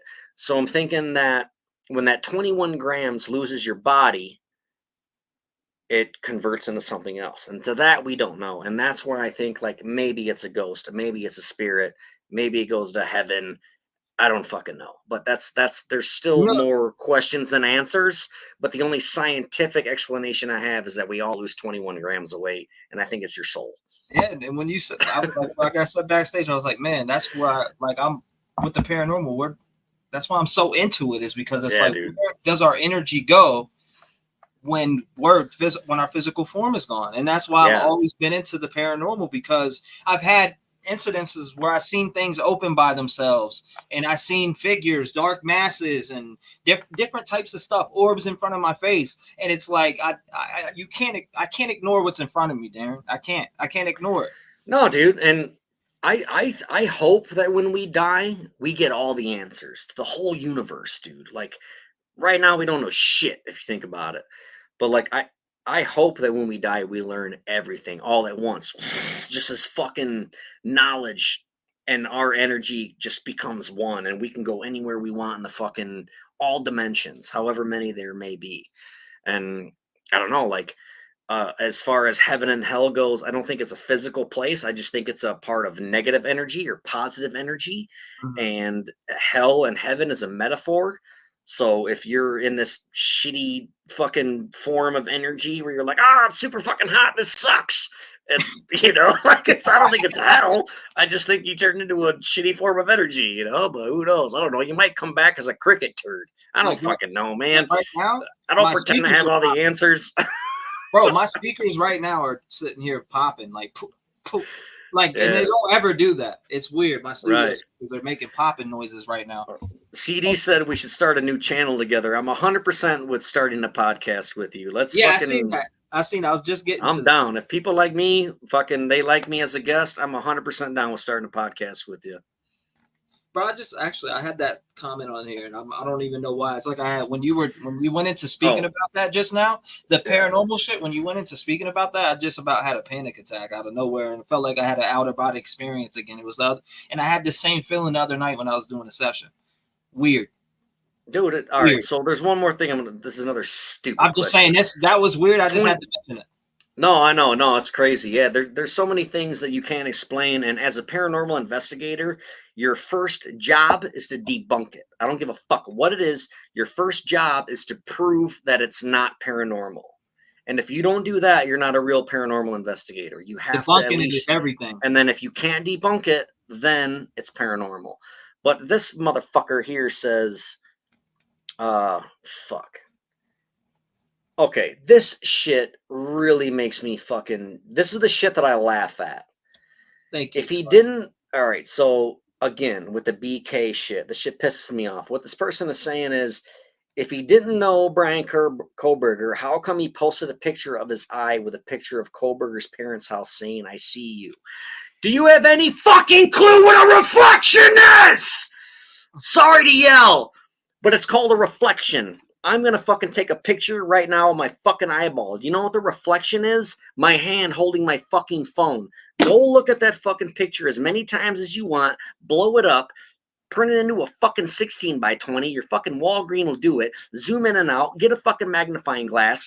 If anybody on the fucking planet takes a camera, cell phone, anything, and they want to take a picture of their own fucking eyeball, what's going to be in it is a reflection. And I guarantee it's going to be your fucking hand holding the device that took the photo. There isn't a fucking goddamn reflection of Koberger's parents' house saying, I see you. You're a fucking idiot if you believe that. Fuck you. You're fucking stupid. Koberger's parents lived in fucking Pennsylvania. The murders happened in fucking Idaho. Brent lived in Pullman, Washington. What the fuck are you even talking about? You're a retard. Shut the fuck up. Oh my God.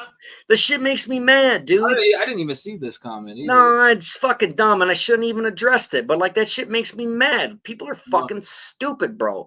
And like, all right, so like, my mom fucking, when Brent died, my mom made a fucking, she made me 2 Christmas tree ornaments. She bought like a hollow fucking clear Christmas tree ornament. She stuck a picture of me and Brent in it. She put some lights in it. Really fucking nice thing of her to do. And I hung it on my Christmas tree, and I took a fucking picture of it, man. And people were taking that shit and putting it on Reddit and TikTok and shit, saying that the reflection was of the murder house and shit. Like, the only thing that would be in the reflection of that fucking Christmas tree ornament would be me holding a cell phone and possibly my fucking living room.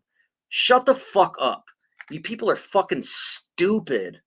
Fuck. Sorry for yelling and getting mad, but that's why I wanted to get off, because we're 3 hours in, and I'm just I'm starting to get fucking pissed. That's probably a troll. I can't find that comment. Her name was fucking Helen McIntosh. I cannot find that comment. Helen McIntosh. Helen McIntosh said that shit. Fuck you, man. What a stupid thing to ask. Jesus Christ, reflection. Shut the fuck up. Helen needs to be banned. I don't even know. I'm trying to find. That was a stupid fucking question, man. Like, but she's not the first person to say that. Like, I've seen it in the comments, and it's because of jerk offs. Like, whatever. I know you guys like JLR, but his audience is not that. I've seen comments on his videos where people are like, "Oh, what's with the reflection?" It's like, do you not know what a fucking reflection is? Jesus Christ. How the fuck is somebody going to take a picture of their fucking eyeball and fucking expect her to be like, shut the fuck up? It's so stupid. And then there was another person, Dash the Distraught. When she first came out, she talked a bunch of shit about me, and then her and I connected, and I'm like, hey, listen, I'm really not a bad guy. I'm really actually fucking nice, and I'll talk to you. Ask me anything you want. And she asked me shit. Now we're buddies now, and she retracted all of her shit. She took all of her YouTube videos down that talked shit about me and Brent, and now she's fighting the good fight. About that, actually. I heard you talking. Yeah. So fucking, but one of my Facebook profiles back in the day was a picture of an eyeball, and it was the picture of. I'll take my camera off. Of oh fuck, you can't see it, but the Blair Witch Project poster in the back. Yeah, Blair Witch Project. Anybody can go. Anybody can go ahead and fucking look up the movie poster for the Blair Witch Project. It's one of my favorite movies of all time. Why did people? So many haters hated that movie, and I watched it over and over. Oh, dude, it's fucking amazing because when it came out, it was fucking. It was creepy. It was punk rock guerrilla advertisement. Everybody thought it was real. Everybody thought that movie was fucking real. Again, because it looked real, bro. It's like, you know, well, what I mean? The way they advertised it for 2 years before the movie even fucking came out.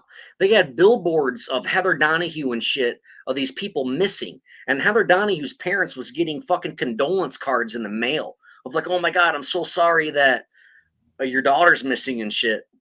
And it was all bullshit. It was a fucking movie.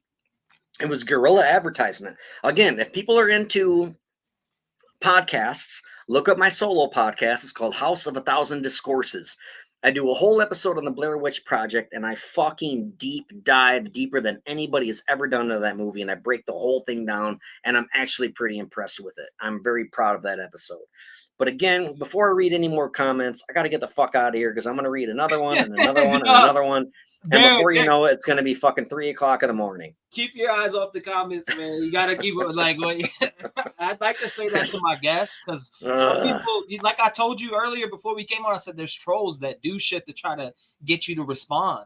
No, I know. And like I said, I want to address them. I'm not afraid, but yeah. No, I know you're not afraid. I just skip over the bullshit. Well, the people that'll try to get at you, though, this is a common thing. It doesn't matter where you're at. You could be on YouTube, wherever. If they can comment, there's going to be a troll that'll get in there to pick at the deepest string in your heart that fucks with you to get a reaction. Yeah. You know what I'm saying? That's a really good point. They want to pull those strings to see you, motherfucker. I don't care. You know what I mean? That's what they want. They want you angry. They want you boiled. They want you pissed. But because then they can take that clip and they can take that clip of me yelling and tell somebody to go fuck themselves, and then that's what I'm saying. People they can clip it down and put it on their YouTube video and be like, "This guy's a maniac." Bro, people want to get it, but this is the thing though, like.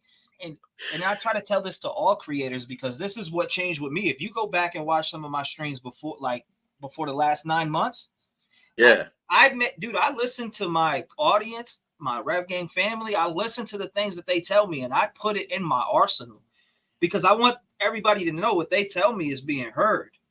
Like things that I've calmed down on. Just there's a bunch of different things that I calmed down on and it honestly resonated and it works.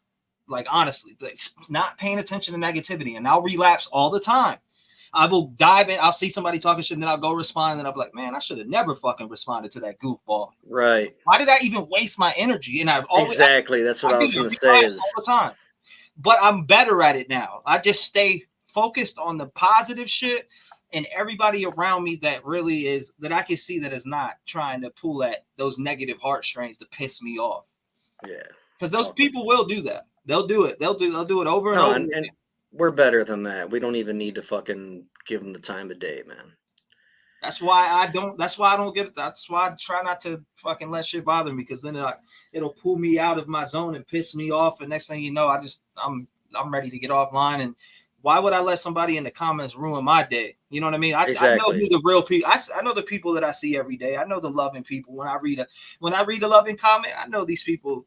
I see them. I'm familiar with so many different people in here right now that it's hundreds of people. And I have that memory. Like when they call in, I'm like, hey, what's up, Sal? Or hey, like I know their voice when they call in. That's how familiar I am with my audience.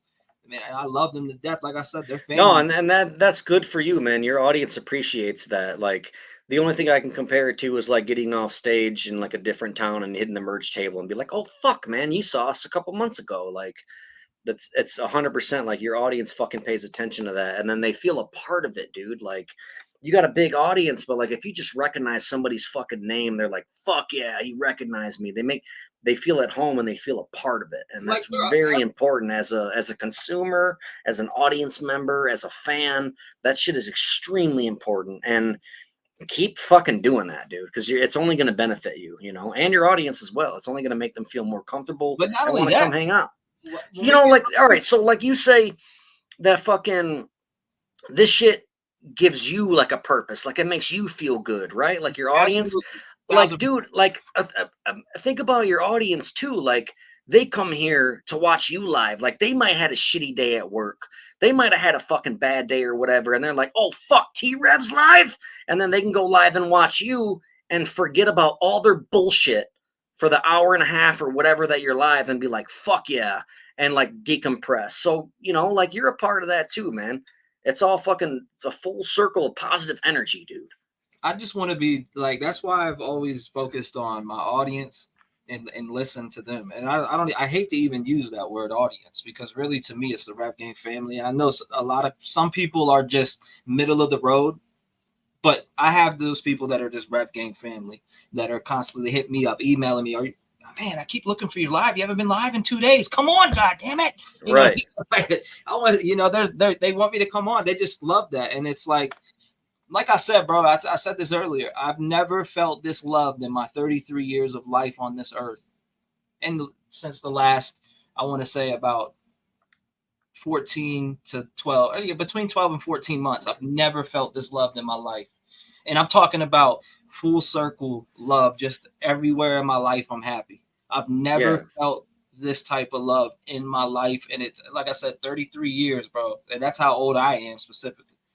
But it's just 33 years, bro. I've never felt this love. Never, ever, ever. One time in my life. And it's always been an uphill battle, and there still will be. But I'm able to do things so flawlessly because I deal with depression, but it's easier to deal with when you have this type of support system. It's easier to deal with. It has nothing to do with dollars. It has nothing to do with anything that I can get. It has something to do with the people that check on me every day and love me for me, and I give them the same back. Like when I get off with you, Dunkin, I'll go in Discord and you guys, right? You want to watch the new season of Ghost Adventures, or you guys want to watch, See No Evil? So that's cool. That's a community right there. I'll go through funk sometimes where I'm in a depression, and when I get off, I'm either on here working on a documentary or something and editing videos, which I'm constantly doing. I don't need the gang bang, a slang king. I just need the Rev gang to maintain to keep from going insane. All right, I got to get the fuck out of here, man. No doubt, brother. Hey, look, we can go all night, and we'll get on. We'll get on again. We'll get on again. Yeah, I love you, brother, man. Thank you for having me on, dude. And text me if you want, but I got to go piss. I got to go smoke a cigarette. Fucking 3.5 hours. I got to get the fuck out of here. I appreciate all you so much. Do you think? But I'm out, man. I got to get the fuck out of here, dude. Because if I don't shut up now, I'm gonna be up here till 6 a.m, dude. And it's all right. It's cool. There's, like I said, there's been nights where I was up here 18 hours. You know what I mean? Yeah. Oh, I bet. That's crazy. Seriously, 18 hours. Fell asleep on this bit. That's how insane. much I love it here. You know Hell yeah. I love you guys. Thank you so much. I'll talk to y'all later. Thank you, Darin. I'll talk to you later, bro. God bless. Peace out. Coming up. Thank you all. Shout out to you. Shout out to Darin.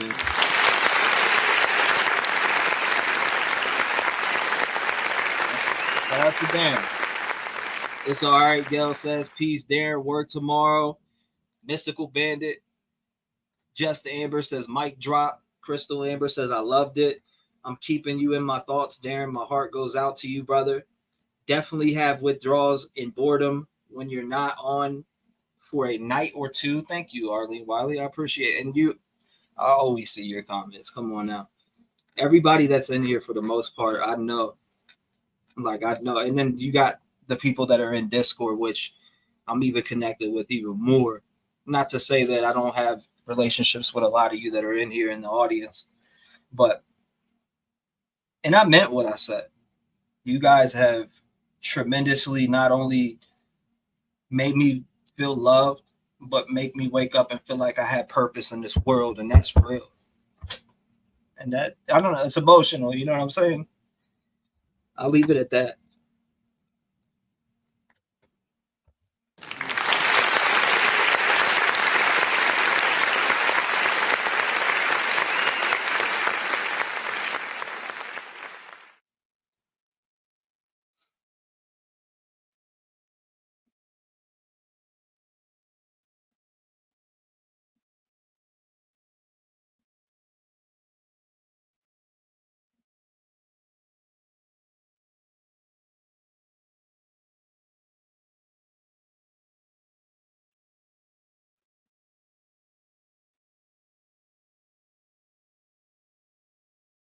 Thank you guys.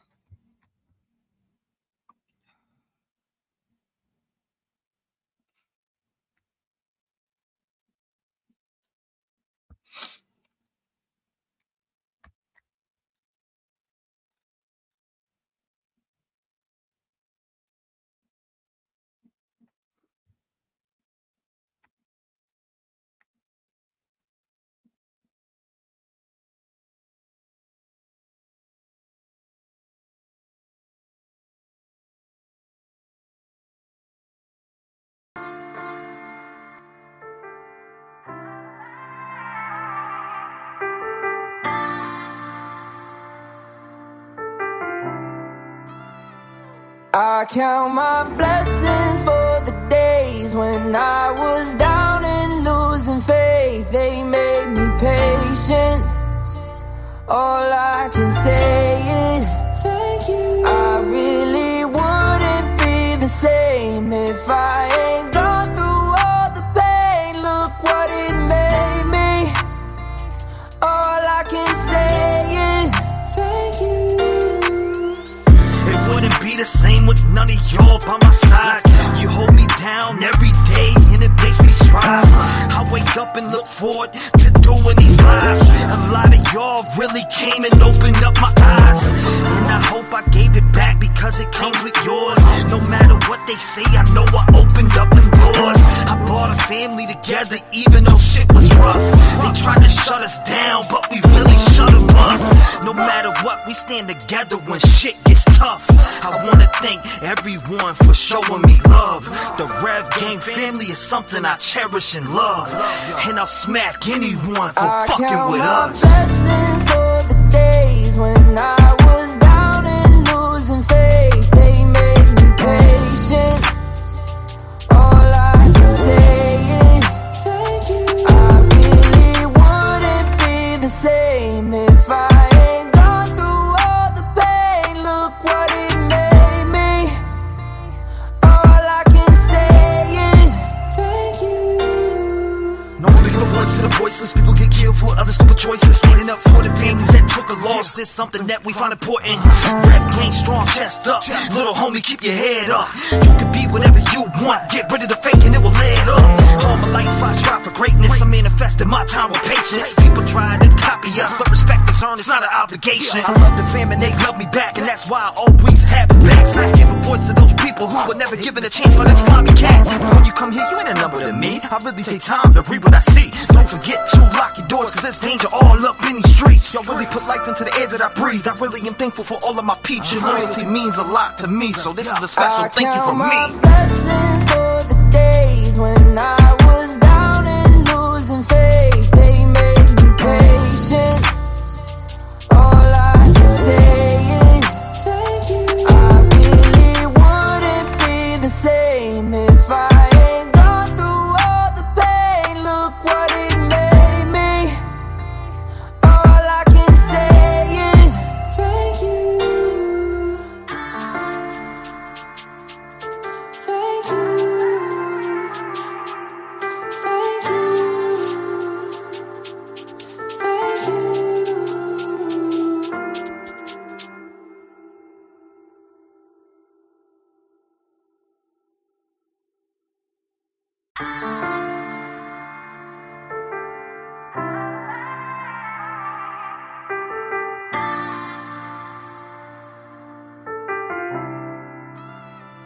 I count my blessings for the days when I was down and losing faith. They made me patient.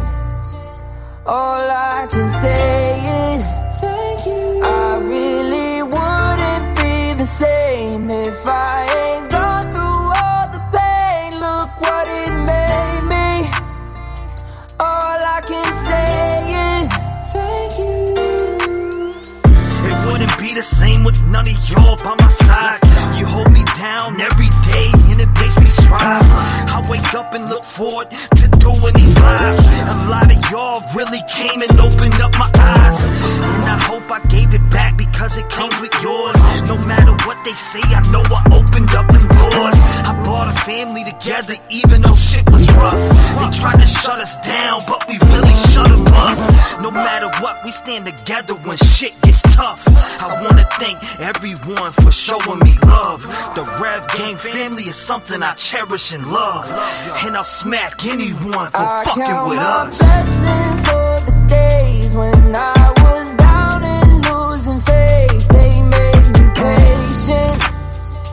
All I can say is thank you. I really wouldn't be the same if I ain't gone through all the pain. Look what it made me. All I can say is thank you. No one making a voice to the voiceless. People get killed for other stupid choices. Standing up for the families that took a loss is something that we find important. Rap gang strong, chest up. Little homie, keep your head up. You can be whatever you want. Get rid of the fake and it will let up. All my life I strive for greatness. I manifested my time with patience. People try to copy us, but respect is earned. It's not an obligation. I love the fam and they love me back, and that's why I always have the backs. I give a voice to those people who were never given a chance for them slimy cats. When you come here, you ain't a number to me. I really take time to read what I see. Don't forget to lock your doors, cause there's danger all up in these streets. Y'all really put life into the air that I breathe. I really am thankful for all of my peeps. Your loyalty means a lot to me, so this is a special thank you from me. Blessings for the days when I was down and losing faith. They made me patient. All I can say is thank you. I really wouldn't be the same if I ain't gone through all the pain. Look what it made me. All I can say is thank you. Thank you. Thank you. Thank you.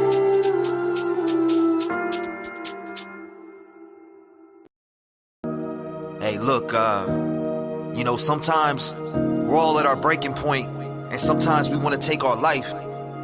You know what I mean? Like, I was at that stage this summer, and I happened to find Upchurch's music, and it lifted me through my dark stage and what I was going through in my mind. If I can find peace, you can. And I'm making this song for you. Yeah, you. The one going through it, the one struggling, the one feeling like this is the last day, the last piece of air that you're gonna take into your lungs. This is for y'all, man. I love you. I have a lot I need to say to you. I don't know what's in my mind, but is it really the truth? I be going crazy like I'm trapped in a prison. I'm about to take pills. Now I'm looking like a fool. Every day I wake up, I'm sitting here depressed. Nobody wants to listen. I got a lot on my chest. All these thoughts that are running through my head won't get out my mind. Now I'm laying here in bed. I'm about to lose control. Yeah, this is taking a toll on my body. I feel lonely in my mind like nobody can find me. Now I'm lost in a maze, heart full of pain. Every single day I become more afraid. I look at myself and I hate what's displayed. I wish I could rearrange the thoughts in my brain. I'ma be a voice for everybody struggling, going through life, wishing that they were never made. I'm sitting here talking to you, would you please listen? My mind isn't capable, the walls are like a prison. I feel like everything is falling, nobody gets it. And when I talk to God, I just don't think He listens. Where were you when I was looking up to you for help? Where's my mom? The drugs got her stuck in a cell. But I can't help but feel like I'm the one that fails. Is this what it feels like when you burn in hell? Everything feels like a knife in the heart. No, why does every thought I had gotta be so dark? Everyone around me always tells me that I'm smart, but then I take a look in the mirror and the past always sparks. marks, man. I spill my heart when it comes to making music. Put my but all my life, everything's been so abusive. And I can't get away from it. That's why I'm always losing. Every decision that I make always shows it's proven. I don't really know, but I'm going with the flow. Every day I wake, I just keep my eyes closed, cause I can't go through this anymore. The pain in my heart drives me to the flow when I'm losing it. I don't know what to do with this. Everything is so ludicrous. I feel it when it moves within. The walls are closing on me and I really wanna change, cause every day I wake I'm going through this fucking pain. My body feels numb, that's when the thoughts enter my brain. I just wanna shut them off and let the picture paint. Look, I'm getting sick of it. Every day gets ignorant. I move one step, but then it's like I went and pitched a tent. No, I'm stuck in the mud and I can't move a bit. Every day is misery, but I'ma speak to my kid. I need to talk to y'all. Daddy loves you. I know that I ain't been the best. I love you. I feel like I failed, so now I wanna lay and rest. I gotta go. Maybe I need help, but now I'm thinking death. I gotta die. Nobody loves you till you're hanging up by your neck. Why do we have to die to be the best? Why can't God call us back or even answer texts? Please answer me. I spent many nights on my knees praying that Jesus would come take us to the light so we can go and rest. Look, man, if you ever think you're gonna kill yourself and you feel like you're falling down, don't ever hesitate to reach out to get help, because you can be that person. I was that person, and if I can do it, you can. I love y'all, man. Rap gang. Always revved up, I'm never turning down. I smoke a blunt to the face to calm my nerves down. I'm reaching up, got my head right above the clouds. I can feel the calm before the storm, there is no tapping now. I'm always revved up, I'm never turning down.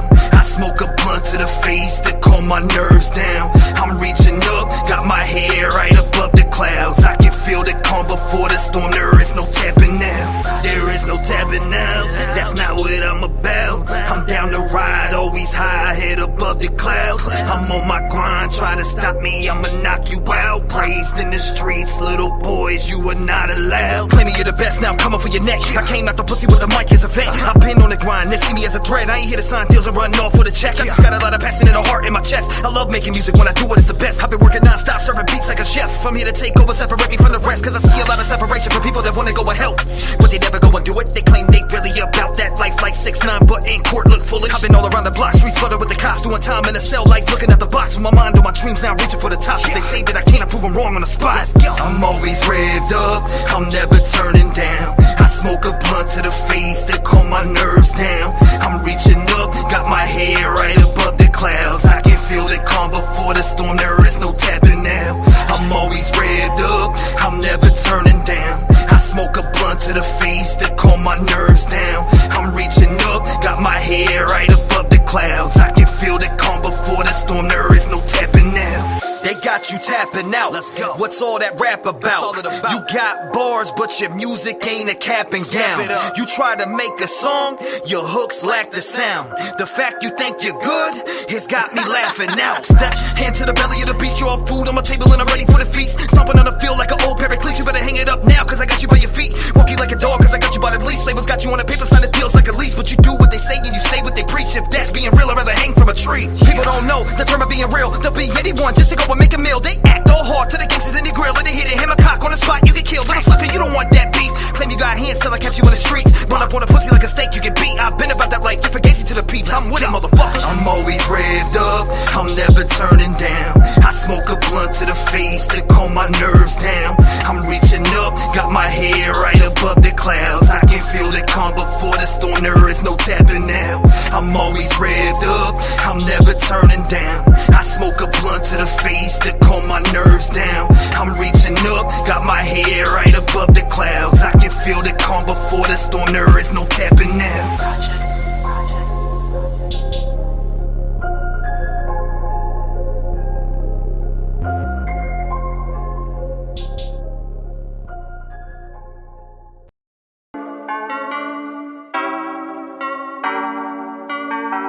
I am ready to compete if you really want to see. You claim you make music, but you're always into beef. That used to be me, now I'm changing up the speeds. Cause I'm here to stay forever and create my own scene. I am ready to compete if you really want to see. You claim you make music, but you're always into beef. That used to be me, now I'm changing up the speeds. Cause I'm here to stay forever and create my own scene.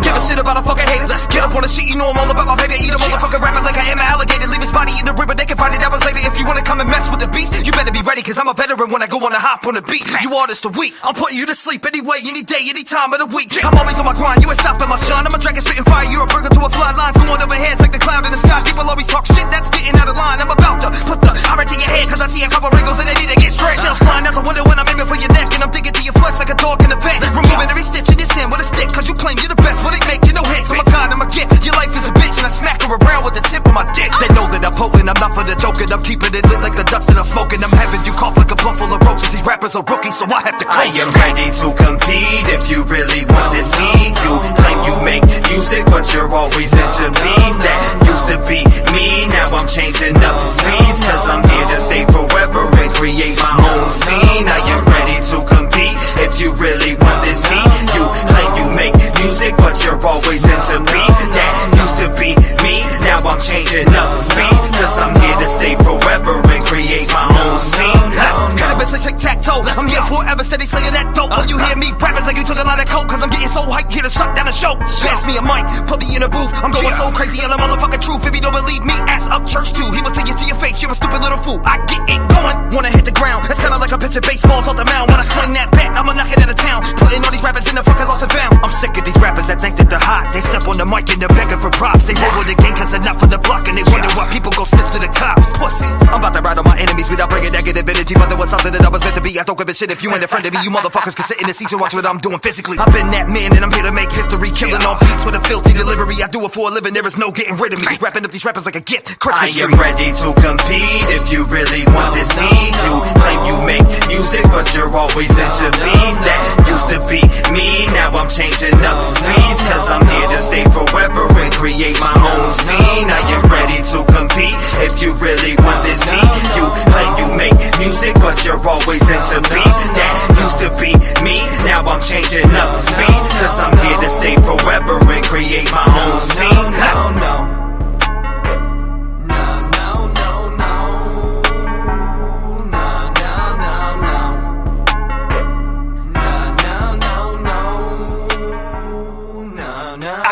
No.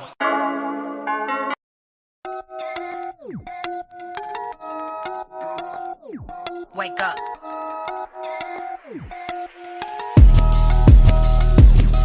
Yo, if I want it, I'ma get it. Nothing stopping me from ballin'. Hit the block and I'ma spin it. Hit the gas and I'll be on it. They gon' label me regardless. They gon' label me a target. Been that bitch from round the way, so they gon' fuck with me regardless. If I want it, I'ma get it. Nothing stopping me from ballin'. Hit the block and I'ma spin it. Hit the gas and I'll be on it. They gon' label me regardless. They gon' label me a target. Been that bitch from round the way, so they gon' fuck with me.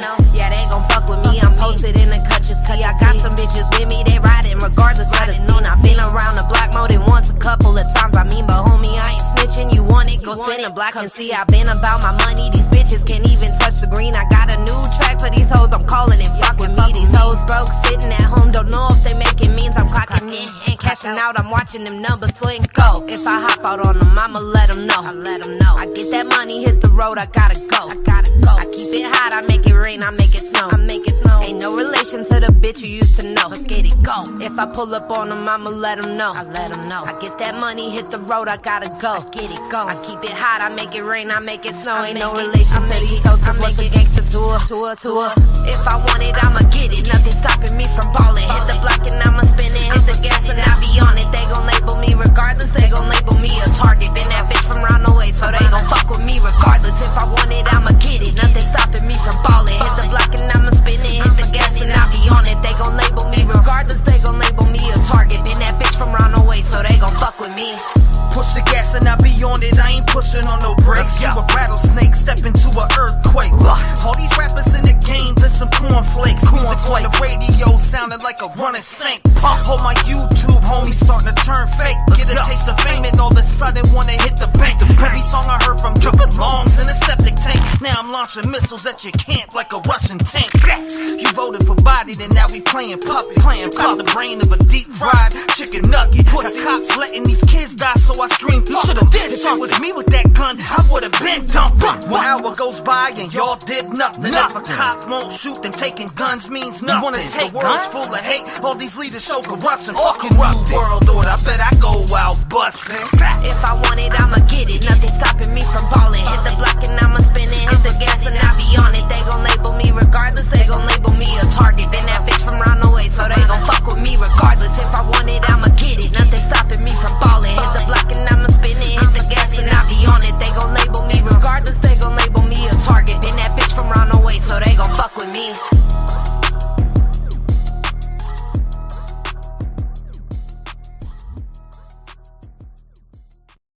We them boys, what is up?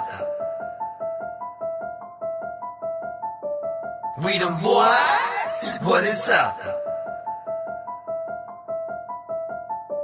We them boys, what is up? What is up? Rap gang, use crews, riding tough. Keep it lit up in the spit, smoking blunts. Pop shit, catch a bullet when I pull it out the trunk. Got the game riding deep like my name was Donald Trump. Keep the party on fire, raise the roof on these chumps.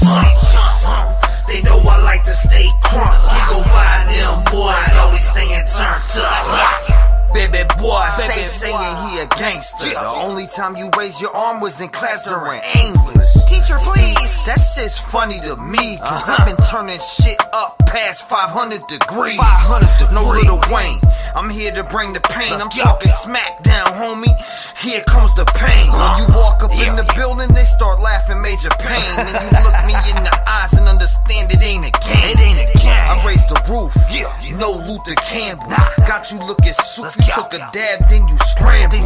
Looking like a quarterback, but always getting fucking sacked. Weed looking like horse shit when you brought it out the bag. I heard your best friend played with Reggie Miller. Well, I got LeBron James. Come and see me for the killer. We them boys turning up, going crazy like gorillas. Yo, come getting crazy, cause them boys will fucking kill you. They will kill you. We them boys, what is up? What is up? Rap gang, use crews, riding tough. Keep it lit up in the spit, smoking blunts. Pop shit, catch a bullet when I pull it out the trunk. Got the game riding deep like my name was Donald Trump. Keep the party on fire, raise the roof on these chumps. They know I like to stay crunk. We go by them boys, always staying turned up.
I'm dripping, falsy. Yo, motherfucker, I'm dripping, falsy, flexing. I be flossing, no bitch like me when I walk in. Ho step back while a real bitch talking. Walk that talk, J's on J walking. Moonwalk, J-walk, freak falling. Big check, little check, we ballin'. Sit back, bout to go off, I'm maulin'.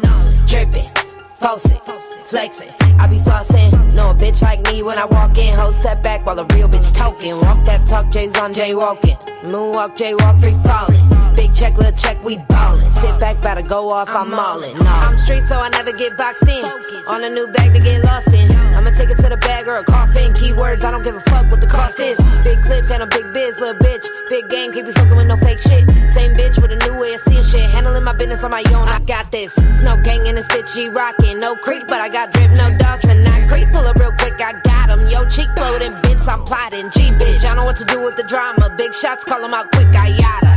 Bitches don't know what to do with me, I mean, I ain't letting bitches through to me, I mean, what could bitches really do to me? If you bad, you gon' really have to prove to me, cause new friends just way too new to me. I don't trust nobody, don't trust in me, it's just me, my headphones and the beat. If you peep, we move so gracefully, don't give a fuck what these hoes gotta say, cause G, if they was about that, would've been said to me. Till I'm dripping, faucet, flexing, I be flossing. Know a bitch like me when I walk in, hoe step back while a real bitch talking. Walk that talk, J's on J walking, moonwalk, J walk, free falling. Big check, little check, we ballin'. Sit back, gotta go off, I'm allin'. Drippin', faucet, flexing, I be flossing. Know a bitch like me when I walk in, hoe step back while a real bitch talking. Walk that talk, J's on J walking, moonwalk, J walk, free falling. Big check, little check, we ballin'. Sit back, gotta go off, I'm allin'. Hit the club with some more money, finna hit the block and come back with some more money. Got some bitches hanging out back that'll roll for me. Hoes funny, what you know about that on the low money?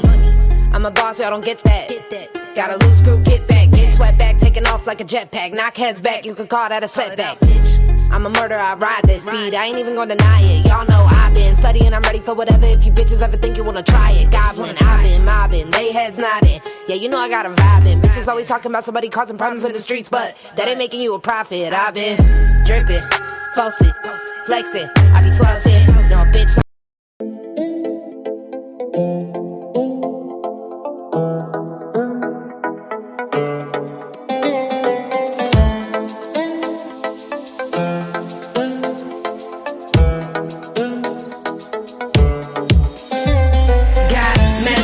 Figure that out, but I'm back now. I ain't never gonna back down. I don't back out, feeling like I'm all that now. Bunch of lost friends, don't know where the fuck they at now. Turn my back once, I don't ever turn my back now. I'm on cloud 9, I don't plan on coming back down. I'ma push, work, move, get it. I'll be going till I fall or pass out. Come on. I get to work until I fall or pass out. I've been putting in work, no time to stop. Now been climbing from the bottom and I'm reaching for the top. Non-stop on these mics, I've been frail to the spot. I've been keeping it jumping, you pull those at the flow. You never really made it, nickname Tony Romo. Back up, cut, move out the pocket. When I start to make a move, I'm leaving dust like a rocket. They know I'm quick to make a move. Got them all in the groove. Everybody dances when I'm playing the tune. Baby hits the stage, she's shaking the whole room. Turn it up to the left, to the right, make them jump. Show love, take the hate outside. No muss, no bueno, it's bad for your health. No luck, if you fake to my face, then it means you a chump. Fake friends, I keep them close like a snack for a lunch. If you mess with my baby, bet I'm packing a punch. Take a sip of this juice if you really want some. Cause I'm sick of all these fakers trying to lash out of us. Messed up, had to figure that out, but I'm back now. I ain't never gonna back down. I don't back out, feeling like I'm all that now. Bunch of lost friends, don't know where the fuck they at now. Turn my back once, I don't ever turn my back now. I'm on cloud 9, I don't plan on coming back down. I'ma push, work, move, get it. I'll be going till I fall or pass out. Come on. Till I fall or pass out, I'ma kick it in the spot like it ain't hot in my town. I'm a boss, I'ma get it even when the sun's down. Bitches like on me before, I want them hoes to try now. Any bitch I ever did the wrong way was low down. Serving big bars, bitches rather keep it low cal. Ain't gon' mention all the names and all the bars I hold down. When it goes up, that's when all the bullshit goes down. I'ma keep working and moving, I'm never stopping. I've been going since a young and it's really no other option. I've been at this for a minute, a trapper, but I be rocking. All the bullshit been behind me, but that don't mean I forgot it. Go, get 'em up though, turn 'em up. Me and baby in the club, that they showing us mad love. Never banging for the album, I call it a slam dunk. Going up, and I'm showing these hoes what I'm made of. Look, I ain't gotta talk to them, gotta fuck with them. Game full of clone hoes, I'm instructing them, ducking them. If I can't duck, then I'm crushing them. Someone go and tell the rap game that I'm rushing. Got it messed up, had to figure that out, but I'm back now. I ain't never gonna back down. I don't back out, feeling like I'm all that now. Bunch of lost friends, don't know where the fuck they at now. Turn my back once, I don't ever turn my back now. I'm on cloud 9, I don't plan on coming back down. I'ma push, work, move, get it. I'll be going till I fall or pass out. Come on.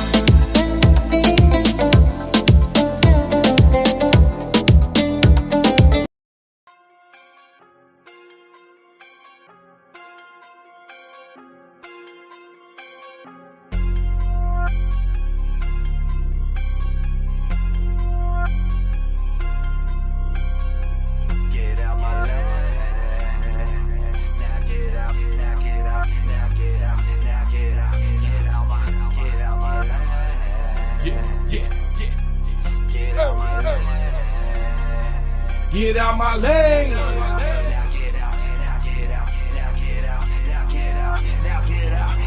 Better move. Get out my lane. We're sick of the rest, so get out of our lane, cause we're doing it big on Get out my lane. We're keeping it real when you people are spreading the hate all across the Get out my lane. Get out of my lane, cause we're bringing the pain on the mic and we coming with love. And this is the light, so get out of our lane, cause we're about to just come and explode.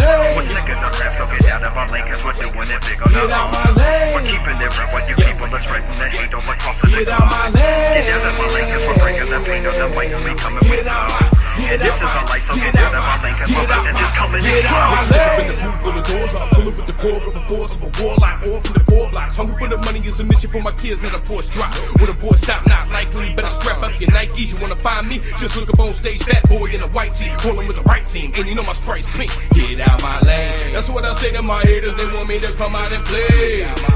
I ain't got time for the bullery. Bullets get bullied today, but must I say? I ain't got time for them doc signs. Get a whole pound of that sour lime. We smoke, you smoke, better move. Get out my lane. We're sick of the rest, so get out of our lane, cause we're doing it big on Get out my lane. We're keeping it real when you people are spreading the hate all across the Get out my lane. Get out of my lane, cause we're bringing the pain on the mic and we coming with love. And this is the light, so get out of our lane, cause we're about to just come and explode. We're sick of the rest, so get out of our lane, cause we're doing it big on Get out my lane. We're keeping it real when you people are spreading the hate all across the Get out my lane. Get out of my lane, cause we're bringing the pain on the mic and we coming with love. And this is the light, so get out of our lane, cause we're about to just come and explode. Back up, first when I get to rapping, I'm coming off the dome like I'm busting off a Mac 10. I got a lot of haters talking out their mouth, but they will never get down when it comes to the action. See, I'm about this, you ain't about it. But when I come, you know I'm running in your house quick. And every time I get on beat, you know I defeat anybody that be thinking that they coming and they out spit. Get out of my lane, cause this music is something you never could come in and stop. Get off of a block, cause we're running this and I'm climbing right up to the top. No matter what it takes, I'll be taking first place. Call me a great, I got a hungry looking face. I'ma eat your whole plate for even stepping in my lane. You should've known what it was, I ain't making no mistakes. Back to the rapping, I'm coming with passion. This music's a movement, I'm known for the trapping. I'm getting this whopping, I'm moving the fashion. There's no way you ever can stop when I'm slapping. I rap between beats like a Ashanti and action. The faces is jumping while y'all looking. Rap between beats like a Ashanti and action. The faces is jumping while y'all looking. Get out my lane. We're sick of the rest, so get out of our lane, cause we're doing it big on Get out my lane. We're keeping it real when you people are spreading the hate all across the Get out my lane. Get out of my lane, cause we're bringing the pain on the mic and we coming with love. And this is Oh, weird ass niggas, bro. Niggas be just talking just cause they got motherfucking lips. I swear for God, they ain't gonna be satisfied till I send one of my little niggas to slide up on their motherfucking ass. For real. If you talking about nothing, then dog, you know you weird for that. That's that type shit make motherfucker put money on your head for that. Nigga keep front like you want that smoke, nigga ain't prepared for that. You really weird for that. Dog, you weirdo. Nigga keep talking that gangster shit like he don't know that. Got a bunch of youngins when they coming, they ain't got no rap. Little nigga just came home, he don't even give a fuck if he go back. You just as good as dead, one shot to the head, that's right, no cap. Niggas be talking reckless, guess that man got a death wish. Don't make me second guess this, take your name off the guest list. Don't make me regret this, snatch your life like a necklace. Have your family mourning this morning, fuck up they breakfast. Cause oh hit my jack, ask me if I'm strapped. Yeah, I'm riding through the hood. Got that 40 on my lap. Got my shorty in the back. Talking about that Mac, yeah, I'm back them down like Pacquiao. Smoke them like a black and mild. Back around the corner, yeah, we on that nigga head. Only reason that he living, I don't want that nigga dead. Yeah, you heard what I said. Yeah, you heard what I said. Only reason that he living, I don't want that nigga dead. If you talking about nothing, then dog, you know you weird for that. That's that type shit make motherfucker put money on your head for that. Nigga keep front like you want that smoke, nigga ain't prepared for that. You really weird for that. Dog, you weirdo. Nigga was talking that shit last night in the club to one of his niggas. He ain't even know that nigga he was talking to was one of my hitters. He hit my line, I said it's fine, oh boy, sit back and listen. Don't make no moves, just play shit cool, just fall back, play your position. Everything got a time and a place, and I ain't trying to go back spending time in that place. Cause I bust a nigga face, I don't trust them niggas, ayy. They some sucker niggas, ayy. If they could, they would get me out the way. I don't know what else to say, but these niggas acting gay. If you Cause that 40 spin you around, dog.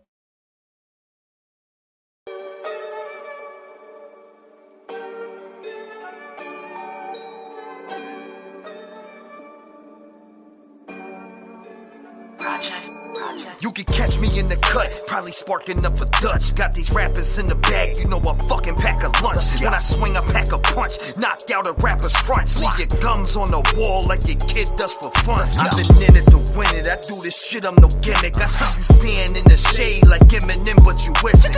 Put your ass away like a tree after Christmas. Catch me outside with a wrench and I'ma fix me outside. Deliver bars to your door, I'm the pizza man. Hang you off the wall like a string from a ceiling fan. Call me Leatherface, I'll turn my body to a different man. Hunting down my victims with a chainsaw in my hand. I've been all up in the gut, hand up on my nuts, middle fingers in the air, cause I don't give a fuck. When I see these other rappers, I'm about to eat my lunch. I say what I say and I do what I want. I've been all up in the gut, hand up on my nuts, middle fingers in the air, cause I don't give a fuck. When I see these other rappers, I'm about to eat my lunch. I say what I say and I do what I want. Yo, I'm back now, when I'm in your dreams like I'm Freddy. When you got me on your mind, you think bout a swinging machete. I be taking off your head like chronic, I'm smoking headies. Got you looking drunk, you're a doomed buggy to Chevys. Pull up on your ass like a diaper on a kid. We hear you crying so much, we start to think you took a shit. Rash off between your legs, somebody get him Desitin and pick this baby back up and leave him in the playpen. Coming out this pen in a fucking life sentence. If you're trapped behind these bars, you'll need Shaq to come and get him. Knock a no life out like a reaction that is ending. When I get the loading clips, we ain't talking Charlie Spit. I've been all up in the gut, hand up on my nuts, middle fingers in the air, cause I don't give a fuck. When I see these other rappers, I'm about to eat my lunch. I say what I say and I do what I want. I've been all up in the gut, hand up on my nuts, middle fingers in the air, cause I don't give a fuck. When I see these other rappers, I'm about to eat my lunch. I say what I say and I do what I want. I got the call from my dog, he said it's time to eat. I said my stomach's growling, so it better be a feast. If you need to solve a problem, then you better call on me to put the beat up in a casket. Won't cost nothing but a fee. I went from trapping out the closet to trapping out the Chevy. From rocks up in my pockets to moving something heavy. Run up the cut, hands on my nuts, don't get too fucked, your rap really suck. What's to discuss? Bitch, no sass. Bend the raps back and get back to the bag. I could be a dog, but I'm never in a pack. Trust no niggas, they can stab you in the back. Keys and trees in the back of the lag. Doing what I have to, call if you need that. I can bring it ASAP. Miss me with the bull, I don't even play that. Running your spot, nigga with a bread at your bitch wanna fuck, so I asked her where the head at. I've been all up in the gut, hand up on my nuts, middle fingers in the air, cause I don't give a fuck. When I see these other rappers, I'm about to eat my lunch. Cut the dope time. It's hard work. Cut the dope time. It's hard work. Cut the dope time. It's hard work. Cut the dope time. It don't stop, so we clocking in the whole rhyme. Let me bless him with something. Middle fingers up will be the best introduction. I'm nasty, you might regret your assumption. I'm sick, extra disgusting. Tell them what's up, and if this ain't real talk, then it's end of discussion. Should bet I'm not bluffing. Tempers erupt and resemble combustion. You motherfuckers should accept that I'm coming doing overtime. I'ma go for mine, and maybe the reason for the pain in my lower spine. From always standing at the mic and trying to hold the rhyme. I'm the riddle of metaphors with the joker's mind. They both combine, and you can see the elements in me. I'ma be spreading the message, repping the 7 and 16. It's these and T-REV, yeah, we tend to get gritty. Your method, we really be going hard, better than 50% of motherfuckers on the radio. It's being generous, don't hate me though. I should've used a higher ratio. This mumble shit is such a lazy flow. What happened to wanting to be the best at what you do and considered the greatest, yo? I stopped talking shit when you knew motherfuckers could bring some real bars and then make me hoe. But you can't, you pussies have really got the ability. You without the epitome, if anything, and I know it's what your stomach couldn't handle, and it got the acidity. If it's someone that wanna put you a body of misery, and if I got the liberty, you really thinking you gonna be able to keep up with me? You are honest and kidding me. It's not like you really be saying anything anyway. But me, if you're doing this full of honor and dignity, hard work. Call it overtime, get it in, and I'm ready about to go for mine. It's hard work. Call it overtime. Ain't nobody can dispute. I gotta focus mine. It's hard work. Call it overtime. On the books and I do it with my own design. It's hard work. Call it overtime. It don't stop, so we clocking it to hold the rhyme. It's hard work. Call it overtime. Get it in, and I'm ready about to go for mine. It's hard work. Call it overtime. Ain't nobody can dispute. I gotta focus mine. It's hard work. Call it overtime. On the books and I do it with my own design. It's hard work. Call it overtime. It don't stop, so we clocking it to hold the rhyme. It's hard work. I'm about to clock in. Team getting lifted off the juice in the gin. I do what I do when I did what I did. Come at me sideways, I be cracking your ribs. You don't ever want to get it out, pull right up to your motherfucking city. If you acting all hard, I'ma serve you to the kitchen and clean your ass up like some fucking dirty dishes. I've been about it, boy. Listen, half of yellow jocks, I put a stop to you like a motherfucking watch. You clean, you been the best, but when I call you out, you be ducking in the pond cause the flow never stops. I've been about the life, strangling these MCs with chords from my mic. Step into the booth, we can see who's the truth, cause I knock lights out like Mike in a fight. Come a step, the D's and T, and we about to go and wreck the scene. I'm tired of motherfuckers sleeping on us like we ain't got the talent to level up the scenes. I mean, we were working hard, no one hears us, so we come to murk the guards. Be ashamed of yourself, I hope you hang on the shelf and you over my knee like your dad with his belt. I got a lot of dignity, but I won't ever let a shit rapper get to me. I'm stuck in his mind like a tumor so vividly. I ain't never had time, no fucking sympathy. We should call you Tiffany. When we step in the room, you be shaking instantly. You finicky little bitch, you just like the agility, but I cut your ass off like a fucking utility. You ain't got no consistency, burning you up on these tracks with humidity, shutting you down like COVID did facilities. Homie talk shit, but he got no ability. I be out here putting work in 24/7 overtime, so just work it. You want that publicity, you better be officially working overtime, day and night, never miss a beat. Call it overtime, get it in, and I'm ready about to go for mine. It's hard work. Call it overtime, ain't nobody can dispute. I gotta focus mine. It's hard work. Call it overtime on the books, and I do it with my own design. It's hard work. Call it overtime, it don't stop, so we clocking in the whole the rhyme. It's hard work. Call it overtime, get it in, and I'm ready about to go for mine. It's hard work. Call it overtime, ain't nobody can dispute. I gotta focus mine. It's hard work. Call it overtime on the books, and I do it with my own design. It's hard work. Call it overtime, it don't stop, so we clocking in the whole the rhyme. It's hard work. I'm really putting in this overtime, it's been a long shift. Strong kicks, I be sending jabs that feel like rockets, you could say I launch fists. I don't really care if this'll cause rifts, I'm just being honest when I talk shit, cause I'm a paw bitch. And since I called you on it, now you wanna walk around like y'all pissed? I don't get it, but maybe you forget it, you motherfuckers, you finally witness a body who was in it for real. Spending years to develop a definitive skill, from wordplay to delivery, consider me ill. Through the work and you see this shit beginning to build, and now you're ready for any rapper you're willing to kill. You think you better to prove it? Yeah, I come and take your soul for the void, I've been itching to feel war, bitch, you think I'm playing? I dedicated over half my life to this. I am just tired of biasness. Why is this even a thing? And to make you look childish, I insist that you understand I'm in a lab like I'm a scientist. Try and deny it, bitch. Why you be sticking your noses up into my business so far that you up to your sinuses, huh? Oh, you really think I'm gonna be done dissing because of some cunt bitching and dumping some dumb shit in the comment section when it was obvious to me the truth? It wasn't the one listening up and they come missing a point. But now all you wanna do is compare me to M because I got a high-pitched voice and I'm an angry white boy. It wasn't my first choice, but I could always bring the smoke like a white Swiss joints. I put in overtime.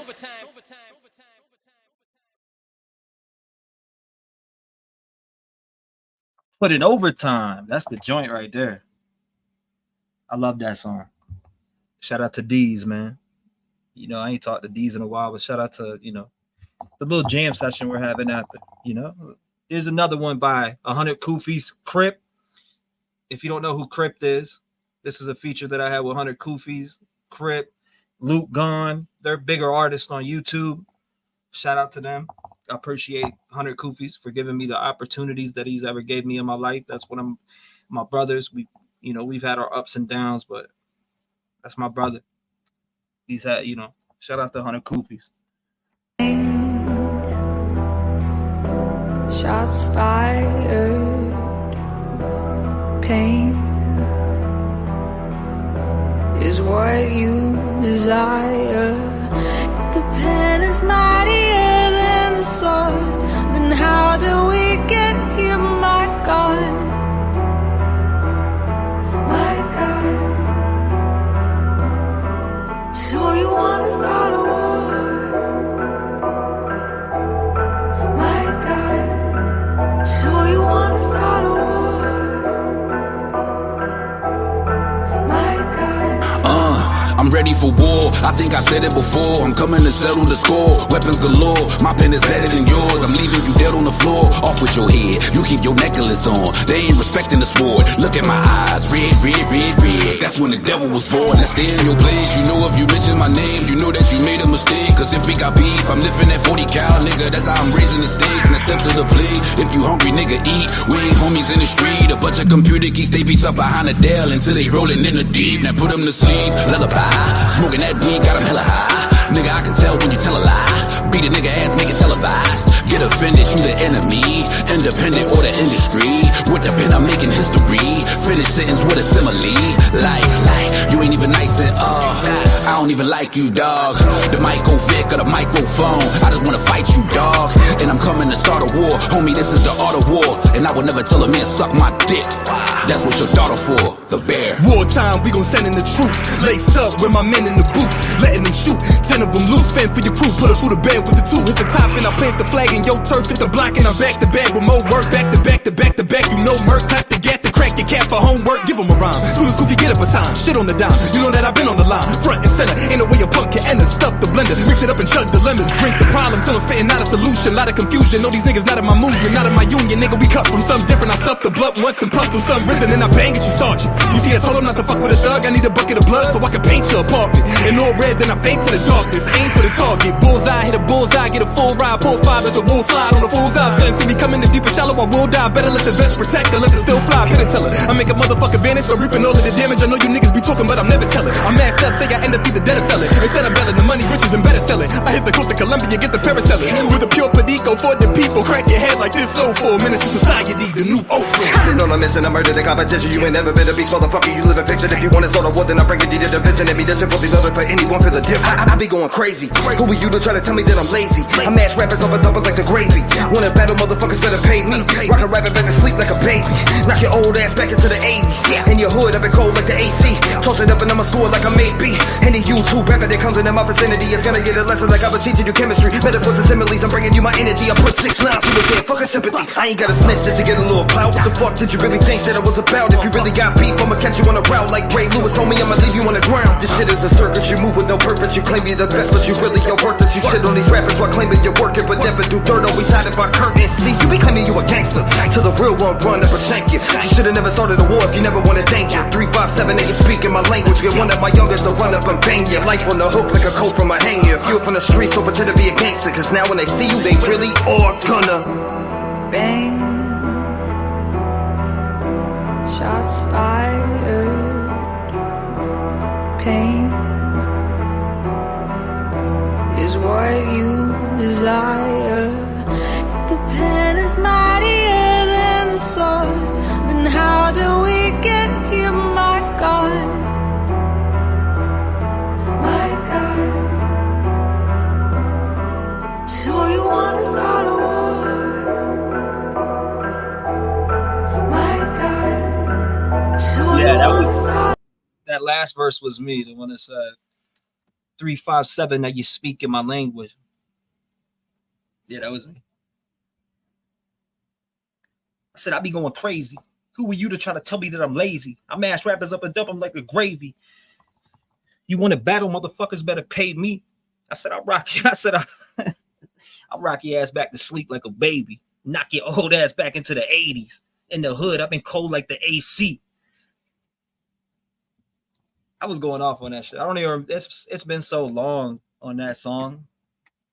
That song is old, but it's been like 2 years. Shout out to 100 Koofies for putting me on that track. By the way, talk about being blessed. That was one of my brothers that hit me up and got me on with some. I mean, Crypt is a big YouTuber. It gave me an opportunity. That's a brother that gives you an opportunity to be heard. Shout out to him. That song had a lot of good artists on it. Like I said, I mean, Merkham's, 100 Koofies, Luke Gone, which is I think he signed with Tech, but I haven't checked in a while. There's a lot of Crypt the rapper, which he does reactions and shit to songs, and his mom actually, she's always commented on my shit. Shout out to Mama Crypt also, but Crypt has got like maybe 2 million subs on YouTube. No Life Shacks reacted. Check him out. He's a good YouTuber. I support my brothers, but best damn live on YouTube, baby. He said it's the best goddamn live we had on YouTube yet, T-REV. Damn it, we had a good one. I'm telling you. To bring out Bobby T. Bobby T and the boys are back and we're ready to roll there. Okay. He said I typed it wrong in here. I sent it to T-REV 757 PSN. All right, we'll get to that. We'll spin that track. Come on, Darin. We'll spin it down here. We'll spin that damn track right now. I'm looking forward to my email. 1 second there. I see. Okay, you got Reverb Nation. Damn, man, that's taking me back to the days. Reverb Nation. I'm talking. I used to play songs on Reverb Nation all the time. Damn, boys, ladies and gentlemen, we used to play stuff on. I'm telling you, it was something. It was one of a kind back then. Reverb Nation takes me back to the days that I was number 2 in Norfolk, Virginia. Hold up 1 second. I gotta add something to the stream because it goes through this. So the quality will be a little different, but I'll mute my mic. This is from Darin.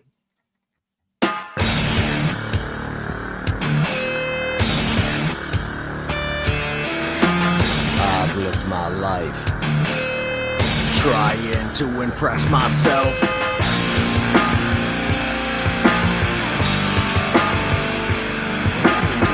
I've died so many times. The hand reaching out for help.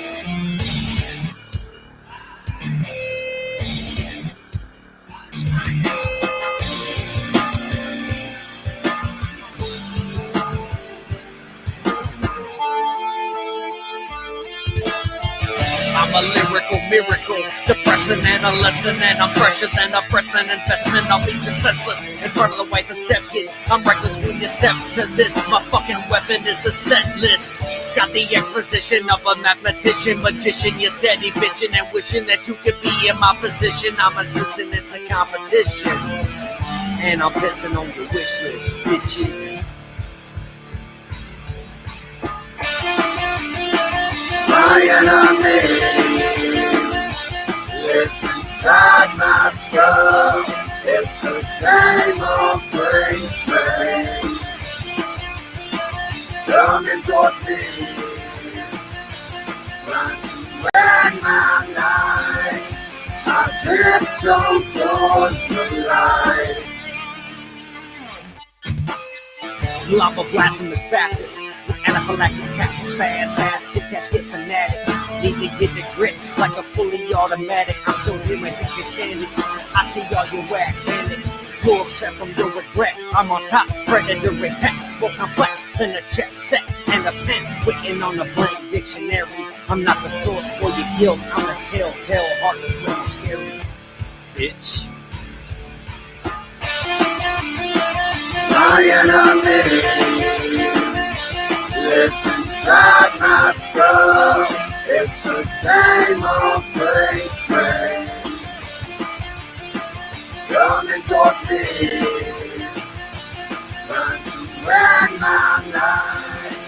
I tiptoe towards the light. Just last long ways inspired me like a victim,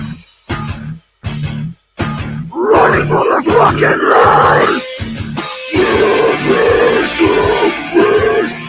Inspired me like a victim, running for the fucking light.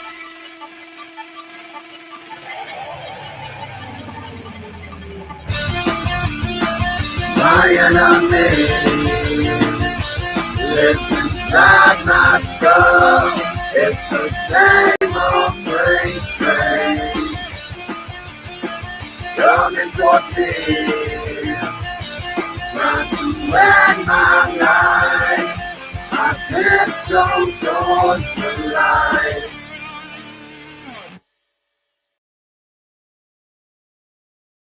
Yeah, the audio, the audio it'll be like, that's why I said, when I was playing it directly, that's why I said email MP3, because it'll play better when I upload it like that. So even when I look, for instance, if I play this, I bet you the quality plays different from when I just played yours, right? I guarantee it'll be about the same because I played the songs that I have loaded and on what I got back here.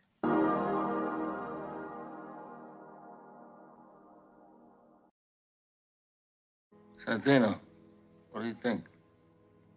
There's a lot of money in that white powder.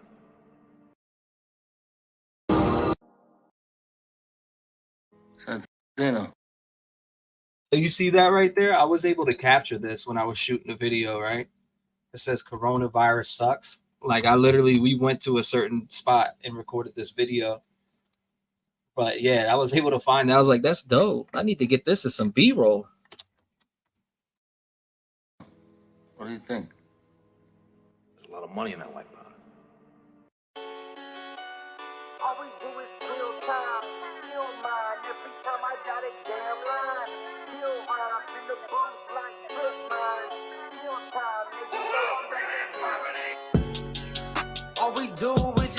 time. Ill mind every time I jot a damn line. Kill rhymes in the booth like trip mines. Kill time, yeah, you know I'm about to use mine. All we do is kill time. Ill mind every time I jot a damn line. Kill rhymes in the booth like trip mines. Kill time, yeah, you know I'm about to use mine. People taking shots, but I promise they ain't landing. Firing rounds on the mic, I hit them with the... My rhymes are hitting hard like the Billy Goat, Billy Doe. Pressure at the neck till you got a bloody throat. Hey, sorry, I'm on my real shit. I grip that mic and hop up in the booth and I just kill shit. Hey, sorry you a lame bitch. I'm grinding so damn hard. I'm just trying to switch my placement. Like T-REV, get it revved up. Quit talking pussy, just man up. Quit typing pussy, just run up. Just praying that day come. You starving like some breadcrumbs. I'm eating up these beats, son. I leave them bloody like red rum. Chew and spit them out like old gum. Every day I kill it on the track, dawg. Hating, acting like they got my back, dawg. Really, they just wanting some of my cash, dawg. I'm just trying to say, watch your back, dawg. All we do is just kill time. Ill mind every time I jot a damn line. Kill rhymes in the booth like trip mines. Kill time, yeah, you know I'm about to use mine. All we do is kill time. Ill mind every time I jot a damn line. Kill rhymes in the booth like trip mines. Kill time, yeah, you know I'm about to use mine. I ain't here to kill time. I got an ill mind. When I hops in, you know I kill them with these ill rhymes. I take a walk in your brain, you know I steal mine. Smack you right over the head with this steel 9. Why these lines going through you like you're lactose? You claim you tolerant, but you don't know the fucking half, bro. Running through these brick walls like Smash Bros. All these pussies in the industry are assholes. People ask for advice and you just act stupid.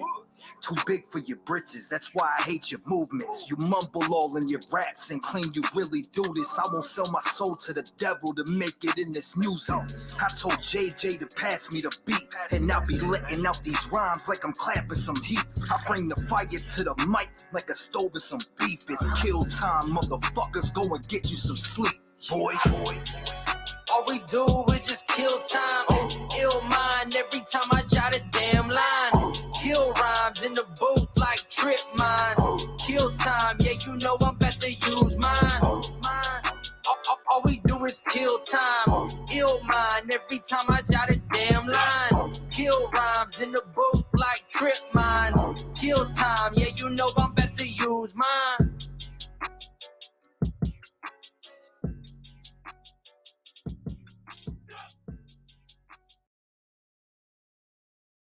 Now that was Kill Time, which is on my channel. JJ Hughes featuring T-REV, Kill Time. Shout out to my little homie that's still chasing his dreams with music. And I hope that he gets to where he wants to. He's, you know, shout out to little homie. I mentored him for a while. And that's still the bro. We've had problems here and there, but any brother has problems. Hi, this is Dave Jackson with YouTube News, and I wanted to report on a few artists here by T-REV. T-REV was calling them out. They're definitely buying views. We went and looked at their social blades, and it's 100% fact. They're really doing it. Look.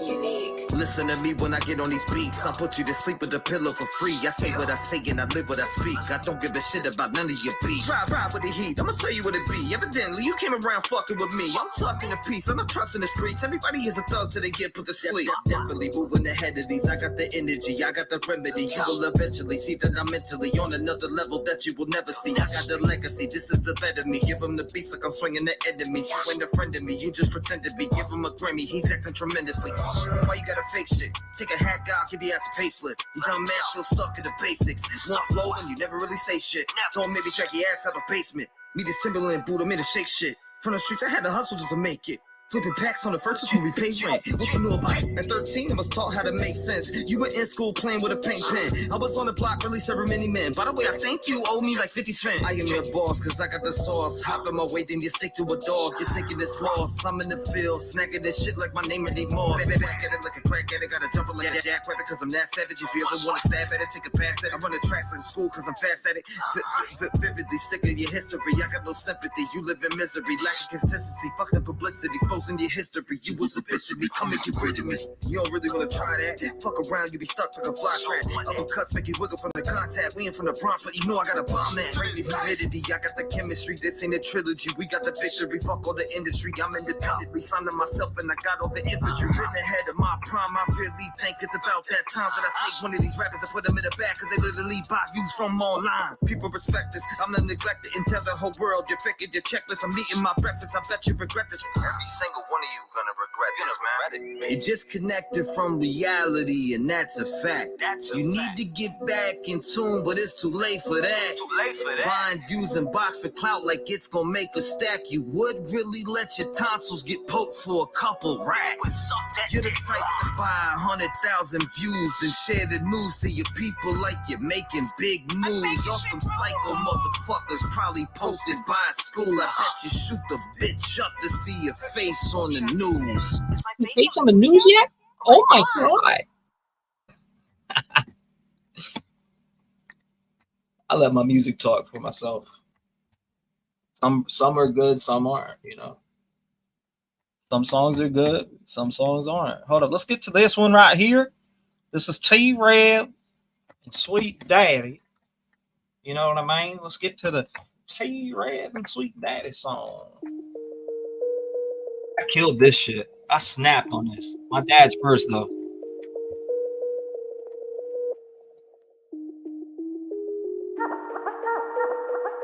This is my dad first. Darin, this is my dad first on this track, and then I come in second. I snap on this shit. I went out my mind on this.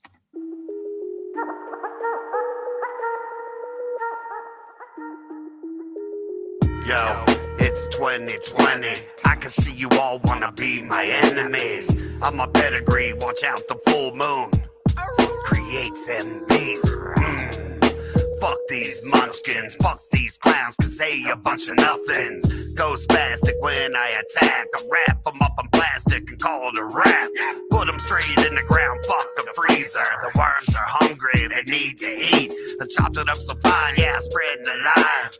I won't be catching that disease. Bending knees, I'm taking spleens. Showing you the true definition of me. The worst you've seen, fuck Freddy's nightmare. Meet the new man on the scene. You said you wanted a battle, I'm a galactic kid. Getting spastic a bitch, forgot to take my medicine. I'm fucking losing it, another full moon of attacking shit. Yeah, I'm ripping shit. Music plays, I'm attacking the throat. I don't give a fuck. Keep taking me for a joke. The end of the story, murder mystery hero. No one will find you, all they get is a note. I mixed and mastered this, by the way. Look, let's be realistic. The shit you're doing's addictive. You don't have no dedication. Let's go and check the statistics. You do the shit that I predicted. So now I'm out here giving you these rhymes like prescriptions. You kinda conflicted the way you see your vision. So you coming at me's about to get you on restriction. I was built coming in the game with ambition. Enough muscle in this tank to blow up a transmission. Take your ass to church, turn you to a Christian. I'll make you talk to God, you're gonna need an exorcism. I'm a demon with the bars like a ghost in your prison. Break your ass down to fractions like puzzle pieces missing. Everything that you be spitting, you do it with no conviction. When I say I got that 20/20, I ain't talking vision. You gon' need some supervision and scope me out in the distance. It's gon' take you in the army to try to shut down my mission. Pussy, smack the hell out of one of these bitches. When I hit him, I bet he takes his shit in his britches. They call me Mayweather cause I'm clearing the trenches. When I swing around these hooks, I leave them with stitches. I'm a virus in your system, I am fucking malicious. I don't need no recognition, come and sign a petition. I'm a little bit disturbed, so get down with the sickness. Shutting lights off in your home, call me the electrician. Yo, what up, man? Shout out the Country Proud Boys in the building. JC, Jacksonville, Uncle Joe, you already know what it is, man. D Parker, Big Ugly. What up, you know what I'm saying? Southern Boy in the building, my man Brian. Cody. I got Amber in here, you know what I'm saying? Seek and Destroy, holding it down, man. JC. Shout out to Audrey, Pug Mama, Josh from Texas. Kelsey, you know what I'm saying? I got all my people, Rain. What up? Everybody holding it down, man. Rap Gang 2020 taking the fuck over. Yeah. Get with it or get lost, bitch. Let's go.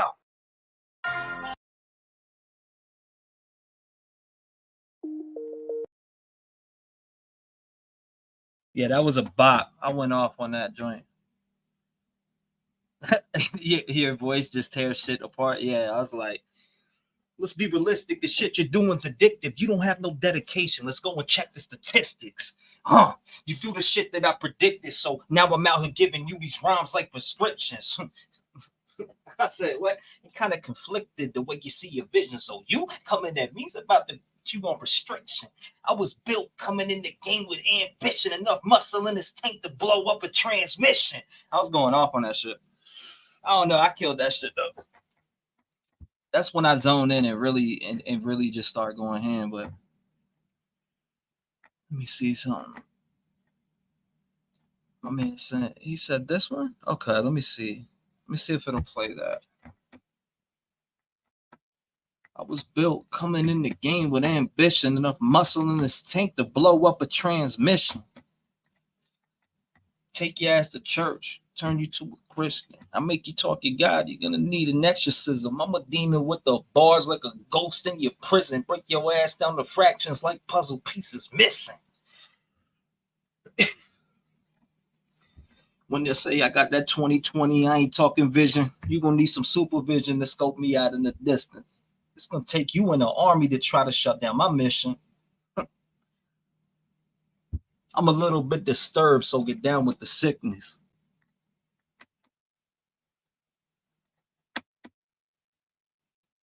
I don't hear nothing. Hold up, why is it not playing?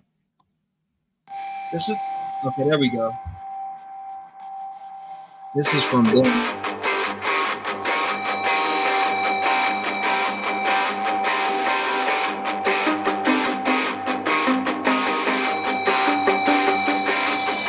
Bitch, I ain't gonna stop till I'm on the top. I run till I get dropped in a pine box. My aggregation, association, this organization is my occupation. I congregate in a vortex plot. Unfortunate for you, you caught a spot. Calling the shots like I'm about to play basketball. I ain't mad at y'all, I just think these rappers need a basketball. Cause I'm pretty like a penny in a waterway. Yeah, work like a piston in Detroit, not far away. Can't kill us like Agent Magic Joe. My wrist a dirty Johnny. Tragic on these beats, we get evil. Just like Nathan Shaw and Sequel.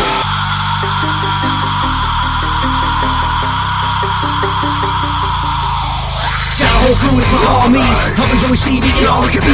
Noise pollution, flow so fluent. Speakers in the room turn venues to ruins. Who here, bitch, come in there, rain, and they keep it all together like hairspray. Get out my way, like a fat man in the grocery aisle. Tune up grooves like Pac-Man smile. Been a while, but I ain't Aaron Lewis. You can say that I'm staying like a witch on a rag. That's why the rules they sweep me under the rug. We're the same one that your mama cleans my room with. I got bigger guns than that dude in Doom, bitch. Anyway, the wind may blow, we here to let you know. Ain't gon' stop until the pine box is closed. Don't matter where we go, gotta bring that dirty flow.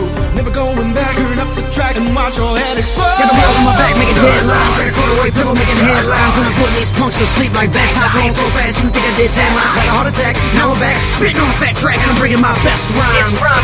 Betty at crunch time, star with a show like David Letterman. Kitty bitch wetter than a Navy SEAL veteran. I'm haggard like Merle and a fast for the girls. I slap them like girls, get classy and hurl and capture the world. Yeah, let you know, we ain't gon' stop until the pine box is closed. Don't matter where we go, gotta bring that pretty flow. Never going back, turn up the track and watch your head explode.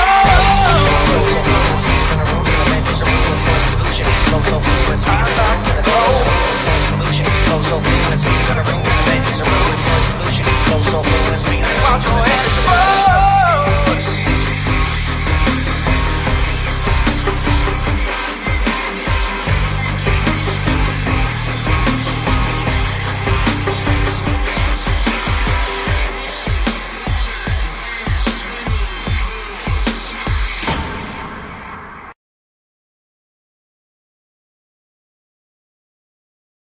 No doubt. Good shit, Darin.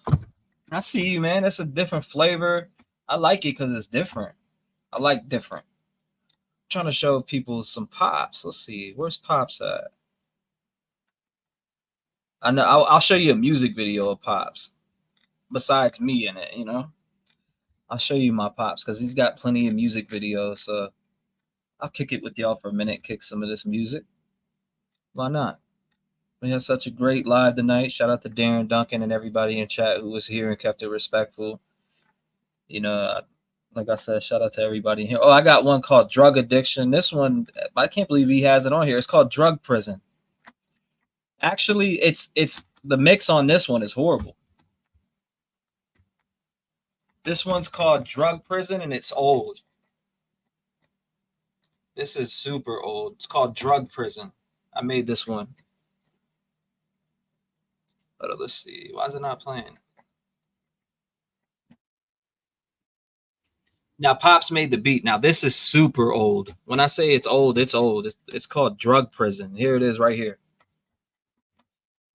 Drug Prison. Again, Drug Prison, T-REV, my testimony. Yeah.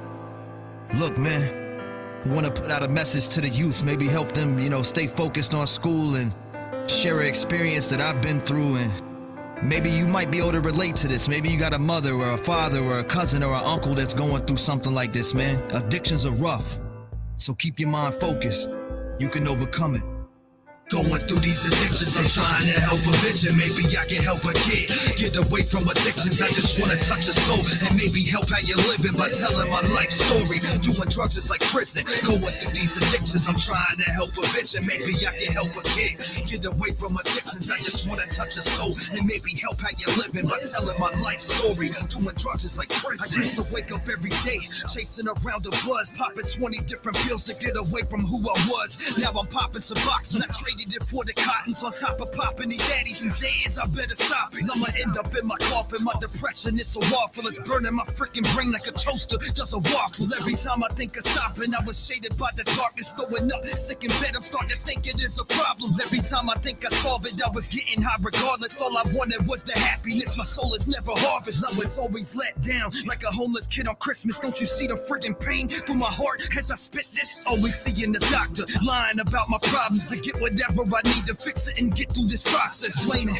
everybody that takes a step in my life, when really it is me that can turn a wrong to a right. Going through these addictions, I'm trying to help a vision. Maybe I can help a kid get away from addictions. I just want to touch a soul and maybe help how you're living by telling my life story. Doing drugs is like prison. Going through these addictions, I'm trying to help a vision. Maybe I can help a kid get away from addictions. I just want to touch a soul and maybe help how you're living by telling my life story. Doing drugs is like prison. Doing drugs is like a prison. I watched my mom in the kitchen, but now I'm doing the stuff that I promised I wouldn't live with. There's a difference. I just fixed it. You're still stuck at the beginning. I'm praying that you get help, but my mind is trapped in the prison. I just want to hug you and freaking tell you I love you. There's no excuse for your actions. If I can do it, you can't too. I just want to help the youth. Tell these people it ain't cool to sip lean and pop pills. You can die, you ain't a truth. When I hop up in the booth, it's never lies. I speak the truth. I'm trying to help you realize all these drugs isn't cool. What you know about being in bed, sweating to death with these demons in your head, yelling at you that you're next. Then you wanna take a step, one more closer to your death, cause what you're feeling in your mind, no one comprehends the depth. See, that's why I wanna help the soul of a young kid, cause I know the fake happiness isn't worth it in the end. Going through these addictions, I'm trying to help a vision. Maybe I can help a kid get away from addictions. I just wanna touch a soul and maybe help how you're living by telling my life story. Doing drugs is like prison. Going through these addictions, I'm trying to help a vision. Maybe I can help a kid get away from addictions. I just want to touch a soul and maybe help how you're living by telling my life story. Doing drugs is like prison.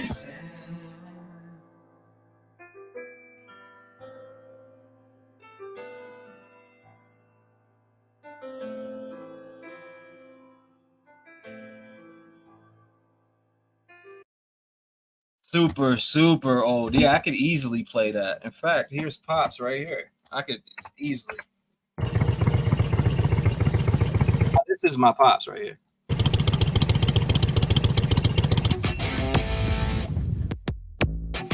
Let's make it on out here, yo, man. What the hell's going on with my money? Man, these fuckboys still ain't got the money, dog. They think we're their goddamn joke. I don't know. I'm gonna pay him a visit.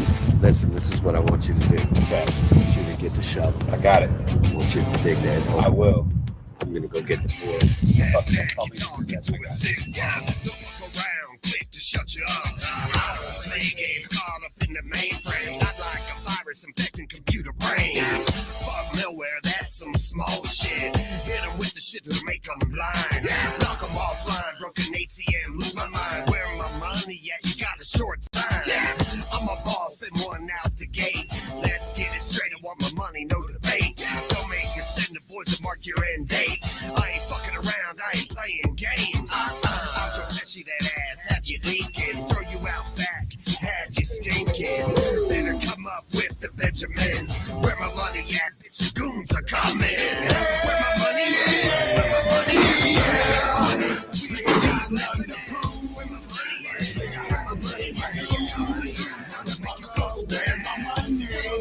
Yeah,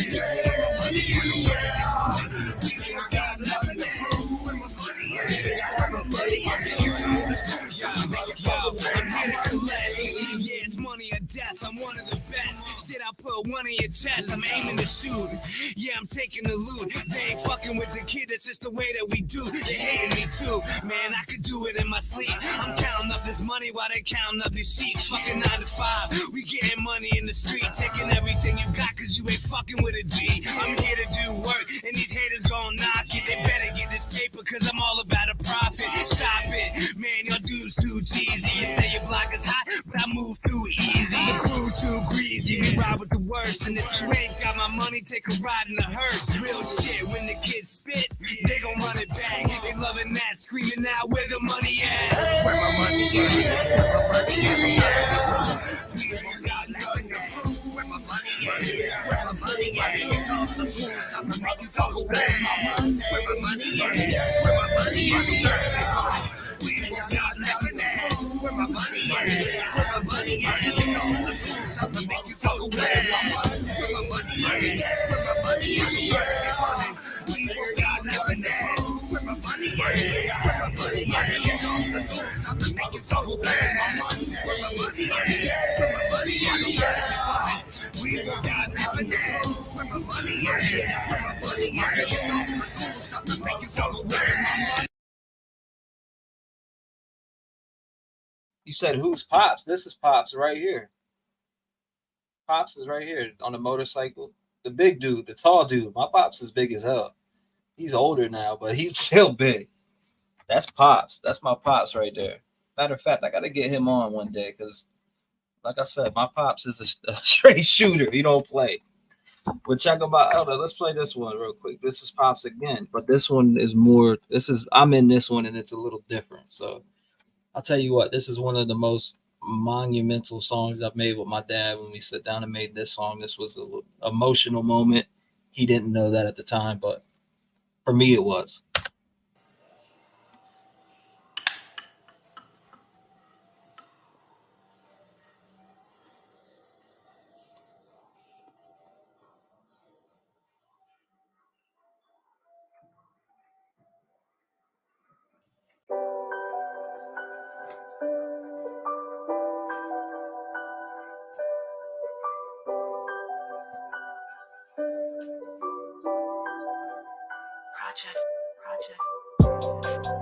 I just wanna change my life cause every day I wake up, it's a struggle. Every day is a struggle. I strap up my boots and hit that door cause all I know is how to hustle. All people try to stop me, I ain't never giving up. I keep my head above my shoulders, I ain't never gave a fuck. I put my all into everything that I ever done. I pray to God it pays off, that's why I'm talking to his son. Listen. Need my life to change. I'm tired of going bad. I'm tired of being overlooked. I'm tired of being mad. Being sick to death inside, just ain't getting it. Modified, fortified, unsatisfied, I'm losing it. On my knees, I'm begging for change. Trying to rearrange, free myself from these chains. Prison walls inside my brain, closing in on me, consuming me, it's driving me insane. Jesus, I'm begging for your help. I'm so confused, feeling overwhelmed, surrounded by all of this ungodly-ish. I pray for you to change my situation quick. I just wanna change my life cause every day I wake up, it's a struggle. Every day is a struggle. I strap up my boots and hit that door cause all I know is how to hustle. All I people try to stop me, I ain't never giving up. I keep my head above my shoulders, I ain't never gave a fuck. I put my all into everything that I ever done. I pray to God it pays off, that's why I'm talking to his son. Listen, I wake up every day, it feels so cold. I keep on looking to find my lost soul. Jesus, take the wheel, provide damage control. Help me to pick up the pieces, help me to be whole. I keep my head high as I fight through the days, hearing the demons' laughter. I'm caught in their haze, try to bring me down. I refuse to frown. I fall on my knees and pray to the King of Kings. Change my life, change my ways. I'm praying for better days, cause I'm sick of the haze. I need a change. I'm tired of the struggle. I'm begging you, Jesus, won't you help your brother? I just wanna change my life, cause every day I wake up, it's a struggle. Every day is a struggle. I strap up my boots and hit that dope, cause all I know is how to hustle. All I know people try to stop me, I ain't never giving up. I keep my head above my shoulders, I ain't never gave a fuck. I put my all into everything that I ever done. I pray to God it pays off, that's why I'm talking to his son. Talking to his son. Listen.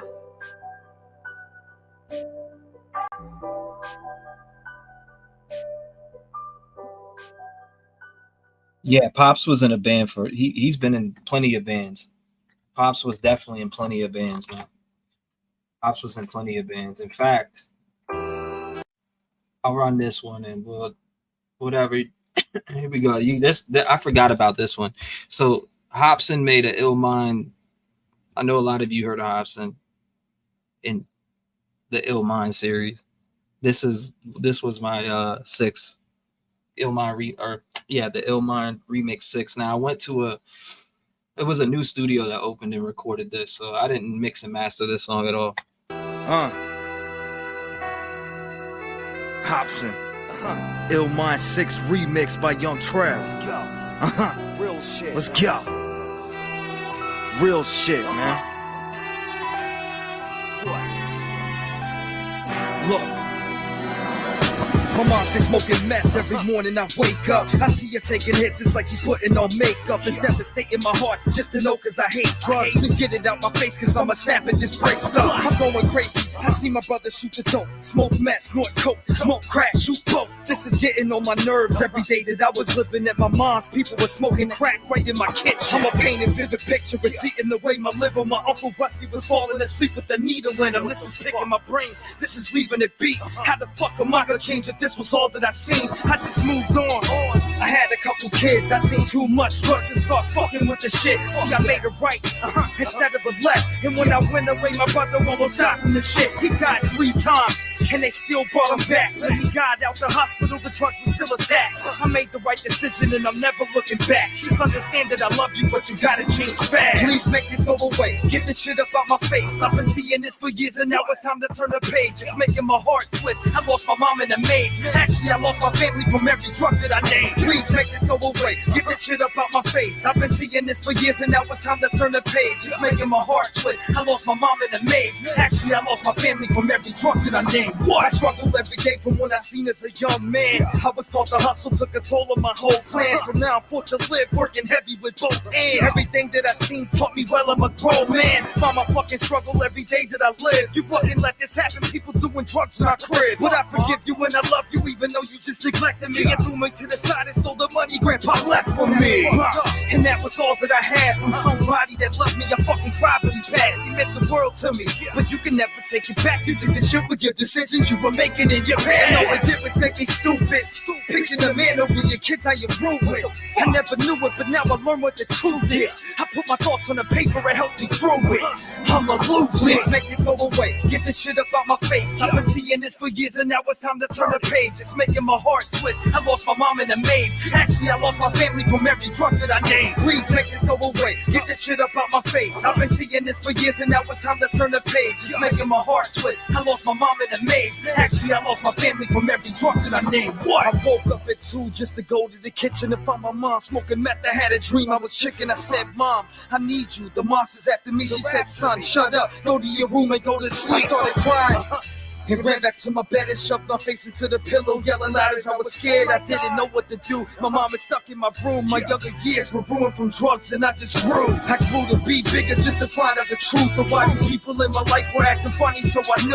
I took a bus and left and went to New York to get away from the nightmares, the drugs and the thoughts. My mom was so ruined from all the stuff that I saw. I broke it down like a puzzle and made sense of it all. I wouldn't have fucking got raped if the drugs were this all. Mom, why the fuck would you put me through it? You know it's wrong. Please make this go away. Get this shit up out my face. I've been seeing this for years and now it's time to turn the page. It's making my heart twist. I lost my mom in a maze. Actually, I lost my family from every drug that I named. Please make this go away. Get this shit up out my face. I've been seeing this for years and now it's time to turn the page. It's making my heart twist. I lost my mom in a maze. Actually, I lost my family from every drug that I named. What? Yeah. Now you know a little bit about what I went through as a young man, as a young kid. I was only 8 years old. Matter of fact, if you go back, I seen shit when I was 5, but I didn't know what it was.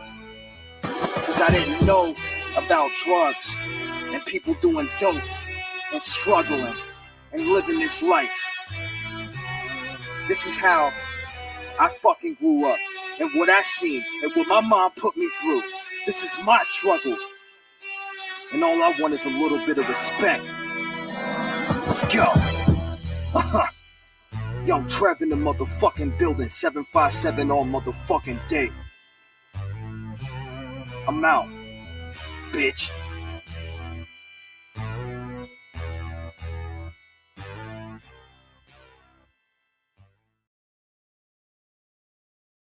That's so old. Good, great. 9 years old. My bad. I'm sorry, guys. This was 9 years old. I'm sorry. I said 7 years old.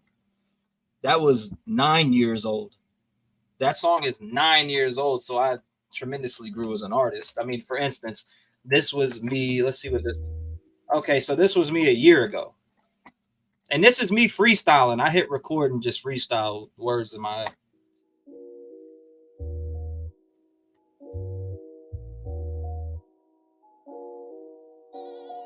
Look, yo, half of these rappers are politicians. I mean, I grab a motherfucker by the ankle and put his ass in submission. Have him tapping out like, Trev, please let me go. Nah, bitch, get on this mic. I'm about to go and explode. Shit is easy, man. I do this shit straight in my sleep. Any day of the week, you can get smacked with this heat. I mean, I keep it popping, homie, like a punch to your teeth. Had that shit fly out your gums like gum in your seat. Ain't no claiming that you the sickest. You fucking just need permission. Anytime you wanna get it, I'm a fucking technician. Yeah, I fucking do it like transitions, and I don't give a shit. I'll rip you right out your position. I am your physician. You come and get this medication, you gon' be meditating, cause all you do is fucking hate. You about to get admitted, cause you're acting like a critic, trying to tell me that I need to hang it up and stop spitting. Pussy. I'm igniting, I'm writing, I come and strike like I'm Tyson. I punch you right in your mouth and I make you bite it. I've been on top of it. Every time I rock a ship, I'm shooting through the clouds like a motherfucking rocket ship. I'm Viking, I'm striking, I swing it at your neck. Yeah, you juggling route and hitting your heart out your chest. I know that didn't make sense, but I'm the best. When I got your girl laying on her back, I give her sex. You know I got that ill flow. I be smoking all these rappers like a blunt of hydro. I do it with my eyes closed, and I ride slow. I got my middle finger up like, bye, bro. Acting hypocritical, but you're pitiful, you're invisible. You fuck with me, I'll hit you like a missile do. I'm at your fucking neck, I'll throw your ass right in the friggin' shit. I'm to put every single one of you bitches on restriction for acting like you gon' kick it. I'll verbally come and rip them and pull them right out the sentence like a word that was missing. Yo, listen, I come and rip shit. I've been wicked like homers right over fences. Grab the bat, start swinging like Cal Rip. When I get the swinging hammers, it's construction that I'm giving. I just put the screwdriver to the screw and pull it out the wall. You ain't got the balls to come and see me, I'm a fucking dog. I've been at your neck like a suit and tie. Any rapper want it with me, he'll get ate alive. I keep the shit lit like the fucking sky. In the morning, I'm about to go and fucking rise. Slap a hate across the face like welfare, and take his dead body, throw the shit in a wheelchair. Show up at the funeral, piss in a casket, then stab his fucking mom in the face with a cat. Fuck that bitch. I'm back now. When I walk up in this bitch, I hit him with the rock bottom. I'm about to lay the smack down. You got the drug addiction, looking like a fucking midget. Put you in the oven and I cook you like a fucking chicken. Stepping out your jurisdiction, coming at the reverend. I'll get you put up on a fucking cross like a crucifix. I got enough ammunition, I murder my competition. I'm sitting in the dark like a ghost, I'm an apparition. I got enough ambition, it's built like a transmission. You can never predict what I do like a damn fist. I got a proposition, you just need to stop spitting, cause you'll never make a living. You won't have a pot to piss in here. Now that's what happens when I'm really feeling myself and freestyling. I'll talk about some wild ass shit. Wild ass shit. Apparently that I'm not doing, but you know, I talk about some wild shit when I get rapping, boy. That was all off the top of the dome too. So what I did, I mean, you could say it was off the dome. So what I did was I put a bunch of words on the screen, and so what I did is I hit record. I had these words on the screen, right? And I just sat there and rapped with these words. I just laid whatever was in my head. I just kept it flowing, and I hit record and we'll keep going. So I take that word and just rap off the mind. You know, I'm trying to remember the words that I was. There's just a couple words that I was taking at each spot, and I freestyled the whole entire shit, just riding off a couple words that was on the screen. I've been wicked like home was over. What I say? I've been wicked like home was right over fences. Grab the bat, start swinging like Cal Ripken. When I get the when I get the grabbing him, is this construction that I'm giving? I put the screwdriver to the screw and pull it out the wall. You ain't got the balls to come and see me. I'm a fucking dog. I've been at your neck like a suit and tie. Any rapper want it with me, he'll get ate alive. You know, like I was just going in. I don't know. That's what happens when, I don't know, I guess when you're an artist, you just grab shit and you can put words together.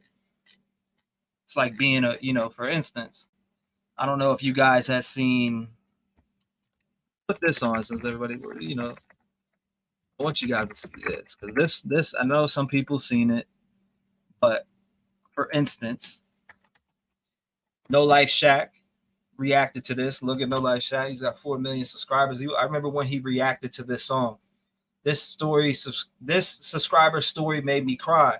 Now, this was obviously later in my years when I made this song a couple years back, but there's probably people in this live right now that were here when I recorded this. But check it out. This comment, when I'm depressed, I come to this comment section. So if you see right here, I remember when he did this, man. This was so special to me, and this is still one of my favorite moments just ever. Thank you so much for this, Shaq. This meant the world to me, for real, man. I'm telling you, this shit made me cry, and it did. Obviously, when I listen to this song, it makes me cry all the time, but there was so much support in these comments. There's my brother Koofies I was talking about. This made me tear up before I saw the reaction, just for the fact that I'm so happy for my bro T-REV.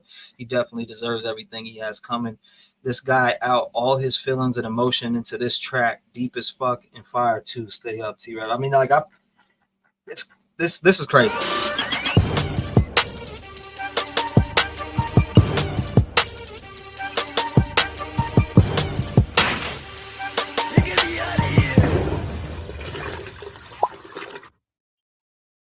What's good, No Life Gang? It's your boy. It's your homie. It's your Finish that, man. Finish that, man. Hey, y'all, I got a very important vid for y'all today, man. This is probably gonna be one of my favorite videos I ever did, just because it's not a huge artist. He's a long time supporter of the channel. He go by T-REV. A lot of y'all probably already know him. Now, I know y'all remember I put up the post saying I was gonna start doing promos, and y'all notice I only did one promo. Because I told y'all I'm only gonna promote who I believe in. I'm gonna see how much you believe in yourself first before I even react to it. So look, I don't care about y'all $400. I don't care about none of that. If you don't believe in your music, do not hit me up. With that being said, T-REV, he been hitting me up for a long time. Bro, he done beat COVID-19 and all. So we finna check out this Dax Dear God remix. He did a remix to Dax Dear God song. Hey, a lot of people was tagging me in it when he first made it, but I was waiting on him to send it to me. He finally sent it to me. So we finna check this out. I already, like T-REV, he's the type of person, he got real life bars. He gonna make you feel what he went through. So we finna check this out. And you already know it's gonna be a serious topic because he's remixing Dear God from Dax. So let's get it, man. Let's get it, T-REV.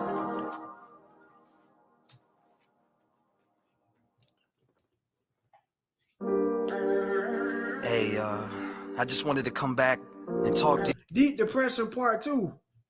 What is part 1? Somebody send me part 1. I just wanted to come back and talk to you guys. Let you know more about stuff that's going on in my head. Something you might be able to relate to. You guys really touch me. So I'm gonna give you my story. God, are you real? I need you now.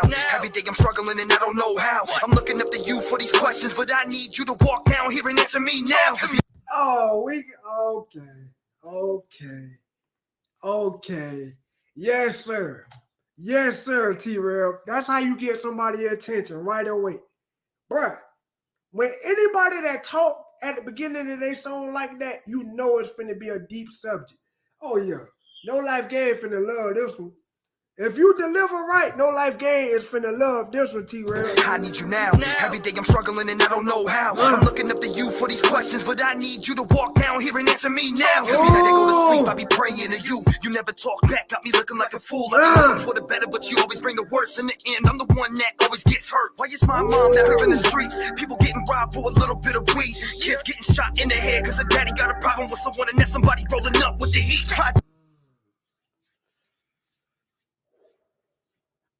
That one right there hit home right there. Y'all know I just lost my cousin. He got shot in the head. The fact that he said that, bro, that's how you know it's really going on. T-REV is one of those reality rappers. He's going to rap about what he been through and what's going on around him. That's all we got so far in this song. Bro, I like this already, man. I like this already. It's getting shot in the head because a daddy got a problem with someone and then somebody rolling up with the heat. Why did you leave me in the house? Watching my mom doing dope on the couch. I suffer from depression. What the fuck is this about? I feel like I'm back in prison. Please come take me out. Why does everybody gotta hurt? Depression, bro. Oh, man. Yeah. T-REV, you finna gain a lot of supporters after this one. Yes, sir. You can hear it in his voice that he's really going through what he's talking about. Y'all know them rappers that say something, it don't sound believable even a little bit. But you can tell everything he's rapping about, he really been through. Man, come on, man. I know it ain't just me that can pick him out, bro. Then what the fuck is this about? I feel like I'm back in prison. Please come take me out. Why does everybody gotta hurt me in my life? Why do I just wanna walk away from the mic? Why do I just wanna take this rope and hang from the ceiling and just say goodbye to my life? I don't even know if I'm feeling this right. All I know is I'ma take this pen and write and talk about everything that I'm feeling through this fight. There ain't enough medication that can make me feel right. God.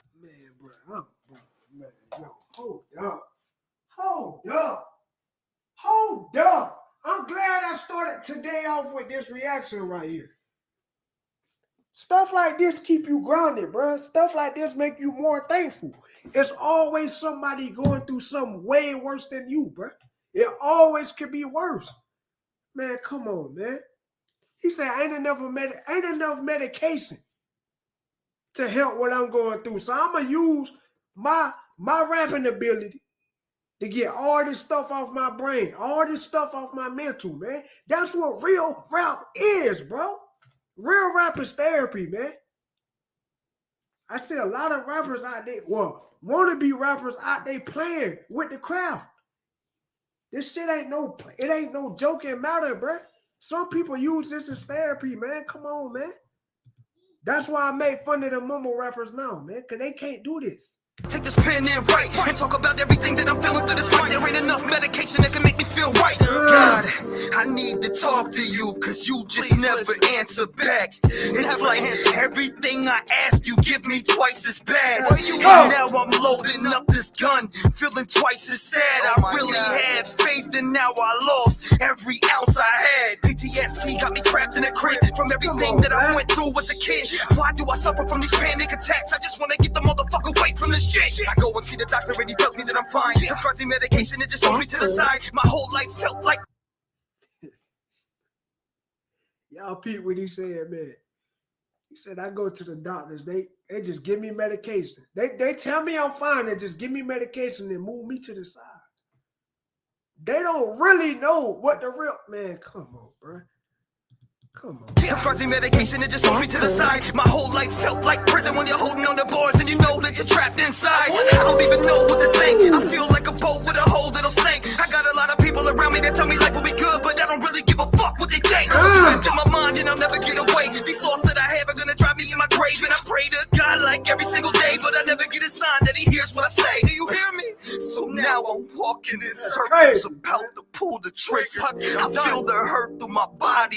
makes my soul shiver. I can't stand it no more, so now I'm sipping liquor, looking at my family, flipping around all these pictures. They don't know the hurt I'm feeling in my heart. Look at his face, y'all. Look at his face, man. Look at his face, man. Bro, he's damn near about to cry, bro. He's damn near about to cry shooting the video, bro. Do y'all hear the pain in this nigga voice, man? This shit got me about to fucking cry. That's what real rap do, man. Real rap make you emotional, man. Feel the hurt through my body, it makes my soul shiver. I can't stand it no more, crazy, so now I'm sipping liquor, looking at my family, flipping around all these pictures. They don't know the hurt I'm feeling in my heart. Every time I try to get away, I walk into the dark. I'm looking for the light, and every time I get a glimpse and spark, the devil pulls me back and tells me God isn't very sharp. Now I'm right around town with the gun in my lap. Think about every single memory that I had. Running by my old place that I grew up in. I can see the vivid picture, everything was bad. I pulled up to the crib and then I hopped about the whip. I took another glimpse at the life that I've lived. I remember being raped, held down as a kid. Do you know how it feels to lose all your innocence? I don't really think you. Whoa. Oh yeah, T-REV is a real artist, bro. He a real artist. He just told us something a lot of people are holding on until they go to the grave. The fact that he put that out here, man, I got nothing but more respect for this nigga. I already had respect for him already, but that right there, come on, man. My guy said, man, yo. I can see the vivid picture, everything was bad. I pulled up to the crib and then I hopped about the whip. I took another glimpse at the life that I've lived. I remember being raped, held down as a kid. Do you know how it feels to lose all your innocence? I don't really think you know, so I'm about to snap. Everything I'm speaking is the truth and it's facts. I ain't scared to share my motherfucking story, cause I want to help somebody stay alive when I'm laying down a rap. If I can save your life, I'm doing something right. I want to tell everybody something about my life, cause maybe you relate and you need to hear this. That's why I'm right here speaking to you in the light. Man, we all struggle and go through things in our head, and we suffer from mental issues like PTSD and deep depression, ADHD, everything mixed in all together. The combination is tearing you down, but maybe you just need to hear this, man. Somebody loves you. You can always reach out. And if you need someone and nobody's there for you, reach out to me. Reach out to Rev Gang. We got your back. Rev Gang 2020, I'm out. Thank you for listening. And that is a fact. Reach out to Rev Gang. Reach out to me. I don't care if you're struggling and you feel like you're going to kill yourself. I want you to reach out to me and we can have a full-blown conversation. All I ask is don't piss around the bush on me, and that just means bullshit. But if you're struggling with something, like I said, you could reach out to a lot of us. We've had that before. Now, there's people that cause problems and stuff like that. We just tend to stay away from the drama. And it's something that separates everything from the rest. You got to stay away from the drama. Something that's mandatory. If you want to be anything, drama drives people. It may bring in people at that time, but those people will never stand in your corner. They are there for the entertainment of your drama. They are not there for the entertainment of who you are. And that is a fact.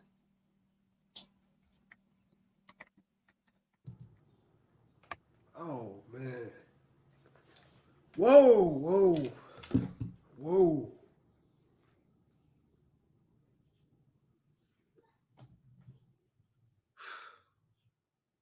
I earned my bachelor's degree. Boy. But that shit crazy. I can't even fucking talk, bro. That shit wild. Yo, I ain't even got to tell y'all what to do, bro. T-REV, you a real one for this one right here, bro. Bro, I got more to say, but bro, I'll let you know I'm too emotional right now, bro. I'm gone.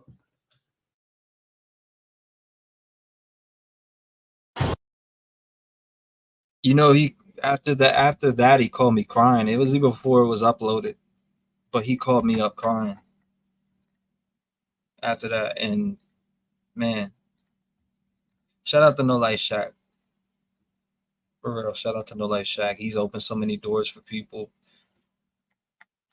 And you know, reading the comments on this, I read so many different comments, but one said specifically, "This song made me not kill myself tonight," and I just crumbled like a baby. I don't know, it was crazy. I crumbled like a baby. I was like, man, somebody, like, I was able to help somebody with my telling my story. And I told my story for the simple fact that I feel like men, women, younger teens, and kids should be aware of certain things that happen, because what happened to me could have been prevented. Everything that happened to me could have been prevented, but the most important thing is that I'm able to tell my story with dignity and not be ashamed of what happened to me. Not be ashamed of being raped when I was a kid. I'm able to talk about it to a full capacity. I'm able to look everybody in the eyes and not be ashamed of myself anymore. I'm able to look at everybody. I am able to look at everybody. Yes, I was raped when I was a kid. Yes, it was by a man. And I was a kid. And I'm not ashamed of talking about it. I'm not ashamed to speak about it. And I put it in my artistry. I wear it on my shoulder every day. It made me who I am today. The things that I went through growing up, not just that. I got you, Darin, on that song. I seen that the one that you sent me. Shout out to you, brother. I'm just saying in general, if you've been raped, it doesn't even have to be that. It could be anything that is shameful to talk about. The reason why I make and talk messages like that in my songs is so that the generation watching, people that are ashamed and they feel lonely, like they don't have nobody to talk to, but the one thing spinning on repeat is the time that they were locked in the bedroom, sent to the babysitter's house, locked in the bedroom, and nasty things happen when that door shut and your mom went to work. That's why I do it. I do it for those people who feel like they're trapped inside and they fight with depression and PTSD from experiences that they went through in their life. That's what made me make that song. That's what made me be able to write it and get behind that mic and speak with emotion and speak with my heart. That exact fact. I want people to have courage. And sometimes I even struggle with that to this day, and you're going to struggle with it all the time. But people, I want you to have courage to come forward and talk about anything that is going on in your life that is devastating you, that is making you depressed. And it could be as little as an argument that you had all the way to as big as being raped or robbed at gunpoint, or you've seen somebody killed in front of you and they took their last breath. It's the stuff like that that'll always fuck it. Like I said, I'm on disability for mental disorders like PTSD and panic attack disorder. But that's why I talk about mental health in my music. That's why I like seeing justice play out for victims, because of hurt people. I know what it feels like to be crunched inside, devastated, spit out, and shit on. I know what it feels like to not have. I know what it feels like to be walk in your house, there's no electricity on, and you got to shower at the neighbors. You got to shit out back. There's nothing that you could wash your body with. So, and if the neighbor's not home, I know what it's like. We lived a crazy life at my household. We lived a crazy life. People had it worse than me. There's tons of people out here that's had it worse than me. Just going through what I've went through, I can only share my experience, but I just want to give people the courage to speak about that, because there is people that had it 20 times worse than I ever had it. I just want to inspire those and anybody across the whole entire line to come out and speak about whatever they went through, kid to an adult. But that's my message to you guys, and why I made that song in particular, and a bunch of different songs that I've made. All that plays into it.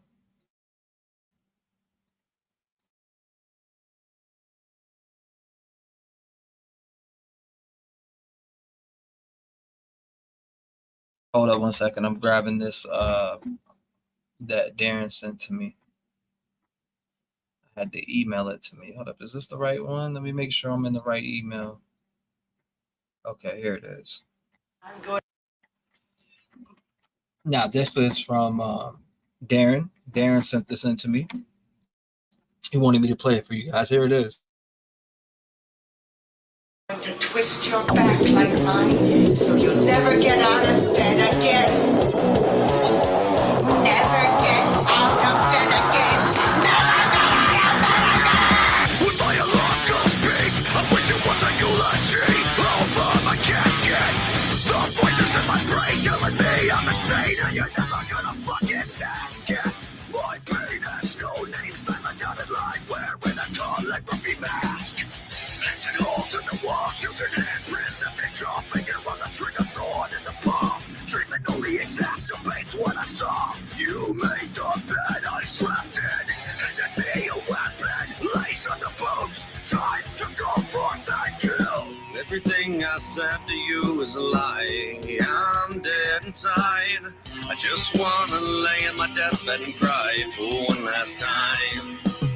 The light above my head is burning, my face up on the operation table.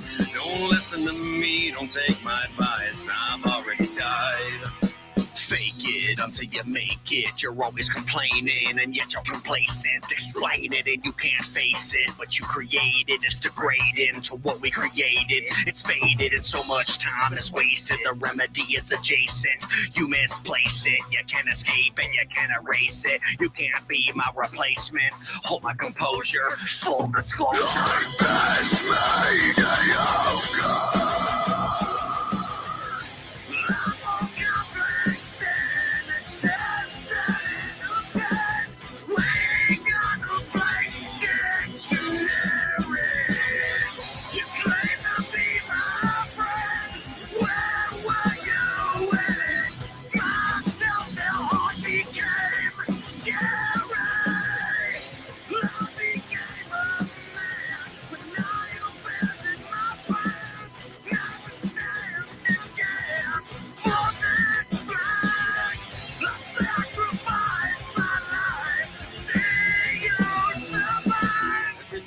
said to you is a lie. I'm dead inside.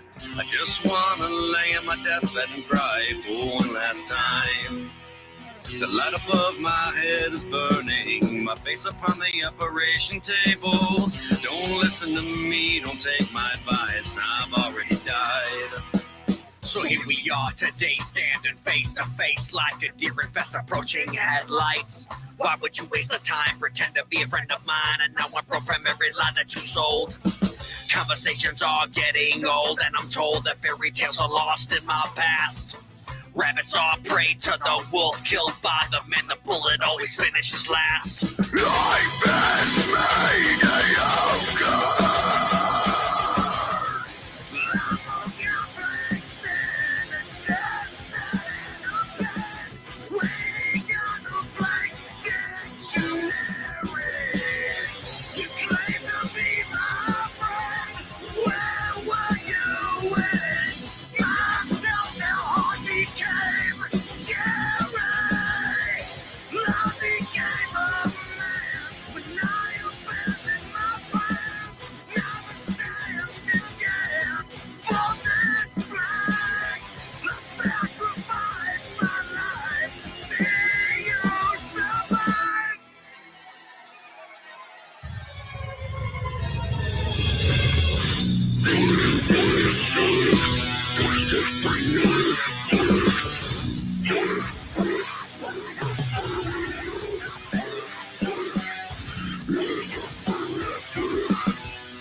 Now that was a badass tune, brother.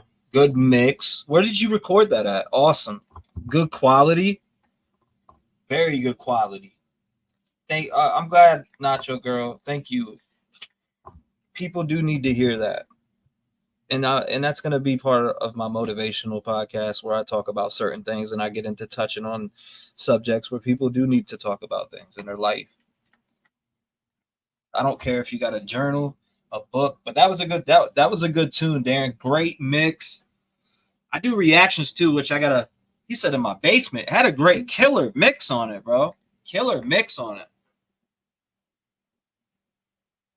Oh, you talk about the box? Damn. Yeah, that was a good mix, man. You recorded that in your basement. That was a great mix. That's a fact. That was a great mix.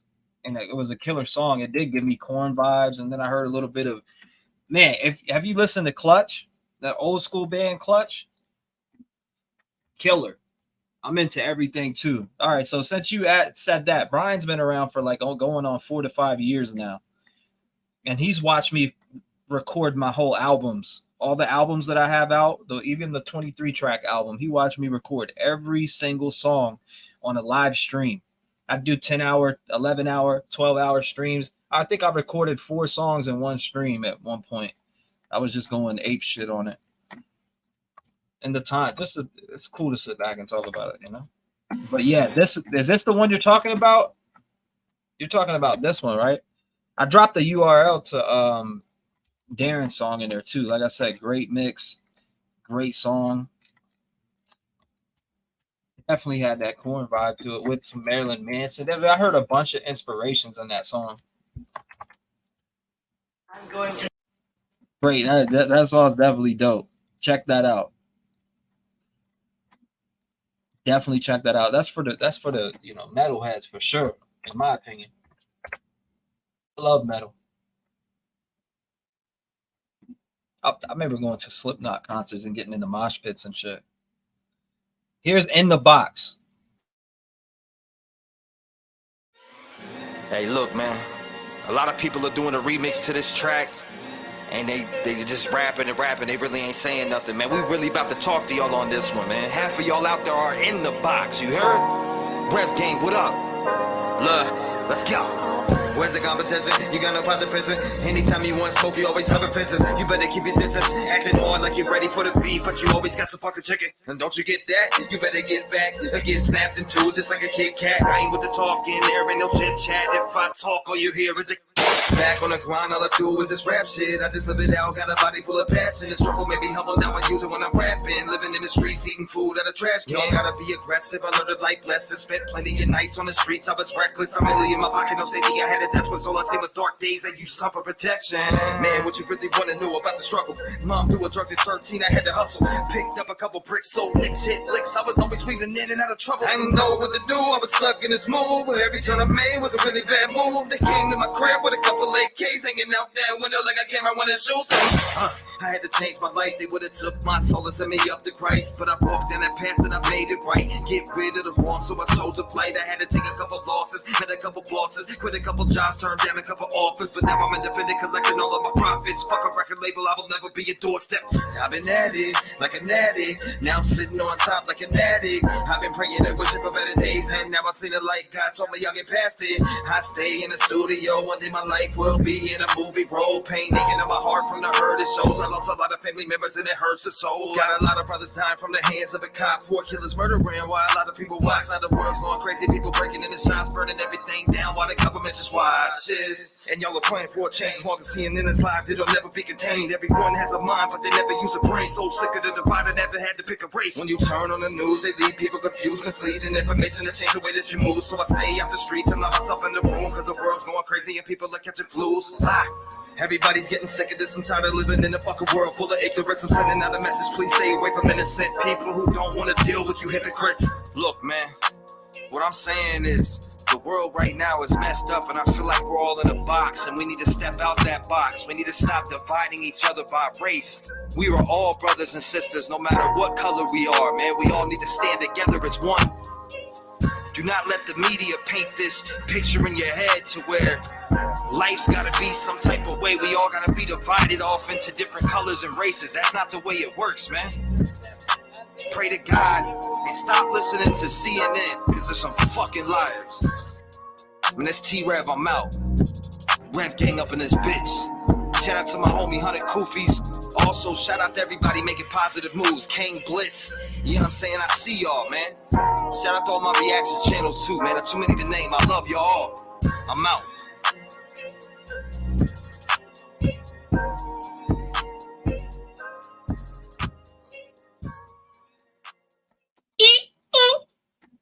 Yeah, that's old. I said, I remember when I made that. I locked myself in the room. I'm just trying to. This is old too. Damn, there's a lot of old ones. No, that's old. That's actually pretty old. Like 2 years, maybe. Puda, you the goat, boy. Actually, okay. Fun fact: I made this song when I had COVID-19. Listen, I've been on a mission. Fuck 6ix9ine, I will never be a witness. You ain't never had to go and clap a gat. Stay in the suit was like a motherfucking rat. Talking to the cops, putting people in the trap. Locked up, now you wanna cry over facts. Claiming you're lyrical, shit is hysterical. Gangsters pull up and they about to get rid of you. You doing numbers cause it's quarantine. The lights on, now you're bugging. Thinking you better than Eminem. You will never do a show, little boy, stop fronting. You'll never be a pioneer. Hair rainbow like a fucking queer kid sitting in his crib, stuck in fear. He will step in his house and be dead in a year.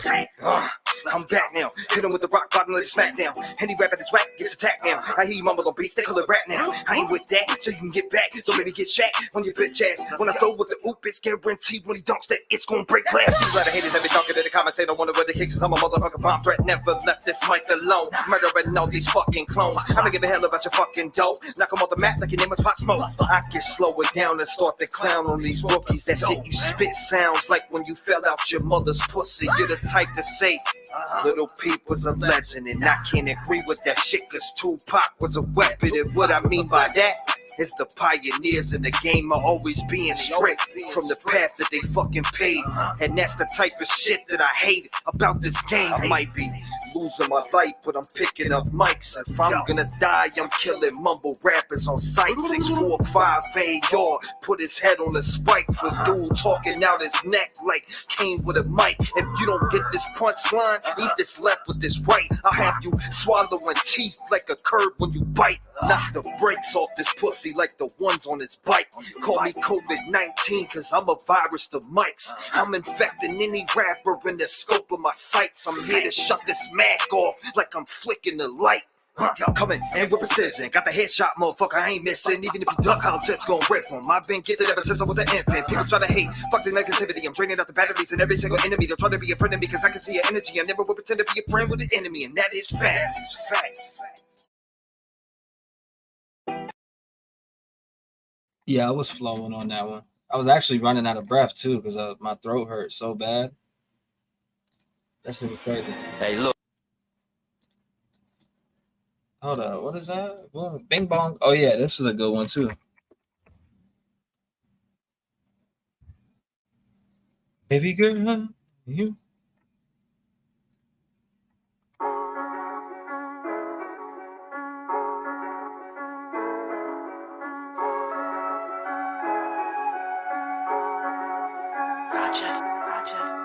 Baby girl, you're the best in the world. Got me riding around the city with my mind in a whirlwind.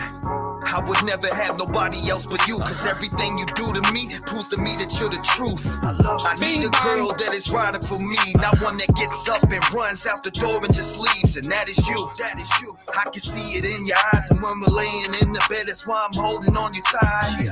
Everything you do to me is feeling right, that's why I wrote a couple lyrics and just talk behind this mic. Tell you everything that I'm feeling. You're my life, grab the keys, let's hop in the whip. It's time to take a ride, let's get it, baby. Baby girl, you know I'm with it every time we take a ride. I got you going through the city, baby girl. I want you by my side and I would never have nobody else come into my life, baby girl. Baby girl, you know I'm with it every time we take a ride. I got you going through the city, baby girl. I want you by my side and I would never have nobody else come into my life, baby girl. I don't need no one else to come in my life, cause I'm loyal to what is mine. If it's us, then you're my shine. I've been played so much that I'm tired of all the lies. All I really wanna know is if you're along for the ride. Baby girl, you're the best of me. So anybody tries to end us, then they're dead to me. Everything I give to you is the best in me. So why would I leave your side? I need you next to me. A lot of people try to knock us down, but I won't let it happen. I'm the captain of the ship and I'm controlling if it's crashing. Now it's 50-50 when it comes to me and you. As long as you don't cheat on me, I'll never go on cheat on you, baby. Baby girl, you know I'm with it every time we take a ride. I got you going through the city, baby girl. I want you on my side and I would never have nobody else come into my life, baby girl. Baby girl, you know I'm with it every time we take a ride. I got you going through the city, baby girl. I want you by my side and I would never have nobody else come into my life, baby girl. Now I'm cruising through the city while you hold my hand. You and I forever, I can never make no other plans. Baby got me going crazy, I'm in love again. But this time it's different and I feel it, let's not pretend. The same ones that are hating on me and you just wanna see us broken up cause they hate the life. And it's true, you got the key to my heart with the lock on the gates. There's no woman that can take me, you will never replace. I'm committed to the people that I love. I stand by the side in every situation, no matter what. You could be wrong or right, and I'm still gonna fight. That will never change. That's the way I live my life. Let's get it, baby. Baby girl, you know I'm with it every time we take a ride. I got you going through the city, baby girl. I want you by my side and I would never have nobody else come into my life, baby girl.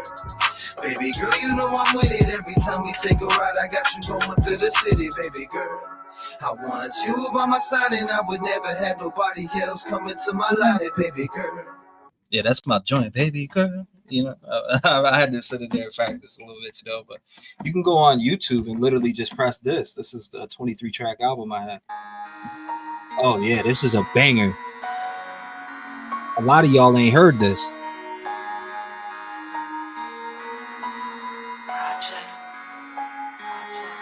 I'm trying to make it, I'm tired of waiting, I'm about to go off. I'm losing my patience, all of my life I've been building it up. And now I'm taking my time to embrace it, living my life, smoking some tension, keeping my mind in the right places. Trying to get the fuck out of the basement, planting my feet and I'm pounding the pavement. I'm trying to make it, I'm tired of waiting, I'm about to go off. I'm losing my patience, all of my life I've been building it up. And now I'm taking my time to embrace it, living my life, smoking some tension, keeping my mind in the right places. Trying to get the fuck out of the basement, planting my feet and I'm pounding the pavement. Pounding the pavement, I'm destined for greatness, I don't give a shit. Cause I'm about to come take it. I'm working so hard just to get up the basement, planting my feet while the world is shaking, leaving these cracks on the side of the pavement. Getting so angry, I'm losing my patience. Hand me some blessing, I'm about to just break it. I need to calm down and learn to embrace it. Cause everybody's standing by my side making statements, telling me keep working, I make greatness. Every day I hop up in the booth, they know I make hits. When I grab the mic, they know I make an earthquake hit. I do me, you do you. I stay in my lane while I'm shooting past the moon. You wanna come and hate, you're a motherfucking fool. I make shit wet like I'm jumping in a pool. I'm trying to make it, I'm tired of waiting, I'm about to go off. I'm losing my patience, all of my life I've been building it up. And now I'm taking my time to embrace it, living my life, smoking some dank shit, keeping my mind in the right places. Trying to get the fuck out of the basement, planting my feet and I'm pounding the pavement. Trying to make it, I'm tired of waiting, I'm about to go off. I'm losing my patience, all of my life I've been building it up. And now I'm taking my time to embrace it, living my life, smoking some dank shit, keeping my mind in the right places. Trying to get the fuck out of the basement, planting my feet and I'm pounding the pavement. Yo, I'm tired of struggling, it's time to make a change. Cause my whole life feels like one big game. One day I'm whack, then the next day I'm great. Please tell me to my face if you got something to say. I do this music for the passion in my soul. I grew up so lonely in the streets. You can start to feel the cold. Everything I've been through made me who I am. So now I'm trying to make a change by accomplishing all my goals. I'm trying to make it, I'm tired of waiting, I'm about to go off. I'm losing my patience, all of my life I've been building it up. And now I'm taking my time to embrace it, living my life, smoking some dank shit, keeping my mind in the right places. Trying to get the fuck out of the basement, planting my feet and I'm pounding the pavement. I'm trying to make it, I'm tired of waiting, I'm about to go off. I'm losing my patience, all of my life I've been building it up. And now I'm taking my time to embrace it, living my life. This is another one of those songs right here.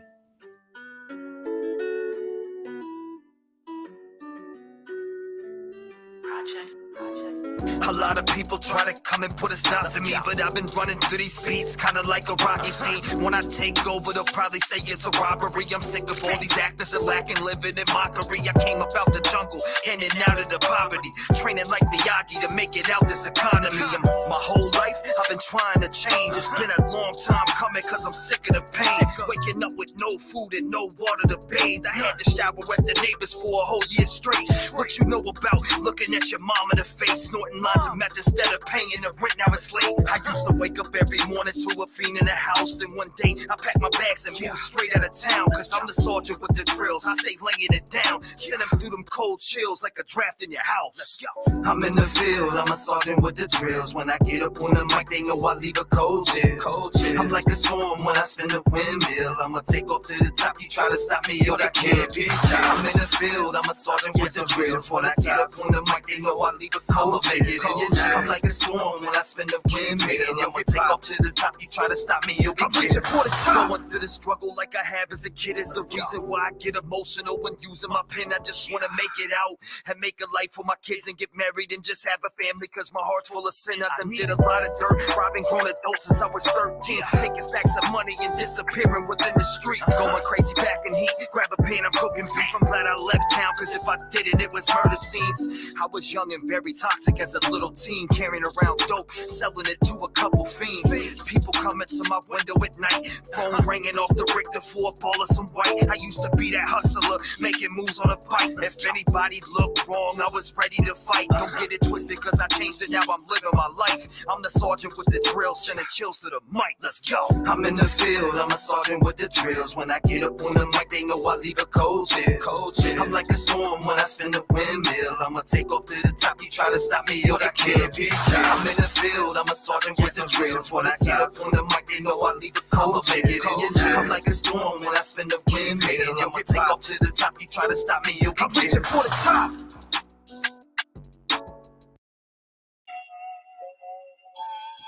This is angry music. 3 years ago, if you said my name, I was dissing the hell out you. I don't care who you were.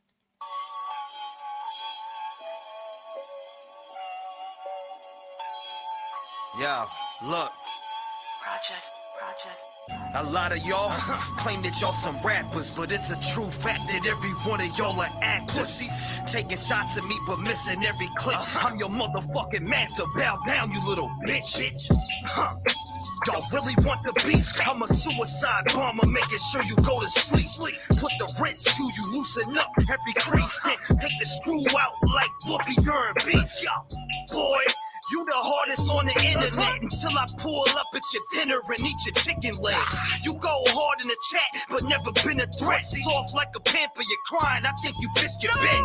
Y'all claim that you're about to hang me up, but it's a motherfucking fact that every one of y'all sucks. You're a clone to the game and that nips it in the butt. If your leader takes dick, I guess you're riding in his trunk. No. You're the type to plot on me till I pull up. Pop the trunk open with the pump, like what's up, Jack? Say hi to Jack, cause I'm about to take what I want. You rap like you're hard, but in person, you're my fucking son. Y'all be talking slick behind my fucking back, but when you see me, every one of y'all would give me that. What's up? Hey, T-REV, that shit you spitting's fucking crack. Get the milk ready, cause it's time I make you take a nap. I keep it 100 like when I wear my fucking hat. Knock 'em out the park with one swing from a metal bat. Taking off the heads of these snakes when I slam the ass. I see you throwing shade, but my 4-5 removes you fast. I'm in the zone. Every day I wake up, we label you a hater cause you hide under makeup. When you diss me on the track, you talk about a lot of fake stuff. When I diss you on the track, I bet you go around and break stuff. I see you in the comments, acting like a bomb threat, shooting out the bunker like an old Vietnam vet. Make you watch me be successful with my content, taking out your squad like the troops dipping live. You claiming that y'all beast until I pass into the playboy. I play like Troy Aikman, breaking down every playboy, shutting down that shit like a tackle from the Ray boy. When we land a hit, we ain't stopping till we make noise. Made it out the trenches, I ain't going back. See everything we spittin', boy, you know it's facts, nigga. Just a week ago, they didn't know I rap. Ain't know me though. Now it's me and T-REV on this Playboy track. Mama told me she ain't want me out there selling crack. So I told my mama, just relax, I'm trying to sell these raps. 40 on my hip, I'm with the shit, you can't tell I'm strapped. But I stay prepared, bust his head when I smell a rat. This the life I'm living, tell them niggas mind their business. If I end up back in prison, then you know I'm getting sentenced. That's what they yelling, I'm never telling. Busted cerebellum, all on this kick, splatter is milling. Big guns spit fast like Big Pun. You niggas don't really wanna get none. Come get some, yeah, come get some. Turn your Happy birthday to Shar. Hold up. Happy birthday to Shar. Shar, happy birthday to you. I want to send out a happy birthday to Shar. She is a member. I seen Shar on my other channel and here, obviously. But happy birthday to Shar. Shout out to Shar. Love you, girl. Hope you're okay. I heard about some rough times that you're going through that I didn't see, but somebody let me know about it. And my prayers are with you, Arlene. Man, I see Arlene just commented. She said, Hollis, I am. Thank you. This monitor is on my nerves, though. I've had one of those heart monitors on before, Arlene. I know what you're talking about. I'm strong, so I'll get through this. I still have asses to kick and babies to love. I love that fight in you. Arlene, I love that fight in you. Arlene's been around for a long time, too. Love her to death. I see all the familiar faces. Every single one of these names in the whole row, I know every single one of them. Boom, boom, boom, boom. All these names I'm putting on my screen, I know them all. All of them. All of them. Even Rosie. Rosie's been around for a while. Infamous Truth Teller, I've seen you around before. I wouldn't say often. Barbosa's been seeing you around a lot. Mar, of course. See her around all the time, just as well as Brian. Shout out to everybody, man. The very important people. And tomorrow we will cover the new documents from the Idaho 4 case and stuff like that. I think it was good that we did what we did tonight. We had an interview with Darin, Dunkin, and I see some people had some problems saying that he was disrespectful and, you know, a bunch of different things. But I told the man to come up here, be himself. And of course, you got to put yourself in his position. This is his best friend that they grew up together. And this is somebody that he highly cared about. And when you're saying, when comments like what he was reading, I did not see for some reason. Some of those comments I did not see. But he read a couple where he was like looking through the something and I know it was just highly offensive to somebody who lost their best friend that doesn't even look at the Idaho case and he knows that his friend is being pulled into this Idaho case. So I understand where his frustration could be at. And I don't fault him for getting frustrated because this is his best friend. I mean, that's like, okay, take any one of us right now. Your best friend got killed by police. There's a case going on and your best friend is being drugged through the mud. And this is somebody that you stood up for, talked to every night on the phone. You guys grew up as kids together. How would you react? Now, everybody will react different, right? But we're talking about somebody that is actually open, that does podcasts, he does music. So he's an open voice. He speaks, he vents, he's going to talk. So what he did tonight is come up here and defend his friend. I see nothing wrong with that. And I would like to say, I know he said something about JLR. Now, to be honest with you, I've been a member on JLR's channel for 6-7 months. I love JLR. You know, at first people were saying a lot of things, but it was like, you got to look, people make mistakes, man. People make mistakes in life. But just because you made a mistake doesn't mean you can't do a U-turn. And I think JLR is doing good, in my opinion. But that's just me. Darin don't gotta like JLR and that doesn't make me mad either. JLR is JLR, and I fuck with JLR. There's things that he said, but it is what it is. It was what he voiced and things and conversations that they had that I don't even know about. It's none of my business, right? It's none of my business. You got to think about it. This man is trying to clear his friend's name that's drug into something. So some people just don't understand that. And I see that people were like, this chat's crazy, the respect. It's usually respectful in here, but the man needed to get some stuff off his chest. And not only that, our community is respectful. And a lot of questions that came through were respectful.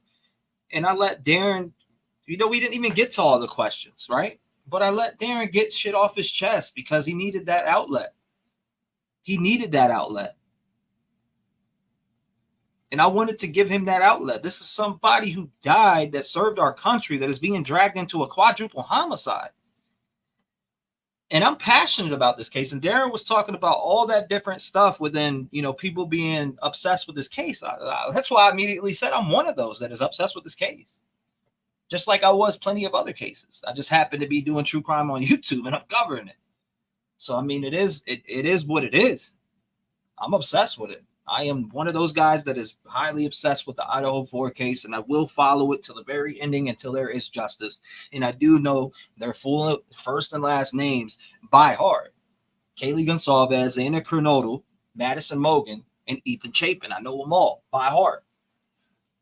Because this is a case that I follow close. This hit my heart, like the Delphi case. Plenty of other cases. I can keep on going. You guys know. We can keep going all day. The Long Island serial killer, which I haven't even covered yet. We haven't even talked about it on the channel. We have not talked about the Long Island serial killer, which I followed when the dude. Do y'all remember when I think it was a younger kid that broke into the police chief's car and stole like his laptop? It was so long ago, but I was following that case very closely and all the things playing out. Everybody thought it was this police chief. The whole time you got Rex over here.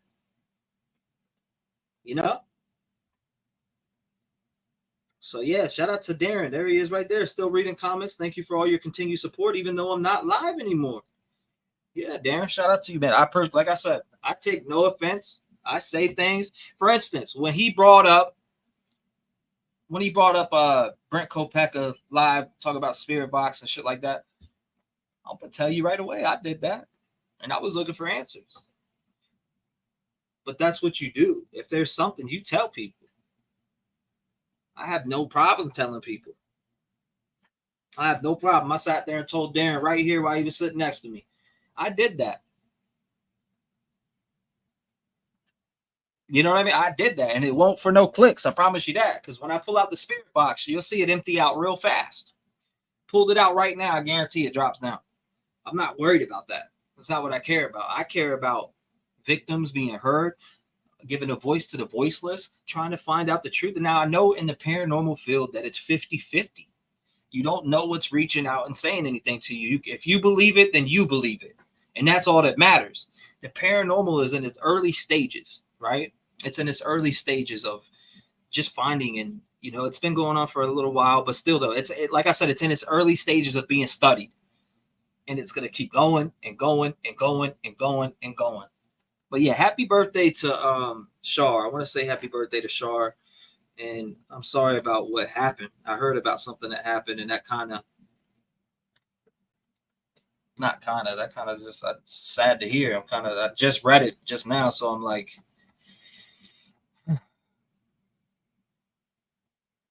now that's crazy. Just for that to happen on your birthday.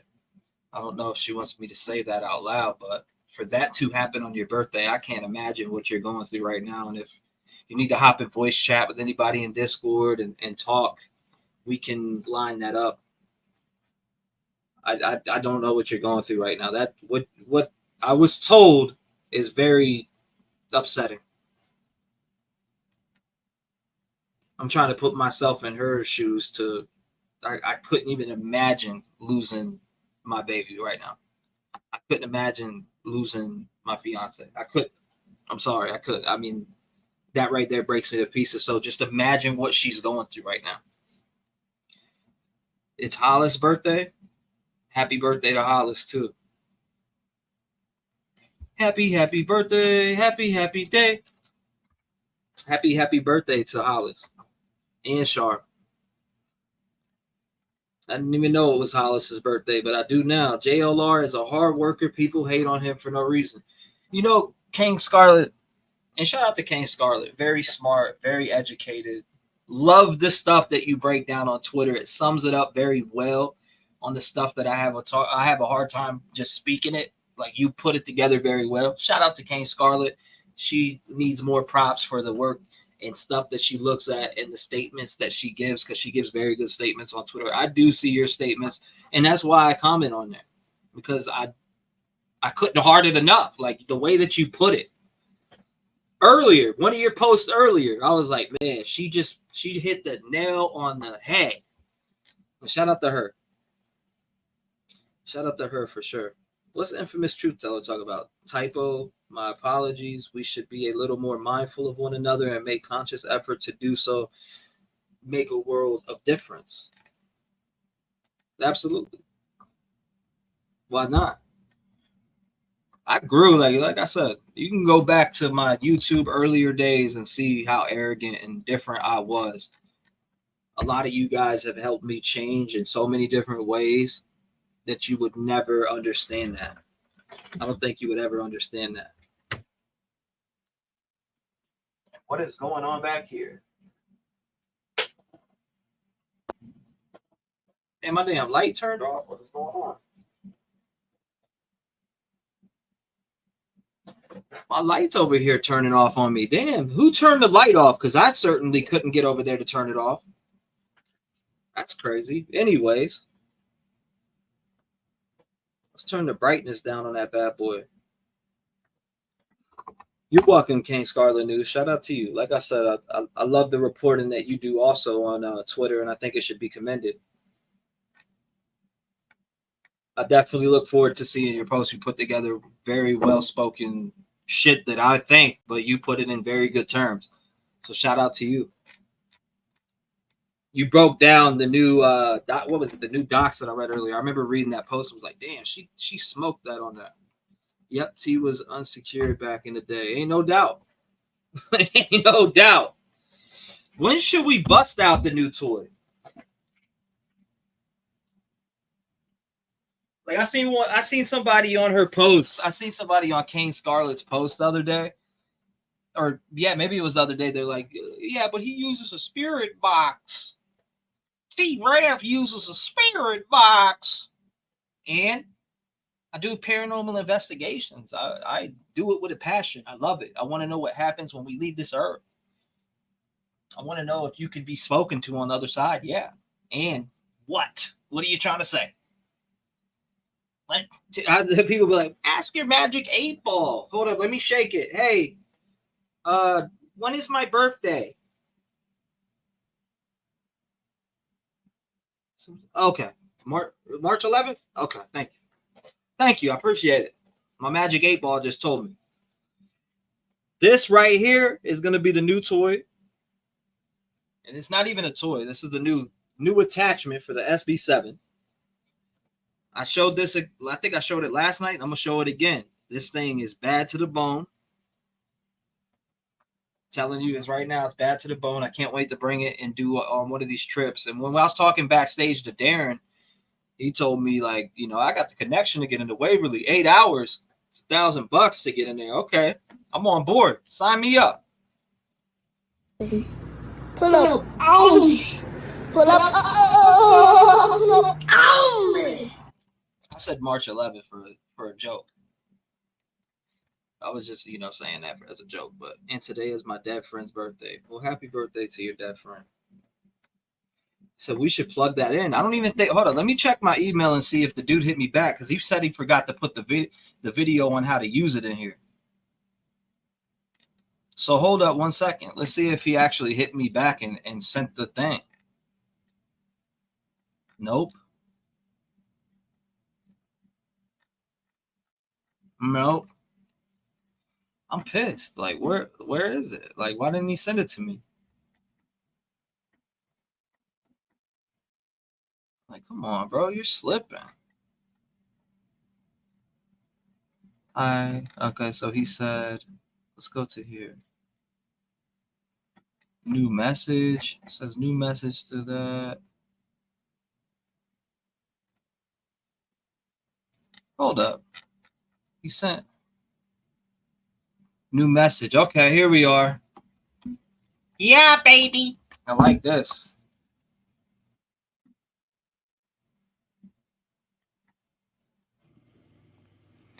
All right, this is David. Woo! Yeah, hold up 1 second. He sent me the video. Let's check it out.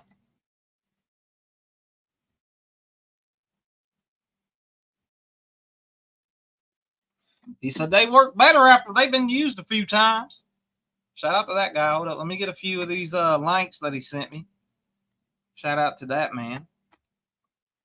This that I have in my hand is special to me because it was used. This was used. This one right here. This was used on Ghost Adventures. Episode, what was it? Season 24, episode 9. Ghost Adventures. Some people don't like Zach. I like Zach.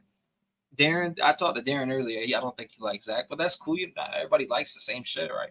I think Zach's one of the best in the field, but some think he's arrogant and always getting, I heard a bunch of different things, but it is what it is. Some people you like who you like, right? You like what you like. I like Zach. I like Zach. Only. If you watch any of the other shows, you sit there and fall asleep, right?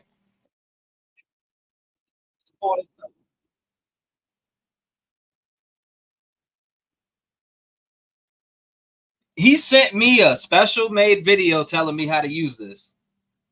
I'm watching it right now.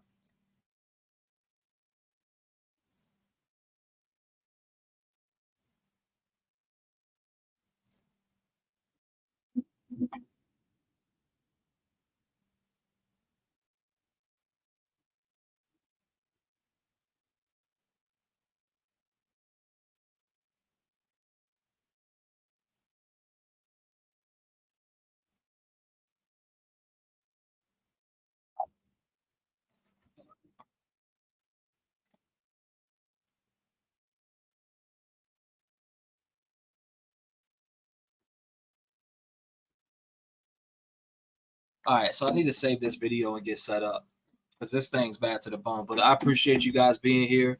I need to do a couple things real quick, and definitely expect me to come on with this. Love you guys. Shout out to everybody in the chat. Do you, Trev, it's your passion, and millions love the ghost thing. I don't care about the haters on it either. I just think it's funny, like the excuses and shit that they say, but it is what it is. You could easily say, I just don't fuck with that, or I just disagree with that, or whatever, and move on. But it's the snarky bullshit. Shout out to everybody that was here tonight. Love y'all. Going on 6 hours. I appreciate y'all that pulled up, and I'll holler at y'all. I'll see y'all in Discord. Love you all. Happy Faces, Cool Kid Collector. Shout out to you, my brother. If your boys with JLR, holler at him. I'm still down. Okay, I got you, brother. No doubt. Yeah. I talked to, we've had a few conversations. Shout out to, like I said, I'll holler at him. For sure. I got no problems with him whatsoever. And the problems y'all had is between y'all two, and definitely will reach out to him. Love you guys. Thank you all for being here, and I will see you on the next one. Janine, shout out to you. Just Joe, Sunshine, Nacho Girl, Brian, Arlene, Texas Angel, Sunflower,